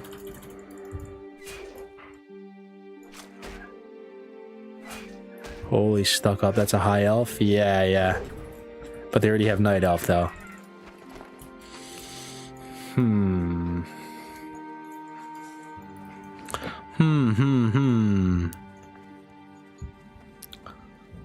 Those Grelkin? The deer people? Isn't that crazy, dude? I literally can't think of anything that they could add to Alliance where it would make sense. Oh, dude, that's such a hard question. What is Alliance-y, guys, in this game? I'm like losing the plot right now trying to think about it. I can't think of a single thing that would like make sense to be like the boys in blue. Like I was thinking maybe Worgen, you know, but then I just think of retail, like seeing a Worgen, like a full plate armor with like an Alliance tabard on. I'm just like, ugh. Robots. Minor Johnson, guys. Like the the dead mines peons, mechanomes. Oh god. Yo, what about these trees, boys? Who's rolling a tree with me, boys? Oh shit, that'd be crazy, dude. Too big though. But something like that would hit, right? Something like that. Something like that. Like something beast mode, but like that's still kind of got alliance vibes, you know? Bro, I swear I'd roll that. An Ent. Ancient Protector. Yeah, Lord of the Rings. Oh, that's funny.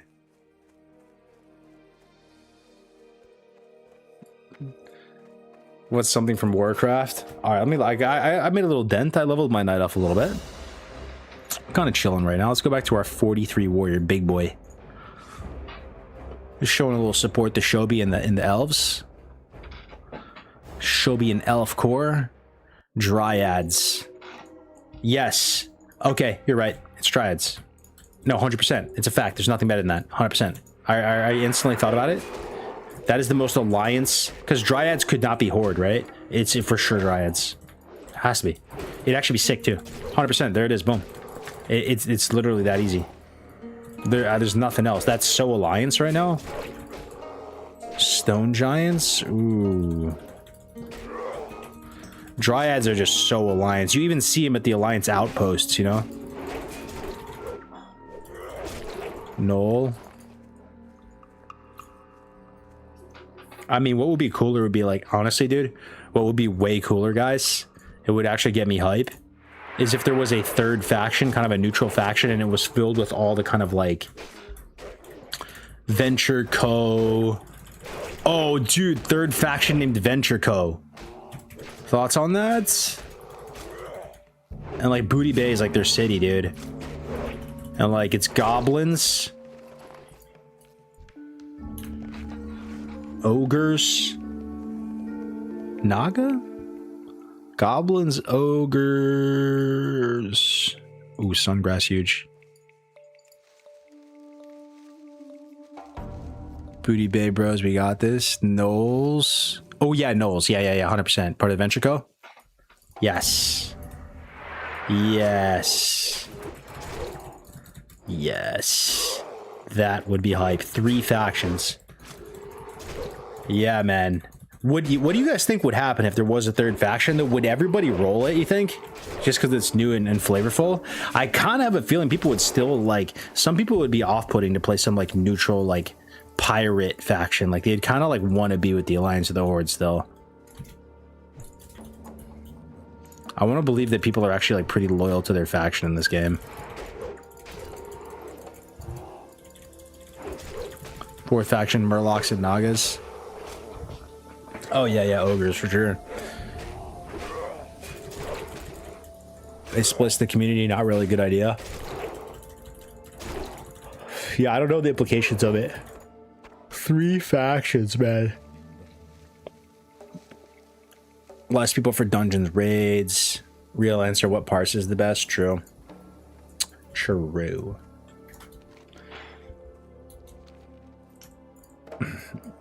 Yo, is it true that they disabled Warcraft logs, guys, for TBC? Somebody told me that. I've been like so out of the PvE loop. I like really like don't give a fuck at all. The people are saying like they like Warcraft logs like isn't supporting TBC or something. Have you guys heard about that? That's kind of wild. Any world buffs on Skull Rock tonight, boys? There's been a ZG buff dropping. ZG and Ren drop pretty much every night, I think. Been working fine for us. Not true. I can look at my shitty parsers from last night anytime I want. I see. Okay. So yeah, someone told me something where like they were like not supporting certain aspects of it, and it's like killed speed running. I think it was a Jerome video. I don't know. Maybe it's just speed runs. Maybe they're like keeping parsing, but like no speed runs, something like that. Parses make PvE feel like a job interview. Yeah, I just like. Remember when it felt mandatory to raid, to be able to like even consider yourself a WoW gamer? Like you literally had to raid. or else you're an actual Papega like joke meme and you're like a disgrace to your family. I feel like that's softened over time. Like you can, it's okay now. Like you don't have to raid. Like people get it. Like, oh, you don't like raiding? Okay, it's fine. It's okay. Because speedruns in phase 1 aren't really a thing. Yeah, it's really just care 100%. They're not showing speedrun rankings. Yeah.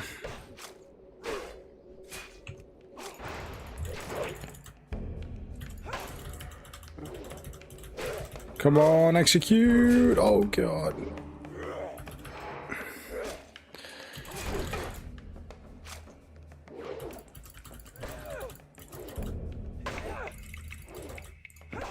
Warrior damage, man, it's either like you kill the mob super fast, you know what I mean? And it's like glorious and it dies in just like a flurry of crazy like crits. Or it's the opposite, you know? Takes forever, parry, dodge, miss, no rage, sitting there, hating life. You're on either side of the math, man. You're either on the right side of the math or the wrong side of the math. Just brown class things. Just brown class things, boys. Why does the server explode Monday? Bunch of guilds and races starting up on the server, man. Larger streamers, bigger communities. Dude, no shot someone got a flurry axe. There's no way. This guy's not even high enough level for that. What? Someone just posted flurry axe in the guild. He's level 11, boys. No way, bro. He's trolling. But every epic, guys, in this challenge is going to feel insane, right? If you see a guy with an epic on, it means it dropped for him. You know what I mean? It's restoring all of that. If you see somebody with like Kroll Blade, like you don't have to think that he's like a swiper or whatever. You just realize that dropped for him. Natty. That's a change. That's a game changer, right? Shobek's gonna play? Yeah, Shobek already started, man. Here he started his guild. I was just on that Night Elf was in his guild. So if you guys want to play Night Elf, there you go. There you have it. Alright, let's see here. Sungrass. I think we leave now, guys. Do I try these ogres again? Let me see. Let me look at the objective. Let's see. Okay, Gobani Court Cobalt. We're a third of the way done. Ogres are Fairless. We need to kill 8 plus 7. So we need to kill 15 more ogres. Can we do it? If we're really careful, can we do it? I think we can do it. Just be really careful.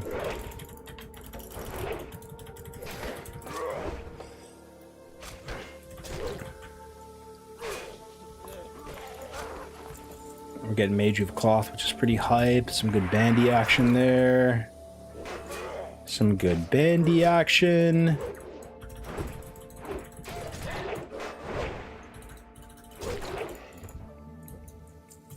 I kind of need food, though. I'm going to go back to Camp Mahachi for a second. Yeah, food. Who's doing Undead? Bobka and Jerome and Aladar now. Aladar is down as well. Yo, by the way, Dwarf Lord might do it. Here, let me play this video so you guys can see it. Let me play this video. Let me play this video for you guys. I'll just play the audio of it. Remember I was saying on Grey Stream the other day that I think Dwarf Lord would be like one of my top people that I want to see play? Here, check out this video, boys. Posted a video.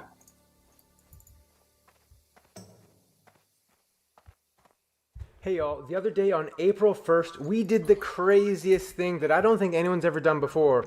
We took 40 Taurens into Naxxramas in WoW Classic. Is this an out-of-season April Fool's joke?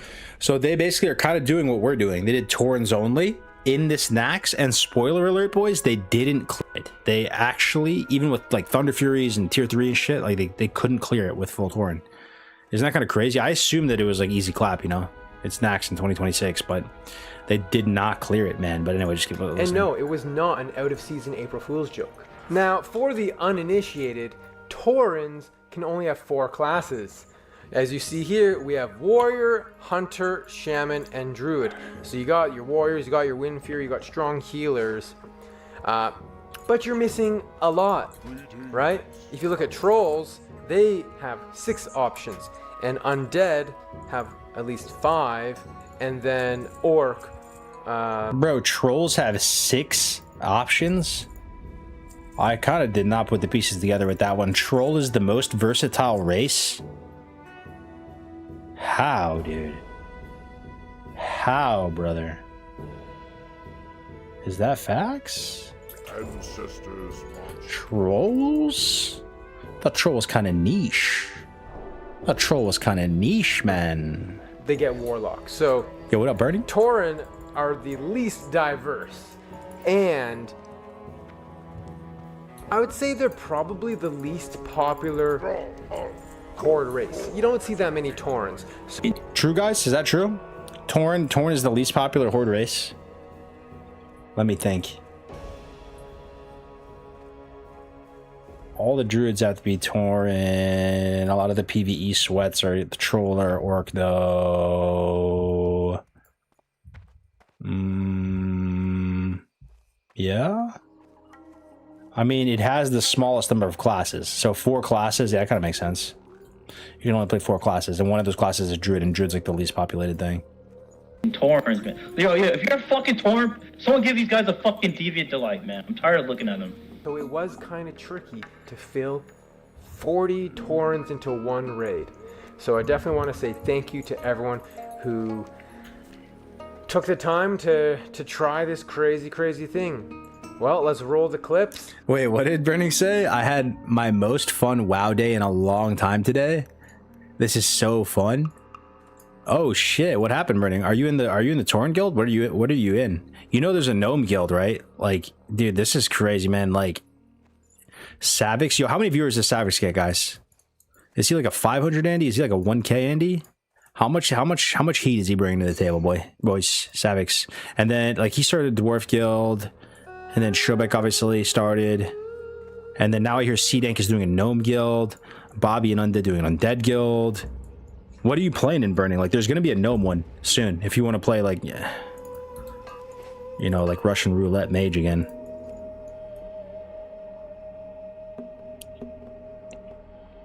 Savix is kind of big. I'm a lone troll. You're playing troll? Bro, that's crazy. You're a lone troll. You're RPing as like a lone stranded dark spear like refugee. That's kind of sick, actually. It's kind of sick, actually. Just washed up on a boat on a raft at Senjin Village. Nothing to your name but a couple fucking crawler mucus. Couple crawler mucus and a dried scorpion dye. Damn. Kind of cool, man. No heals for gnomes. Zulu core? Oh, nasty, bro. Zulu core. Ooh, I like that. Zulu core. I'm trying to save my culture and heritage from the erasure the Taurens are doing. I like it, Burning. I like it. Hopefully no one goes troll and you just get to keep it going. That would be crazy, though, if the races kind of got their own, like, culture to them as part of this challenge. The trolls are like the underdogs, you know? I speak troll in game. Gnome only just doesn't even sound fun. Alright, I mean, envision this, dude. Gnome only. Okay, let's actually try to visualize it, guys. Imagine we're playing gnome only right now. Let's visualize this. What is the comp? What are we doing? I think warrior, no, right? Is there any warriors in a gnome only guild? I don't think so, dude. Nah, there's no healers. I know, but that's the crazy thing. So basically, you have to play either warlock or mage, I think, because you can tank stuff with a warlock pet. Is anything else even playable? Like, could you bring a rogue? Maybe, dog, because you just like vanish out. Can't play hunter, dude. Gnome is just so insane. It's probably just all mages. It's seriously, it's probably just like all mages, man. C-Dank would play warrior. Yeah, that'd be kind of hilarious. Warlock for magic dispels on Fell Hunter is huge. True. That is actually so true. If you just had Warlocks and Mages, you would have Decurse and Dispel. No more is Biss, but IQ, we're literally no healer. If we're a gnome-only guild... Hold up, man. I wish I could log into a gnome right now so we could visualize it. Let me do that in a second after we're done here. I actually want to visualize it, guys. Gnome only. What? So what? Yo, just type it out. What can you play as a gnome, guys? What is playable? It's warrior, rogue, mage, warlock. That's it. I think that's it, right? No mage, warlock. What else is there, boys? What else is there? Subcargos, I went to your website to learn about some TBC PvP strats, but the content seems to be AI generated incorrect info. Can you help me?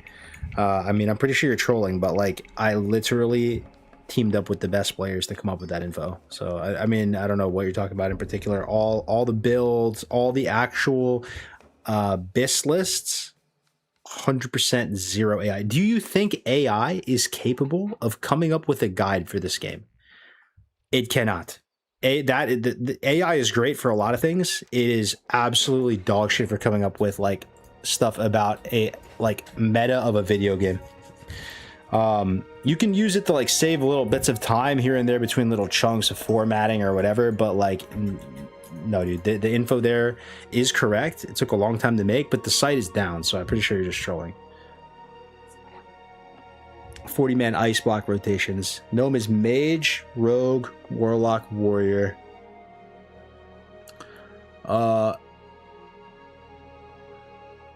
Most of the guides are on Discord. AI doesn't have access to that, I think.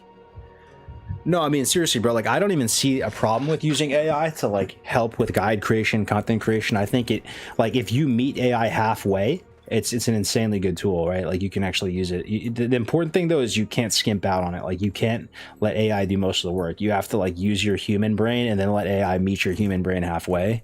And you know, in tandem, you can create really powerful, really good things. But that is one of the main limitations of something like AI, like doing like actual guides, video game knowledge. It's not even close, man. Like you can tank as a warrior, then Nova or Kite and Runaway Bandage go back.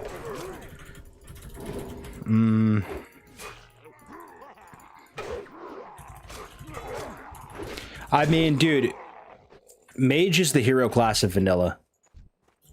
I think it's an all mage angle. If you had to do it, man, like, is there even a point for Warlock? Like, honestly, I guess, dude. The dispel is kind of huge. That's kind of the reason, bro. And like, you can't even trade Hellstone is the thing. And you could probably use Voidwalker. Okay, actually, no, I take it back. No, Warlock is good. Warlock is good. Warlock is actually good, dude. Think about it, man. You could actually have the blueberries, like, go in and like just send a ton of blueberries at something and let them tank something for a little bit. Like on Gar, you could just send like all the blueberries in on some ads. You know what I mean? It's kind of good. That's probably the strat. It's like an expendable, tanky thing that you can use. 40-man mage ragkill. And you can kind of like sack the Void Shield and like Blood Pact, maybe. I'm thinking about what else. Yeah, dude. I think it's Warlock and Mages. So let me ask you right now. Is running 5-mans and just running all content with Warlock and Mages, is that cool? No, Lurler! Yo, shit, dude, he dies. Oh my god, son of Arugal, bro! Lurler, dude, he's a seasoned vet. He's a seasoned vet, bro. He's a seasoned vet. He perishes. Why is he even there at 15, my boy? A son of Arugal, bro? For real, bro? Oh my gosh, that's crazy. What are we down, boys? Well, I'm kind of trolling right now. Let's get this kobold thing. RIP Bozo, Moose 7. Demo shout is pretty huge, not gonna lie. No, it is, but I'm just kind of like trolling right now. Like, I'm not really sure why. Like, it's hard for me to actually play the game and stream. Like, if I'm like off stream, I'm literally just like blasting, grinding somewhere. But like, I'm so fried when I'm looking at chat. No more S, just RIP Bozo. Lurler shaking my head. Do you ever watch the 3-man Onyxia kill? It's on YouTube. Yeah, I saw that. Wasn't that like Ampy? What version of the game was that? It was like pre-patch or something, wasn't it? Or was it actually just straight up vanilla? I assume it was like Paladin, Warrior. What else? What, like Paladin, Warrior, Paladin, Warrior, Paladin. It's just like double healer warrior or something like that. And just like MP5 back and forth. Oh, Hunter. Oh. Yeah. What up, Denna? Good to see you, Denna.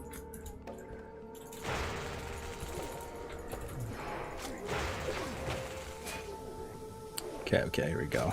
Get that. Yeah, dude, I'm just like not feeling good here, bro. I actually need to leave. Like, this is like not good here.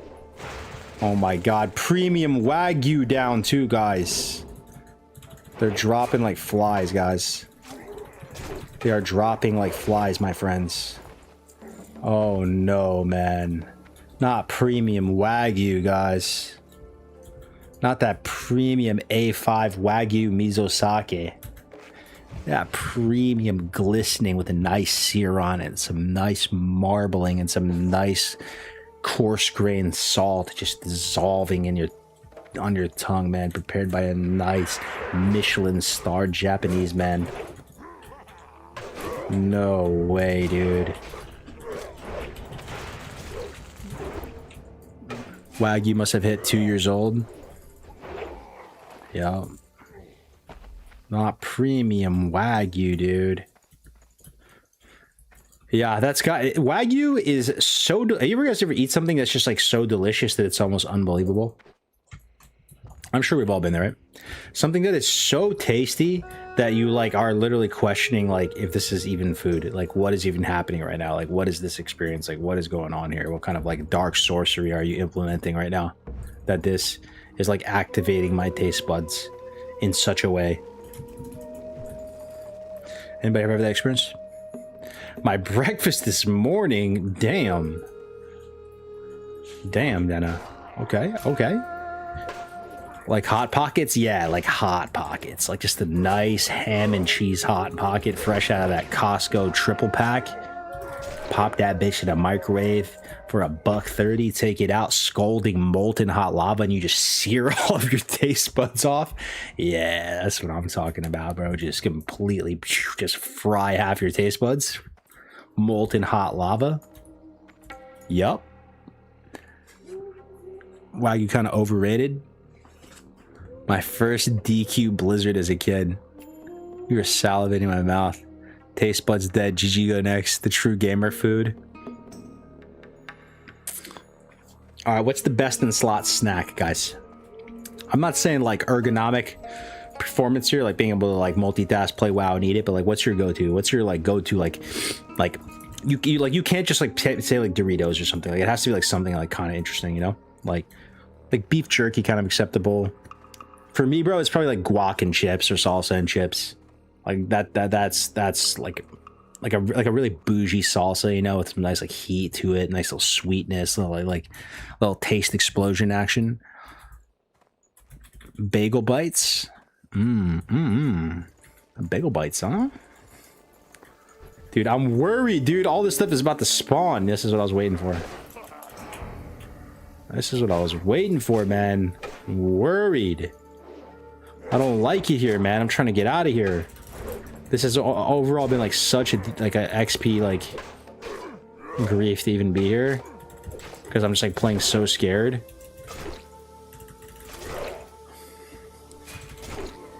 I need to go back to the green mobs where I belong, man.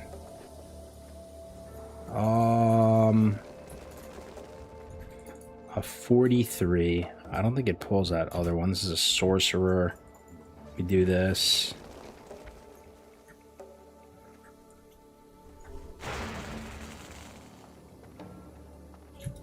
Chuck one more thing at it.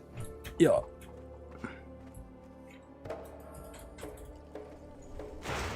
Hits me through the mountain. Oh god. I'm about to just punch that time card, man, and get out of here, dude. I'm 7 out of 12 on the Cobalt. This is Orgrimmar. This is Orgrimmar. Gorduni Scroll. Kamachi. Oh, dude. I have to get this done. I have to get this done. We got to lock in. And then we need to grind. Like, I need to grind like 2 levels, guys. Like, honestly. I know you guys know the vibe on Warrior, bro, where it's just like everything is just too dangerous, like unacceptable risk levels. Burning's like my brain does not compute. You know, I just like literally like send it for every pull. Dude, like even just fighting like this yellow caster. I mean, this should be fine because I'm like paying attention, but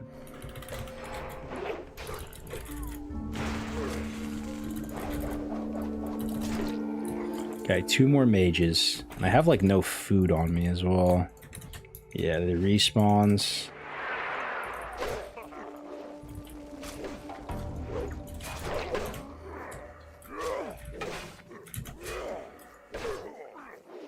Running out of bandies too. Let me craft some bandies for a second.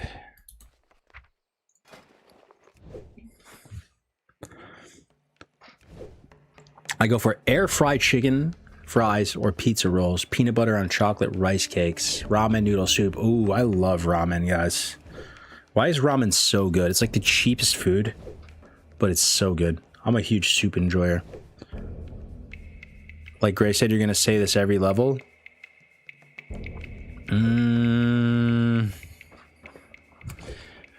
I don't know, dude. When am I going to stop saying this? I think I stopped saying this, man, at 46. I genuinely believe... Does anybody feel me on that? Where are my warrior players at, bro? I think at 46, you turn the corner on the world and you start getting access to some premium AAA gold standard Michelin starred grind spots. And like I have a few in mind that like I think once we get 46, bro, like the dark days are behind us. I want to believe.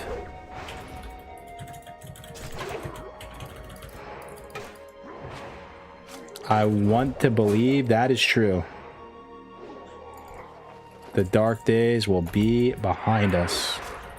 Like I'm going to be grinding the fairy dragons. I'm going to be grinding... Yo, Southern Fellwood, guys? What level are those guys? Those timber moss. Oh, dude, that place is such a good grind spot, but if it's contested, it's awful. But because it's kind of dead server, ooh, maybe we just free farm there, bro. Think about all the Plague Bloom I'm gonna be plucking. Plague Bloom plucking hype. Think about all the song flowers I'm gonna get. Damn. Can we charge this guy? Feralus Hippogriffs is where all the cool speedrunner kids grind. Really? What's good about it, Burning? Like, can you explain? I know what you're talking about. It's like down here, right? Something like that. And they drop like some feather that's like really expensive. Is it because of the money? I feel like there'd be better spots than that. Like I think the main thing is just, is there density? Is there enough density to actually like grind? I don't remember there being that many spawns of those things.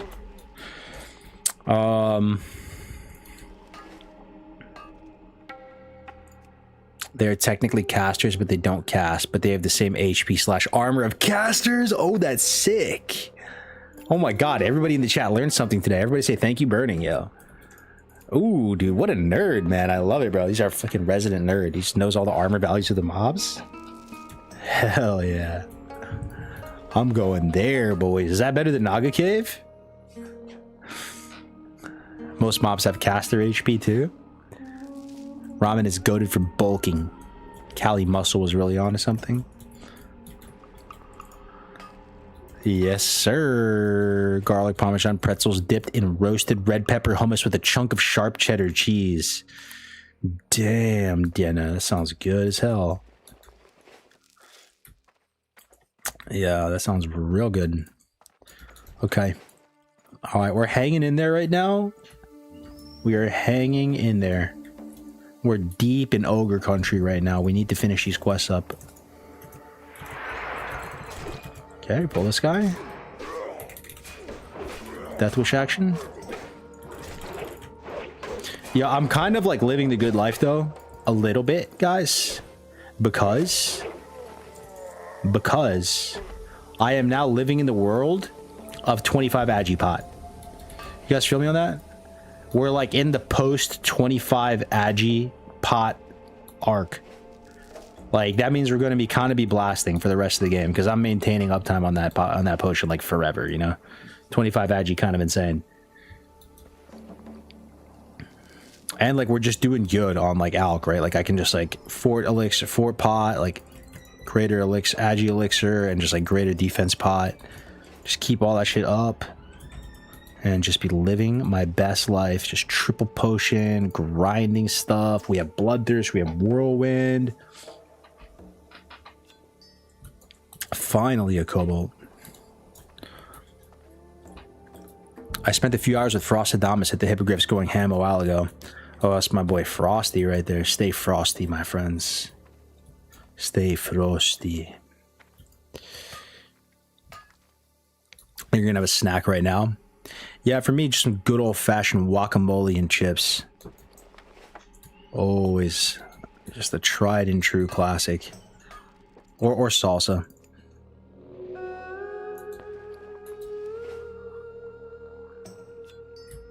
Or salsa.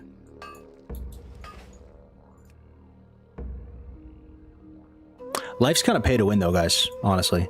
Because if you did have like unlimited money, I think I would probably always rather eat like a delicious steak or like some like, you know, A5 Wagyu or whatever over junk food. Right? It's just no one's got like millions of dollars to spend on food. I mean, some people do. But yeah, I don't think I'd ever eat any junk food. I would just like eat like steak all the time. It's like every meal. Maybe like some fries. Mashed potato. Life kind of pay to win. NGO.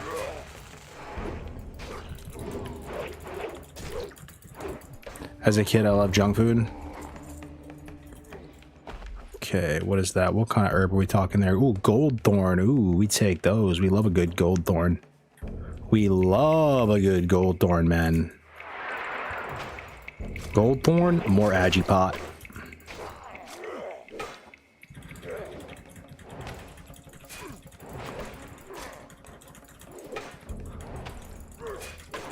Once you get 30 plus, I start to hate it. What, junk food? Yeah, yeah.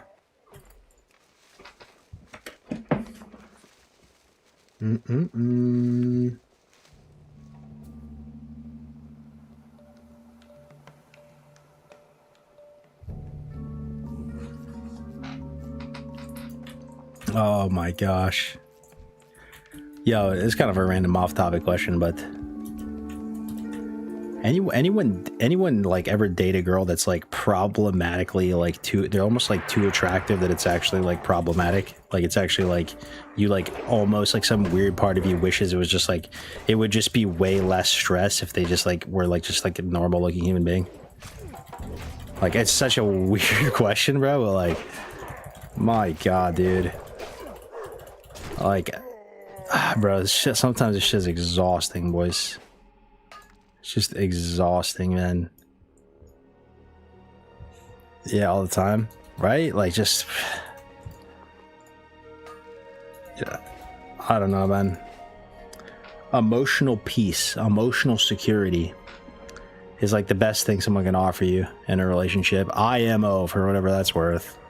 But bro, if you're literally like problematically hot, it's like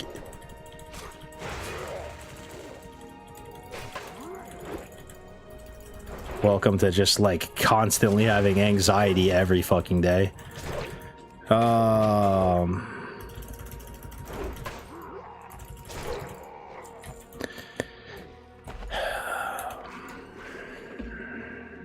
you know who you're talking to? You and I have different problems. Yeah, I'm not even trying to say that as some kind of weird flex or whatever. It's actually kind of the opposite. I'm just like it's just there is like a different amount of mana cost, you know, to like maintain certain relationships, bro. Some are low maintenance, some are easy. Some only cost like 20 mana, 20 rage. just to like just maintain per day. Some are just like they require like a full innervate per day to just. My God. I think this is hilarious. My bed's too comfy, my beer is too cold, bro. I swear, man. I swear. I mean, well, let me ask you right now, boys. Let me ask you right now. Would you rather date? I've already asked this a million times, right? But a 7 out of 10 with it. Okay, an 8 out of 10 with a 9 personality. I mean, let me just ask you. Would you guys? Okay, let me ask you this, guys. Would you want to date a supermodel? I'm not saying I'm doing that. I'm just saying, let me just ask you though. Like all the baggage that comes with that. Like, does it? I bet you, bro. Like a lot of people would say no. Like I literally would not. Like I'm telling you, bro. Like there's like a DR. Like I literally would not. Imagine she's like actually like modeling, touring, doing that about that life. I actually would not. Am I weird? Is that Monk S? Can I date a stripper? I mean, you do you, bro.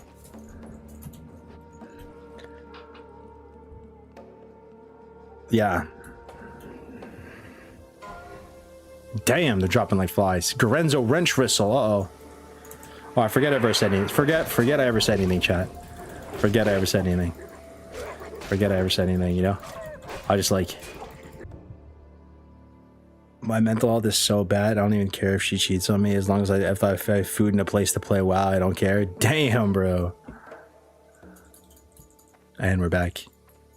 And we're back. And we're back. And we're back, boys. That's rough, Kingdom. I feel you, brother. I feel you. I feel you.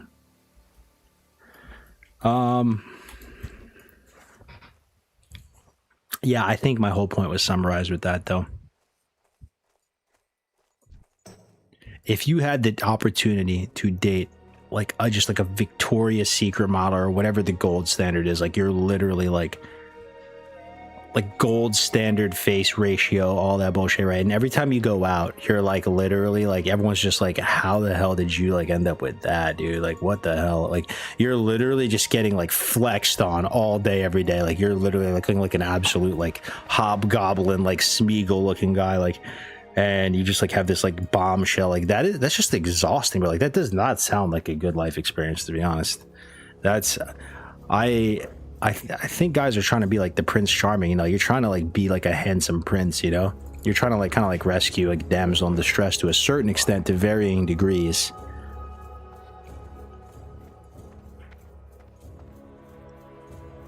I've been out the loop. Are you fully back to streaming now, Gargos? Not fully, man, but I'm back. I'm back a bit. I'm streaming a bit. Yeah. If it was Prime Valeria Maza, I would, bro.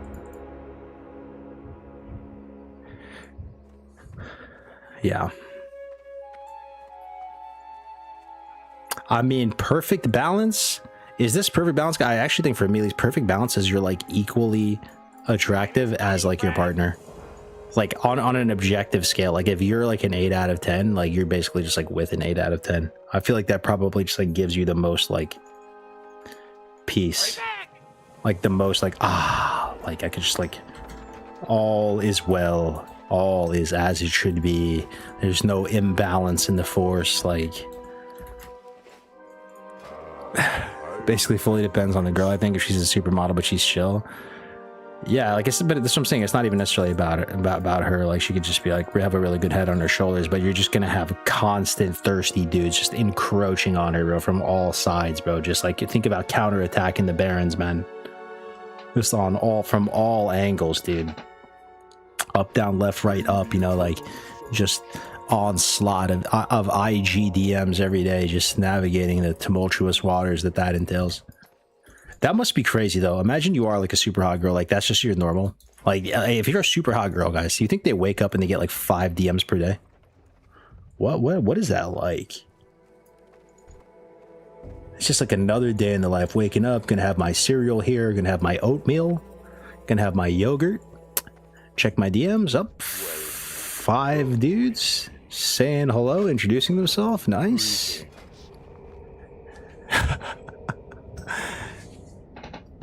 Yeah, bro, that shit even happens with average or ugly girls. Men be thirsting. Trying to rate physical attractiveness on a numerical scale is reductive and silly. Relationship health is based on so many other important factors, and physical attractiveness is subjective anyway. No, that's true, Zerker, 100%. I think I'm just kind of like overly simplistic about it.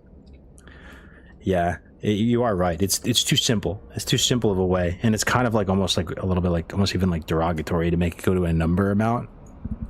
It's just like for lack of a better metric, you know, like that's usually what people like how they describe that, you know. Cargos, is it good to go to a bar and chill alone in New York to chat girls up, or is it better to set up a Hinge date at least? That's an interesting question. I mean, I know you guys are here for the wow, but I feel like the normal meta with like dating is like you should just like go through the apps. Going through the apps is just like the normal thing. Like that's normal. Like it's almost a little bit weird to just do some like huge theatrical stunt and go up to a woman in public and like kind of like almost borderline embarrass yourself and embarrass her and literally like put her on the spot and like force her hand into saying like yes to a date or something. Just fucking go through the apps, bro. Play the numbers. Literally just shoot your shot, do your best thing, put your portfolio together, look decent, like literally just be a normal fucking human being. Like that's just like the normal formula now.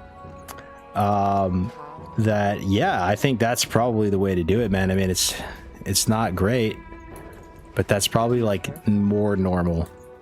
It's probably weirder, and you're probably kind of like griefing yourself if you just go out to a bar and just like talk to some like random Andy.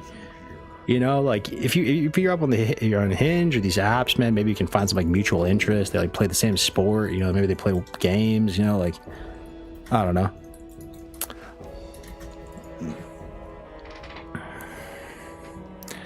I know a girl has hundreds of DMs on Instagram and Snapchat. If you want to get that supermodel though, Hinge is never it. Oh yeah, like yeah, that for sure. For shizzle. Yeah. I mean, that's one thing though that like really, you know, really attractive girls though, guys, they will tell you sometimes that they almost envy the lesser attractive girls because like us as men, we're like almost too intimidated to go up to them. I mean, that's kind of true too. You guys ever see the girls all the time, right? They're just like, they're just like looking like a straight up. You're like, bro, I got no shot. I'm not even, bro. I'm gonna have to fucking roll a 99 3 times in a row, you know? like, there's just no way, man.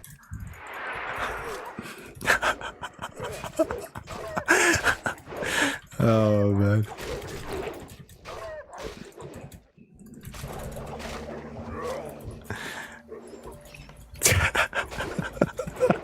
Oh my god, Super Steve, too funny, bro. Oh, that's too funny. Yeah, we're off topic now, boys. But yeah. I don't know, man. Might start a troll on Monday. Let's go. Let's go with Scott. Let's go, Scott. Okay, let's see. How are we doing on Sungrass? We got 10 Sungrass. I've been here for hours. I've accomplished almost nothing. I have 10 Sungrass to my name. Damn. I guess that's 10 hours of potions, though. How do I get more Sungrass, guys? Like, I really need Sungrass, boys. Is there a good Sungrass spot? Where's the Sungrass? Where's the Sungrass at, guys? How do I get Sungrass? I need Sungrass, boys. Yeah.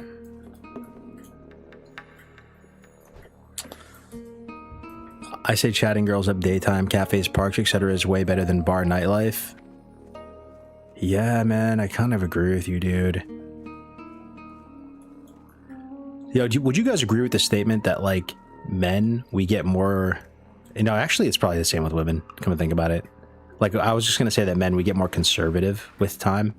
Like, we start off kind of wild, and then we just, like, quickly, like, we're like a fucking metapod casting hard and over and over and over again. And eventually, you're just, like, full armor and, like, I don't know, like, you just...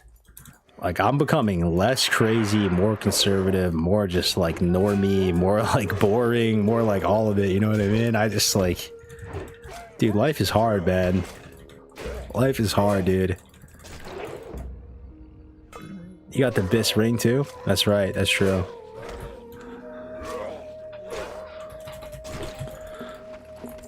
Love that Metapod metaphor. Hinterlands is good. Yeah, also I think more women are on League or Raze or Raya. Or Raya. Yeah. As a woman on the internet, I get hit on way more often online where there's anonymity than in person. Yup. That's the wild thing, though, when I think about it. I feel like, you know, they say like men want like female attention, like the women's gaze, and women's want like male attention. I feel like the life experience, like if you're a woman, bro, like I feel like we give out like that male attention so easy, dude. Like I swear guys are so thirsty, right? Like,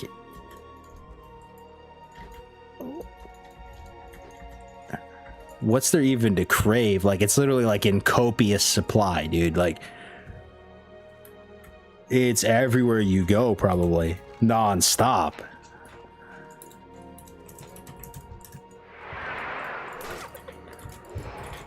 I'd say more reserved with age than conservative. That has a different meaning now.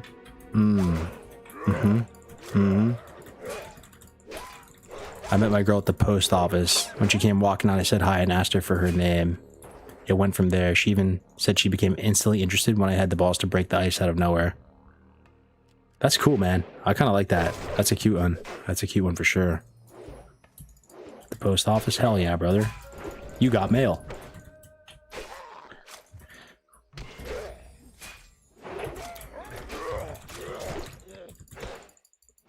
Karg, I think you got to go a little bit more to the west. Below Dire Mall is better, I think, for Sungrass. Okay. Let me see. I'm trying to, like...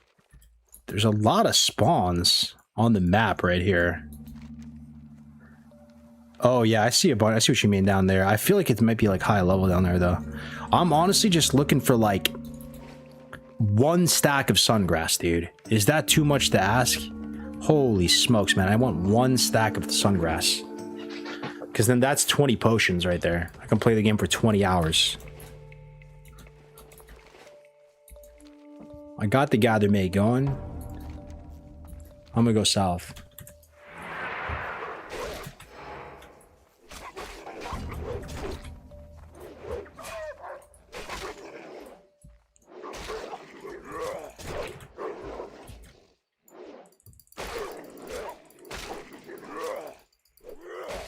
Bro, where I'm from, if you have a car and a house, girls are literally hitting you up in DMs. Standards are very low with Brazilian girls. Oh, I see.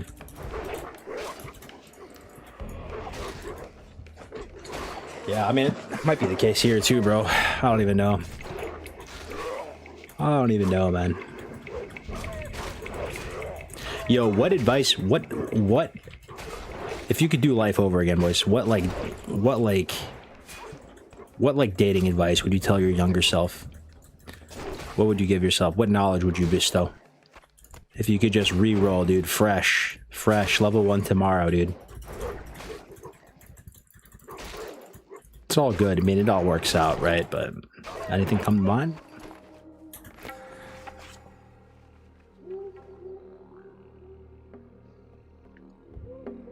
Spend $0 on the hose. Oh, just send it, bro. Getting told no ain't bad. Ooh, that's pretty based, actually. Yeah. Yeah. I like that one. Yeah. That's interesting. The urge to level another druid is so strong watching this. Yo, let's go, Donowin. Hell yeah, dude. Hell yeah, man. Thank you for that prime, brother. I appreciate it, man. I appreciate it. Yo, everybody watching today, dude. A lot of subs today. It's been a great stream. Been really enjoying it today, man. Donowin, I love that. Love to see you back, man. I love to see you back. You're in the guild already, though, right? I swear I saw you online already. Yo, good to see you, brother. Appreciate it, man. Focus more on making sure you're having fun and focus less on trying to make other people have fun.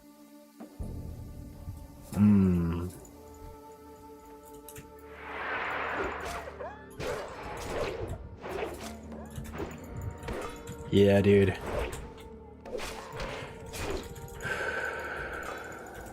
You know the unfortunate thing, boys? I kind of think like us as guys, like maybe some guys, and maybe you grew up with sisters or something.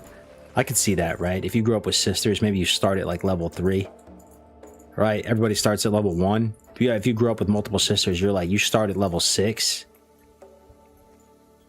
But like, you need like, it takes us a lot of reps and experience to like get to the point where like you can really just, I don't know, just really full send apply yourself to a relationship, you know what I mean? Like really like put in just like all the effort you need, like just make all the right decisions. Like I feel like it, like you kind of need to go through X amount before you can get to that point, man. Like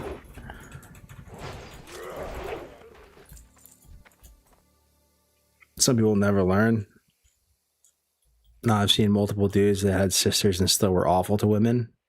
Oh, really? Yeah, we have a subject matter expert here. We have a someone who can actually testify. All right, there is no sungrass down here. God damn it. And I feel just so unsafe. No other class feels this unsafe. I'm just like around equal level mobs on all sides, and I feel like I'm literally about to die. I give up, man. I'm going stone hard. I'm gonna grind. I will show you what this is. Let me show you what grinding on a warrior should feel like, okay? Let me show you guys. This is literally what it should feel like. Being in fair, like that is a lesson to like, don't do what I just did there. Like I'm there like pushing it. You want to play this class properly, boys? This is what you do. Hold on. You go to an area where the mobs are like, let me put a stopwatch, boys. This is literally how you play warrior. This is what this class is good at. This is like what you need to live for. Okay, you go to an area like this. We're in swamp. Stuff is like significantly lower level than me. Okay, you just put on some good music. You put up an XP per hour tracker, and you just go. You just cook. Like ideally, there's like herbs around here that you want. For me, it's like Goldthorn. And this is like literally how combat should feel. Like I go in, I try to get a bloodthirst, clear rage, and then whoops, kind of misplayed there. Let me get the Death Wish going, get some of my setup going. I messed up a little bit there, but you will you'll see once it starts cooking, once we kind of like get into that sweet spot. Stuff's dying. Like the kill speed, like mobs should die in like 10 seconds. You know what I mean? And we're killing 39s. It's not like they're like super low level. Like this, we're not even really getting lucky with anything here on this one too. This is taking a second to die. Let me just keep going for a little while. Let me start this timer. And you'll see what I'm in. Miss, unlucky. Miss.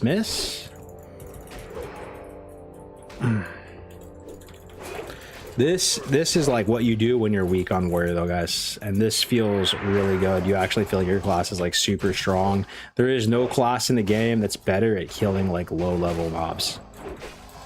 And you can hit shit when you're not worried about dying nonstop.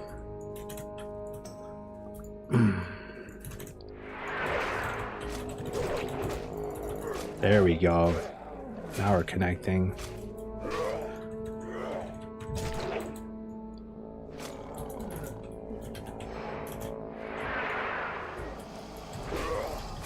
This is how you parse, boys. This is how you level, bro.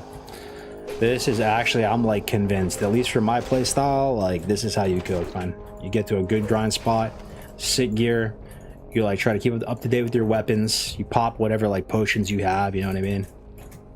Buffs you have, and you just start cooking.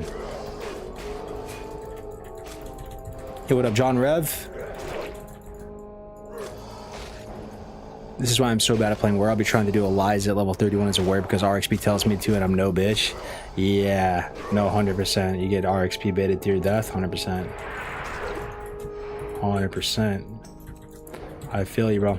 And ideally, you're like a bit tactical with the mobs you're fighting, right? Like you're trying to find stuff with low armor. Like these tangled horrors and stuff are pretty good. And you just bandy on cooldown. This is pretty sick. There's a lot of blind weed around here, but this is probably what the play is to actually level. Like I should do this till like at least 44, and I'll spare you guys. I'll do like a lot of this shit off stream, but you're just like doing laps of an area where you're getting herbs and you're killing like good mobs that really don't pose a lot of danger to you, so that you can pretty much lean into the mobs instead of being scared all the time. That'd be my advice for you as a warrior. Know what your class's strengths are. You absolutely parse and do insane damage. Like I'm killing this faster than a hunter. I'm killing this faster than a rogue. I'm killing these mobs faster than any class in the game. But it's because they're kind of like low level, you know?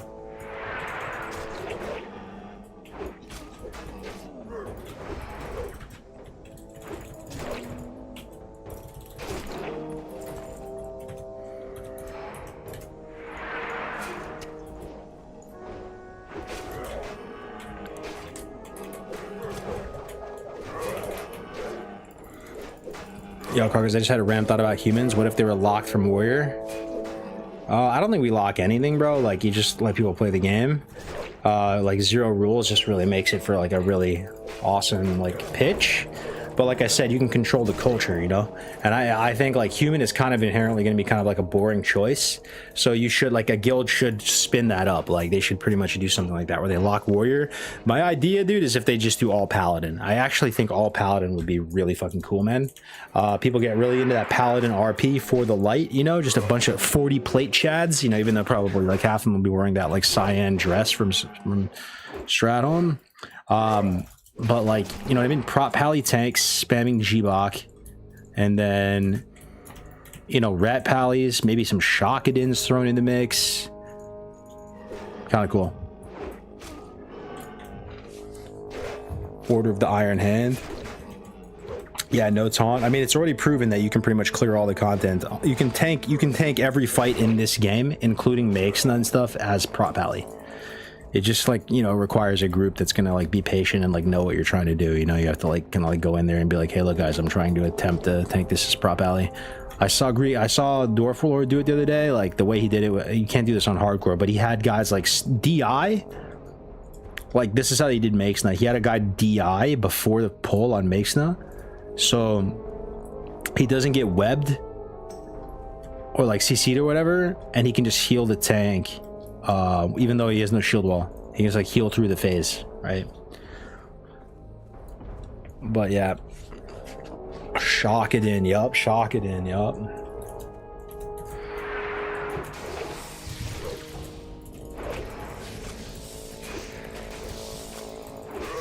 Hell yeah. Yo, I appreciate you guys. I just want to say thank you very much for watching my stream. I really appreciate you guys. Thank you for spending your time with me your Saturday. Hope you've been enjoying the vibes. I'm at a really weird time in my life, you know, like I'm a little, I don't know what I'm trying to do with myself, honestly. I'm just picking up the pieces after a hard year. And the WoW community has been really cool because I feel like I've already like lived like multiple lifetimes and like had all this weird shit happen to me. And that it's actually so comforting in a way to be able to like fire up the stream and see the same faces that I saw like 7 years ago or whatever. Like somehow everyone is like still here, still around. I can't really even put it into words. It's been very like comforting for me to see that, you know. Like I don't know if you guys feel the same, right? Like it kind of feels like you guys have probably reinvented yourselves multiple times, changed careers, changed jobs, changed relationships, had kids, moved across the world. Like basically it's almost felt like your reality is like splintered multiple times and you've just had a lot happen, right? But somehow WoW is always there, like unscathed. Like it's just there, man. Yo, Carlos, just want to say I appreciate the good vibes you always bring. Hell yeah, dude. Thanks, Valu. Been here since 2019, baby. You're doing great, man. Sounding healthy as fuck. Yeah, I'm glad I'm presenting myself in that way. I'm hanging in there, man. I'm hanging in there. It's nice. My kids are visiting me right now from New York. It's a lot of fun. Went Easter egg hunting with them this morning. Took them to this like big event. They got a bunch of eggs, and I took them to the zoo. There's some dinosaurs. Got some food. It was fun, man.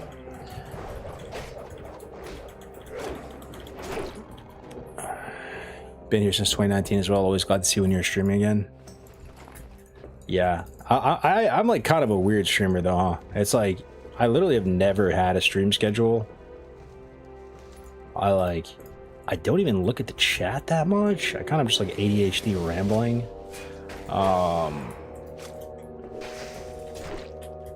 don't know, dude. I'm surprised I lasted this long.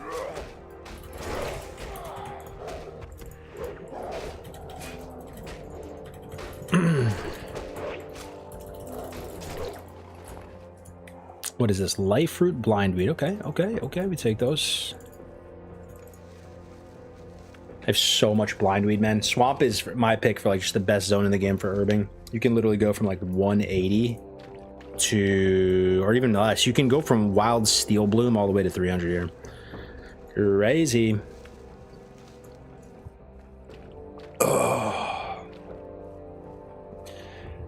You see Jerome starting the UDHC guild on Monday? Yeah, man. Him and Bobby. It's gonna be sick.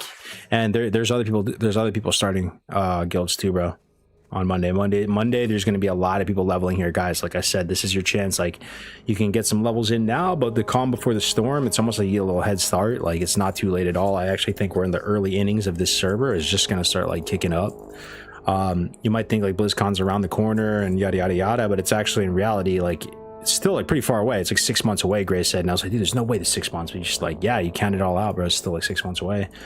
Still got some time before any kind of like C+ announcement. So, no, I'm not telling you to quit TBC or anything. I'm not quitting TBC. But as far as like community and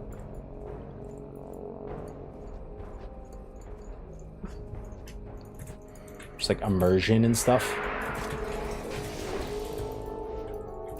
Gotta be this.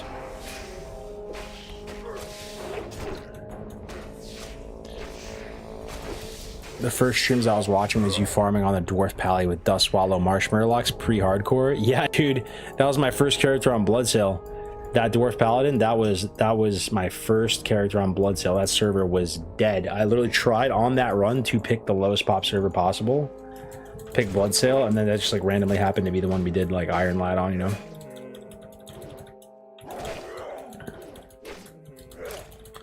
Hell yeah.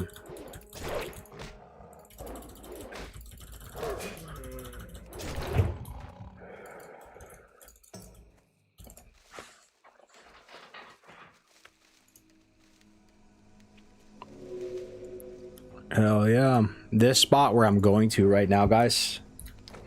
See where I am? Misty Valley. See where I am right now, guys? The Misty Valley. These elemental guys, swamp walkers, I think they go up to 41. Sick grinding spot. People since private servers, like rogues, would come here and just shred. They get Fade Leaf, which they need from Swamposaurus. And these guys also drop herbs, pretty sure. Yo, look how fast they die. Oh my lord. That's what I'm saying, man. The only problem with this place is like if you kill them too fast, there's not like insane density here. So you'd probably have to do like a little bit of a lap after. Like you'd probably have to go kill the those like whelps. You know, you just kill everything in here and then go kill the whelps and come back and it's probably all respawned. Something like that. But yeah, the two classes that I don't mind grinding on, that I actually find it fun, is Hunter and Warrior. Oh my god, dude, these guys get deleted right now. Look at this. They died in like 4 seconds, man. Holy shnikes. Good night. Just killed everything in here. And there's like gold thorn around the perimeter. Blind weed, fade leaf.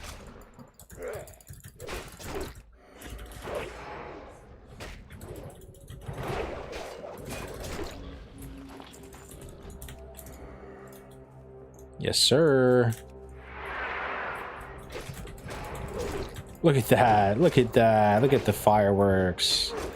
Look at the fireworks. Look at the explosions. Oh, yeah. Dude, I love Imp Berserker Rage as a talent. The rage you get from it, so good. Oh, yeah. This is a good life. Now we're gaming, boys. Now we're vanilla WoW gaming. Whoa, what is that? Advanced herbalism recipe? Just vanilla things, man. Level 43, Torn Warrior, Health Fortitude Pot, Greater Agility, Armor Pot, just blasting. Just blasting. Another day in the life, just farming, XP, and getting that purple stuff. Killing Ellies. Blind Weed.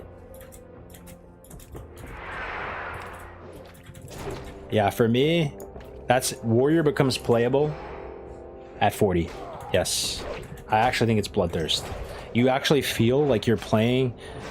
You kind of feel like if you go Fury at 40 and you're dual wielding, bro, like you kind of feel like that's how you play at 60, you know? Like you can kind of like envision yourself at 60. Like you're like setting up your UI just like your 60 Warrior UI, you know?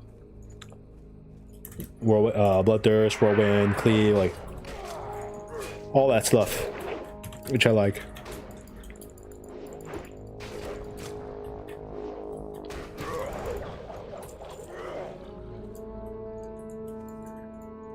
The nuance of War and Hunter rotation keeps me busy during the grinds. Yeah, it just feels good. I think the lack of stance dancing feels a bit bad going Fury too early. Yeah, I feel you, but it's at the same time, bro, like once you get tactical mastery, like you forget you have it, you know what I mean? Like you get used to, like right now I have no tech mastery, but look at that, it's not bad. Like you dump rage down to 0 and then you swap, and like you get used to that you kind of like don't need tech mastery anymore, you know? Like I walk in, I try to dump rage, I'm down to 5. Like that's acceptable for me. I changed now. Like it's okay if I like lose 5 rage, who cares, you know? So you get good playing for like hours and hours, days played with no attack mastery. You just get good at like not needing it. You know what I mean? The way I get around it too, like in dungeons, is I just sit D-stance like pretty much the whole time. Like just sit there and just sunder shit. It's not bad. Threat's fine. Wouldn't Frillbog be the new ally race? I don't know. They're a little barbaric. They're a little bit crude. I don't know if they have that like bougie alliance energy. That you know, that like Patagonia jacket, like Oliver Pence glasses, Pacific Northwest type alliance vibe, you know? That Lululemon, Athleta, Fabletics. I don't even know if that's what they were up there, but yeah, like I don't know, like it's just like Frillbogs are a little bit like grotesque, you know.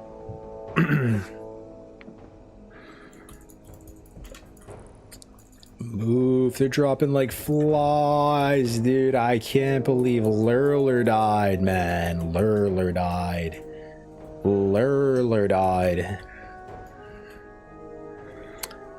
As a PNW native, I feel both offended and seen. Hell yeah. Hell yeah. You guys love that Patagonia. Patagonia, North Face, Vineyard Vines.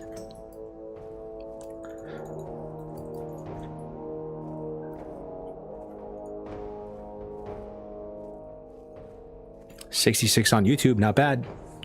Not bad, yo. All right, what is this? Goldthorn? Yes, Goldthorn. Yes, we take those. We take those. Yo, what level can I grind Naga Cave, boys? I actually really like. Oh my gosh, another one, bro. They actually are dropping like flies. I don't know if we can replace them at this rate. 19 down. I kind of want to do Naga Cave as well. Vineyard Vines is too cringe. Is it? It's like it started off. I'm from New York, right? It started off as like Wall Street finance bros who would like go to like Martha's Vineyard and like Cape Cod on their like literal yachts, like wearing that shit, boat shoes, and they'd wear like these like, that was like kind of a crazy socks on like Wall Street. It was like a thing, you know. You wear like a super expensive suit, Like, you know, like multi-$1,000 suit. Everything all tailored, and they just wear like these funky socks. Or like yeah.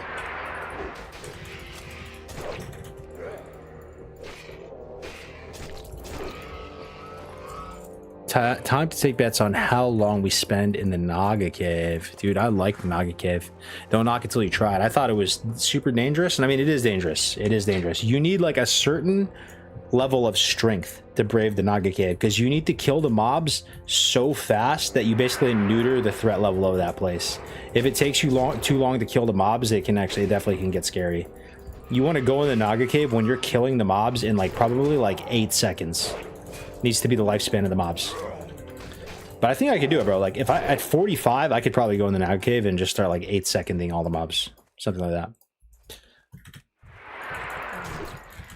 I've done it as well too, John. Like yeah, I was on like Frontier. Ooh, small flame sack. Those are good too. It's like Dragon Breath Chili or like Fire Protection Pot. One of those. Gotta save that. Yo, these things get 3-shot. Oh my god, dude. These things have negative armor. These little whelps. Azul Molsok. Level 42 Orc Warrior. Just playing the game. No herd core needed. No self-found needed.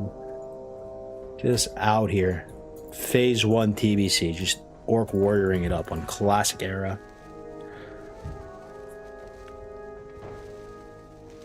Yeah. I feel you, Donovan. Yeah, we're doing good on Goldthorn. We have 30. And Goldthorn actually ends up being more of a bottleneck than Sungrass. Sungrass like is like almost like when you're level 60, dude, I feel like you see Sungrass everywhere, you know? It's like a trash herb. But I've never needed Sungrass more in my life, and I can't find it anywhere. It's like so hard for me to get. The Agipot, the 25 Agipot, is 1 Goldthorn, 1 Sungrass. Yeah.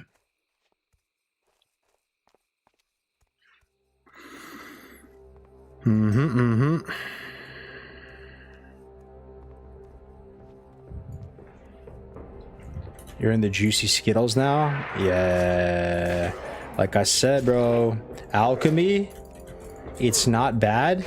But you cannot just normally level and expect alchemy to be good. You have to know. Imagine, bro, Vanilla WoW taking premeditation, taking knowledge to be successful. Alchemy is the exact same way. Like you need to have fresh knowledge in your mind of what herbs are good and bad and where to get them. And you need to plan your alchemy leveling and herbalism leveling out. And the real simple way for me to explain what to do is try not to make so many lesser healing potions with your Briarthorn. Use it for a few crafts, maybe like 10. Do like 10, and then save the rest of your Briarthorn. Level up the rest of the scalps, make like minor rejuve pots, like mana pots, whatever else you can do left with, like try to use all your Peace Bloom, all your Mage Royale, all that type of stuff, and save all your Briarthorn best you can.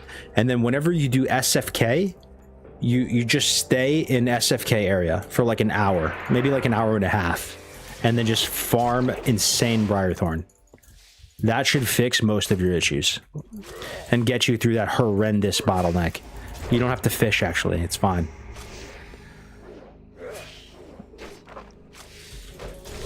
That's how you do it.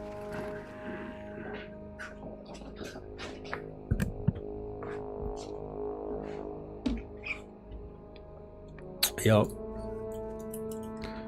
43.5 and alive.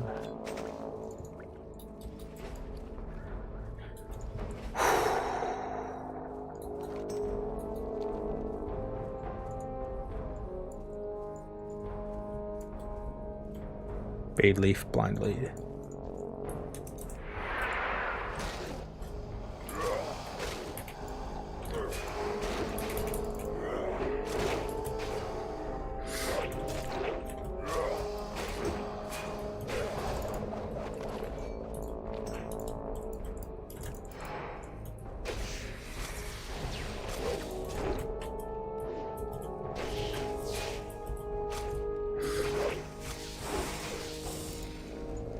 Isn't it so satisfying, guys, when you're leveling on a warrior and you look up at your buffs at the top right and you see Flurry, Blood Craze, and Rage, Blood Rage, just tons of buffs. Just you're like a, it's like an explosion, man. When things line up on warrior, you get all the buffs at the right time. Full rage bar. Everything's procced just right. Just right. You just press your button. You just press your whirlwind button. Boom.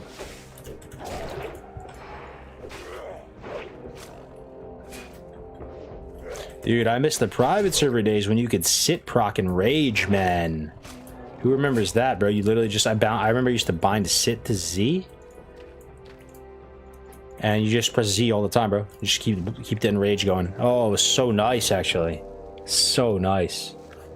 Playing warrior 100% uptime and rage. Oh my god. Oh my god.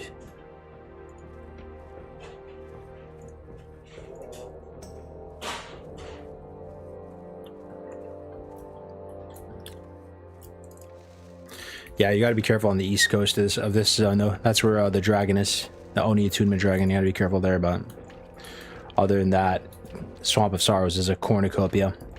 It's a cornucopia of resources. It's a fruit basket. It's a Harry and David's fruit basket. Chocolate-covered raisins, Marcona almonds, dried fruit. All that good stuff. Pistachios.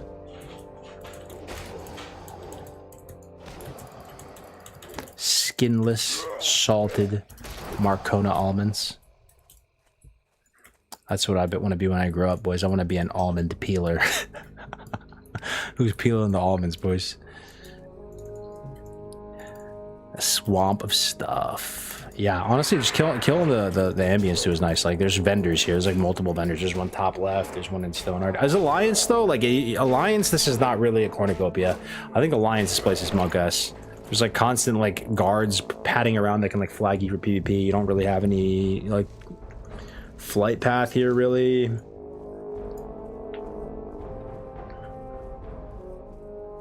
I know it's not optimal after training dual wield, but Dag, Tailspike Shield feels invincible at low 20s. Oh yeah, dude, I bet.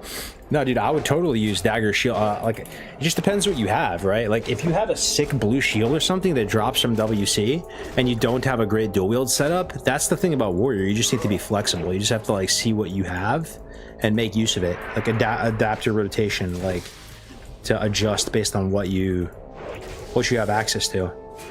You know, I've been in positions before on like runs where like, you know, I don't have a great weapon setup, but I have like one weapon maybe, and then I get like Arctic Buckler out of like BFD, and I just use like Arctic Buckler for a bit.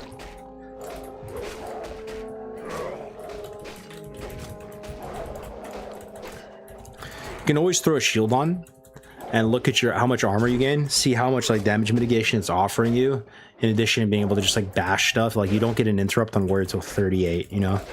So just make that determination of like whether you want to use a shield or not. It's, you know, honestly fine. Like, your damage is still great.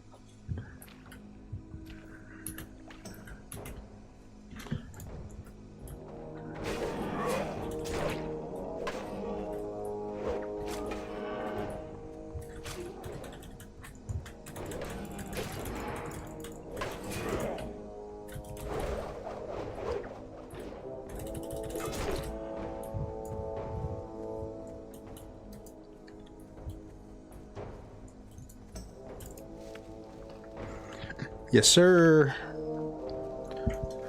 All right, boys, we have been streaming for approximately 5 hours. I'm going to try to spend a little time with my kids and probably get some dinner with them, maybe take them to Dave & Buster's or something. Might be back tonight. I have no plans tonight. It's Saturday night, right? Saturday night. So, like, after they go to sleep, I might, like, come back for, like, a night stream. You never know. You never know, but I just want to get a little bit of time in with them before it gets too late. But thank you very much for watching the stream. I appreciate it, guys. I appreciate it. Much love, dude. Much love. Skull Rock hype. Yeah, we'll see if we come back. I'll probably be streaming tomorrow. I'm trying to keep the lights on during the weekend, you know, for you guys. Keep fighting the good fight, spreading the word, getting people on Skull Rock, boys. It's always fun trying to juice the pop on a dead server. I always find that very enjoyable. See what kind of dent we can make, what kind of splash we can make. Appreciate it, boys.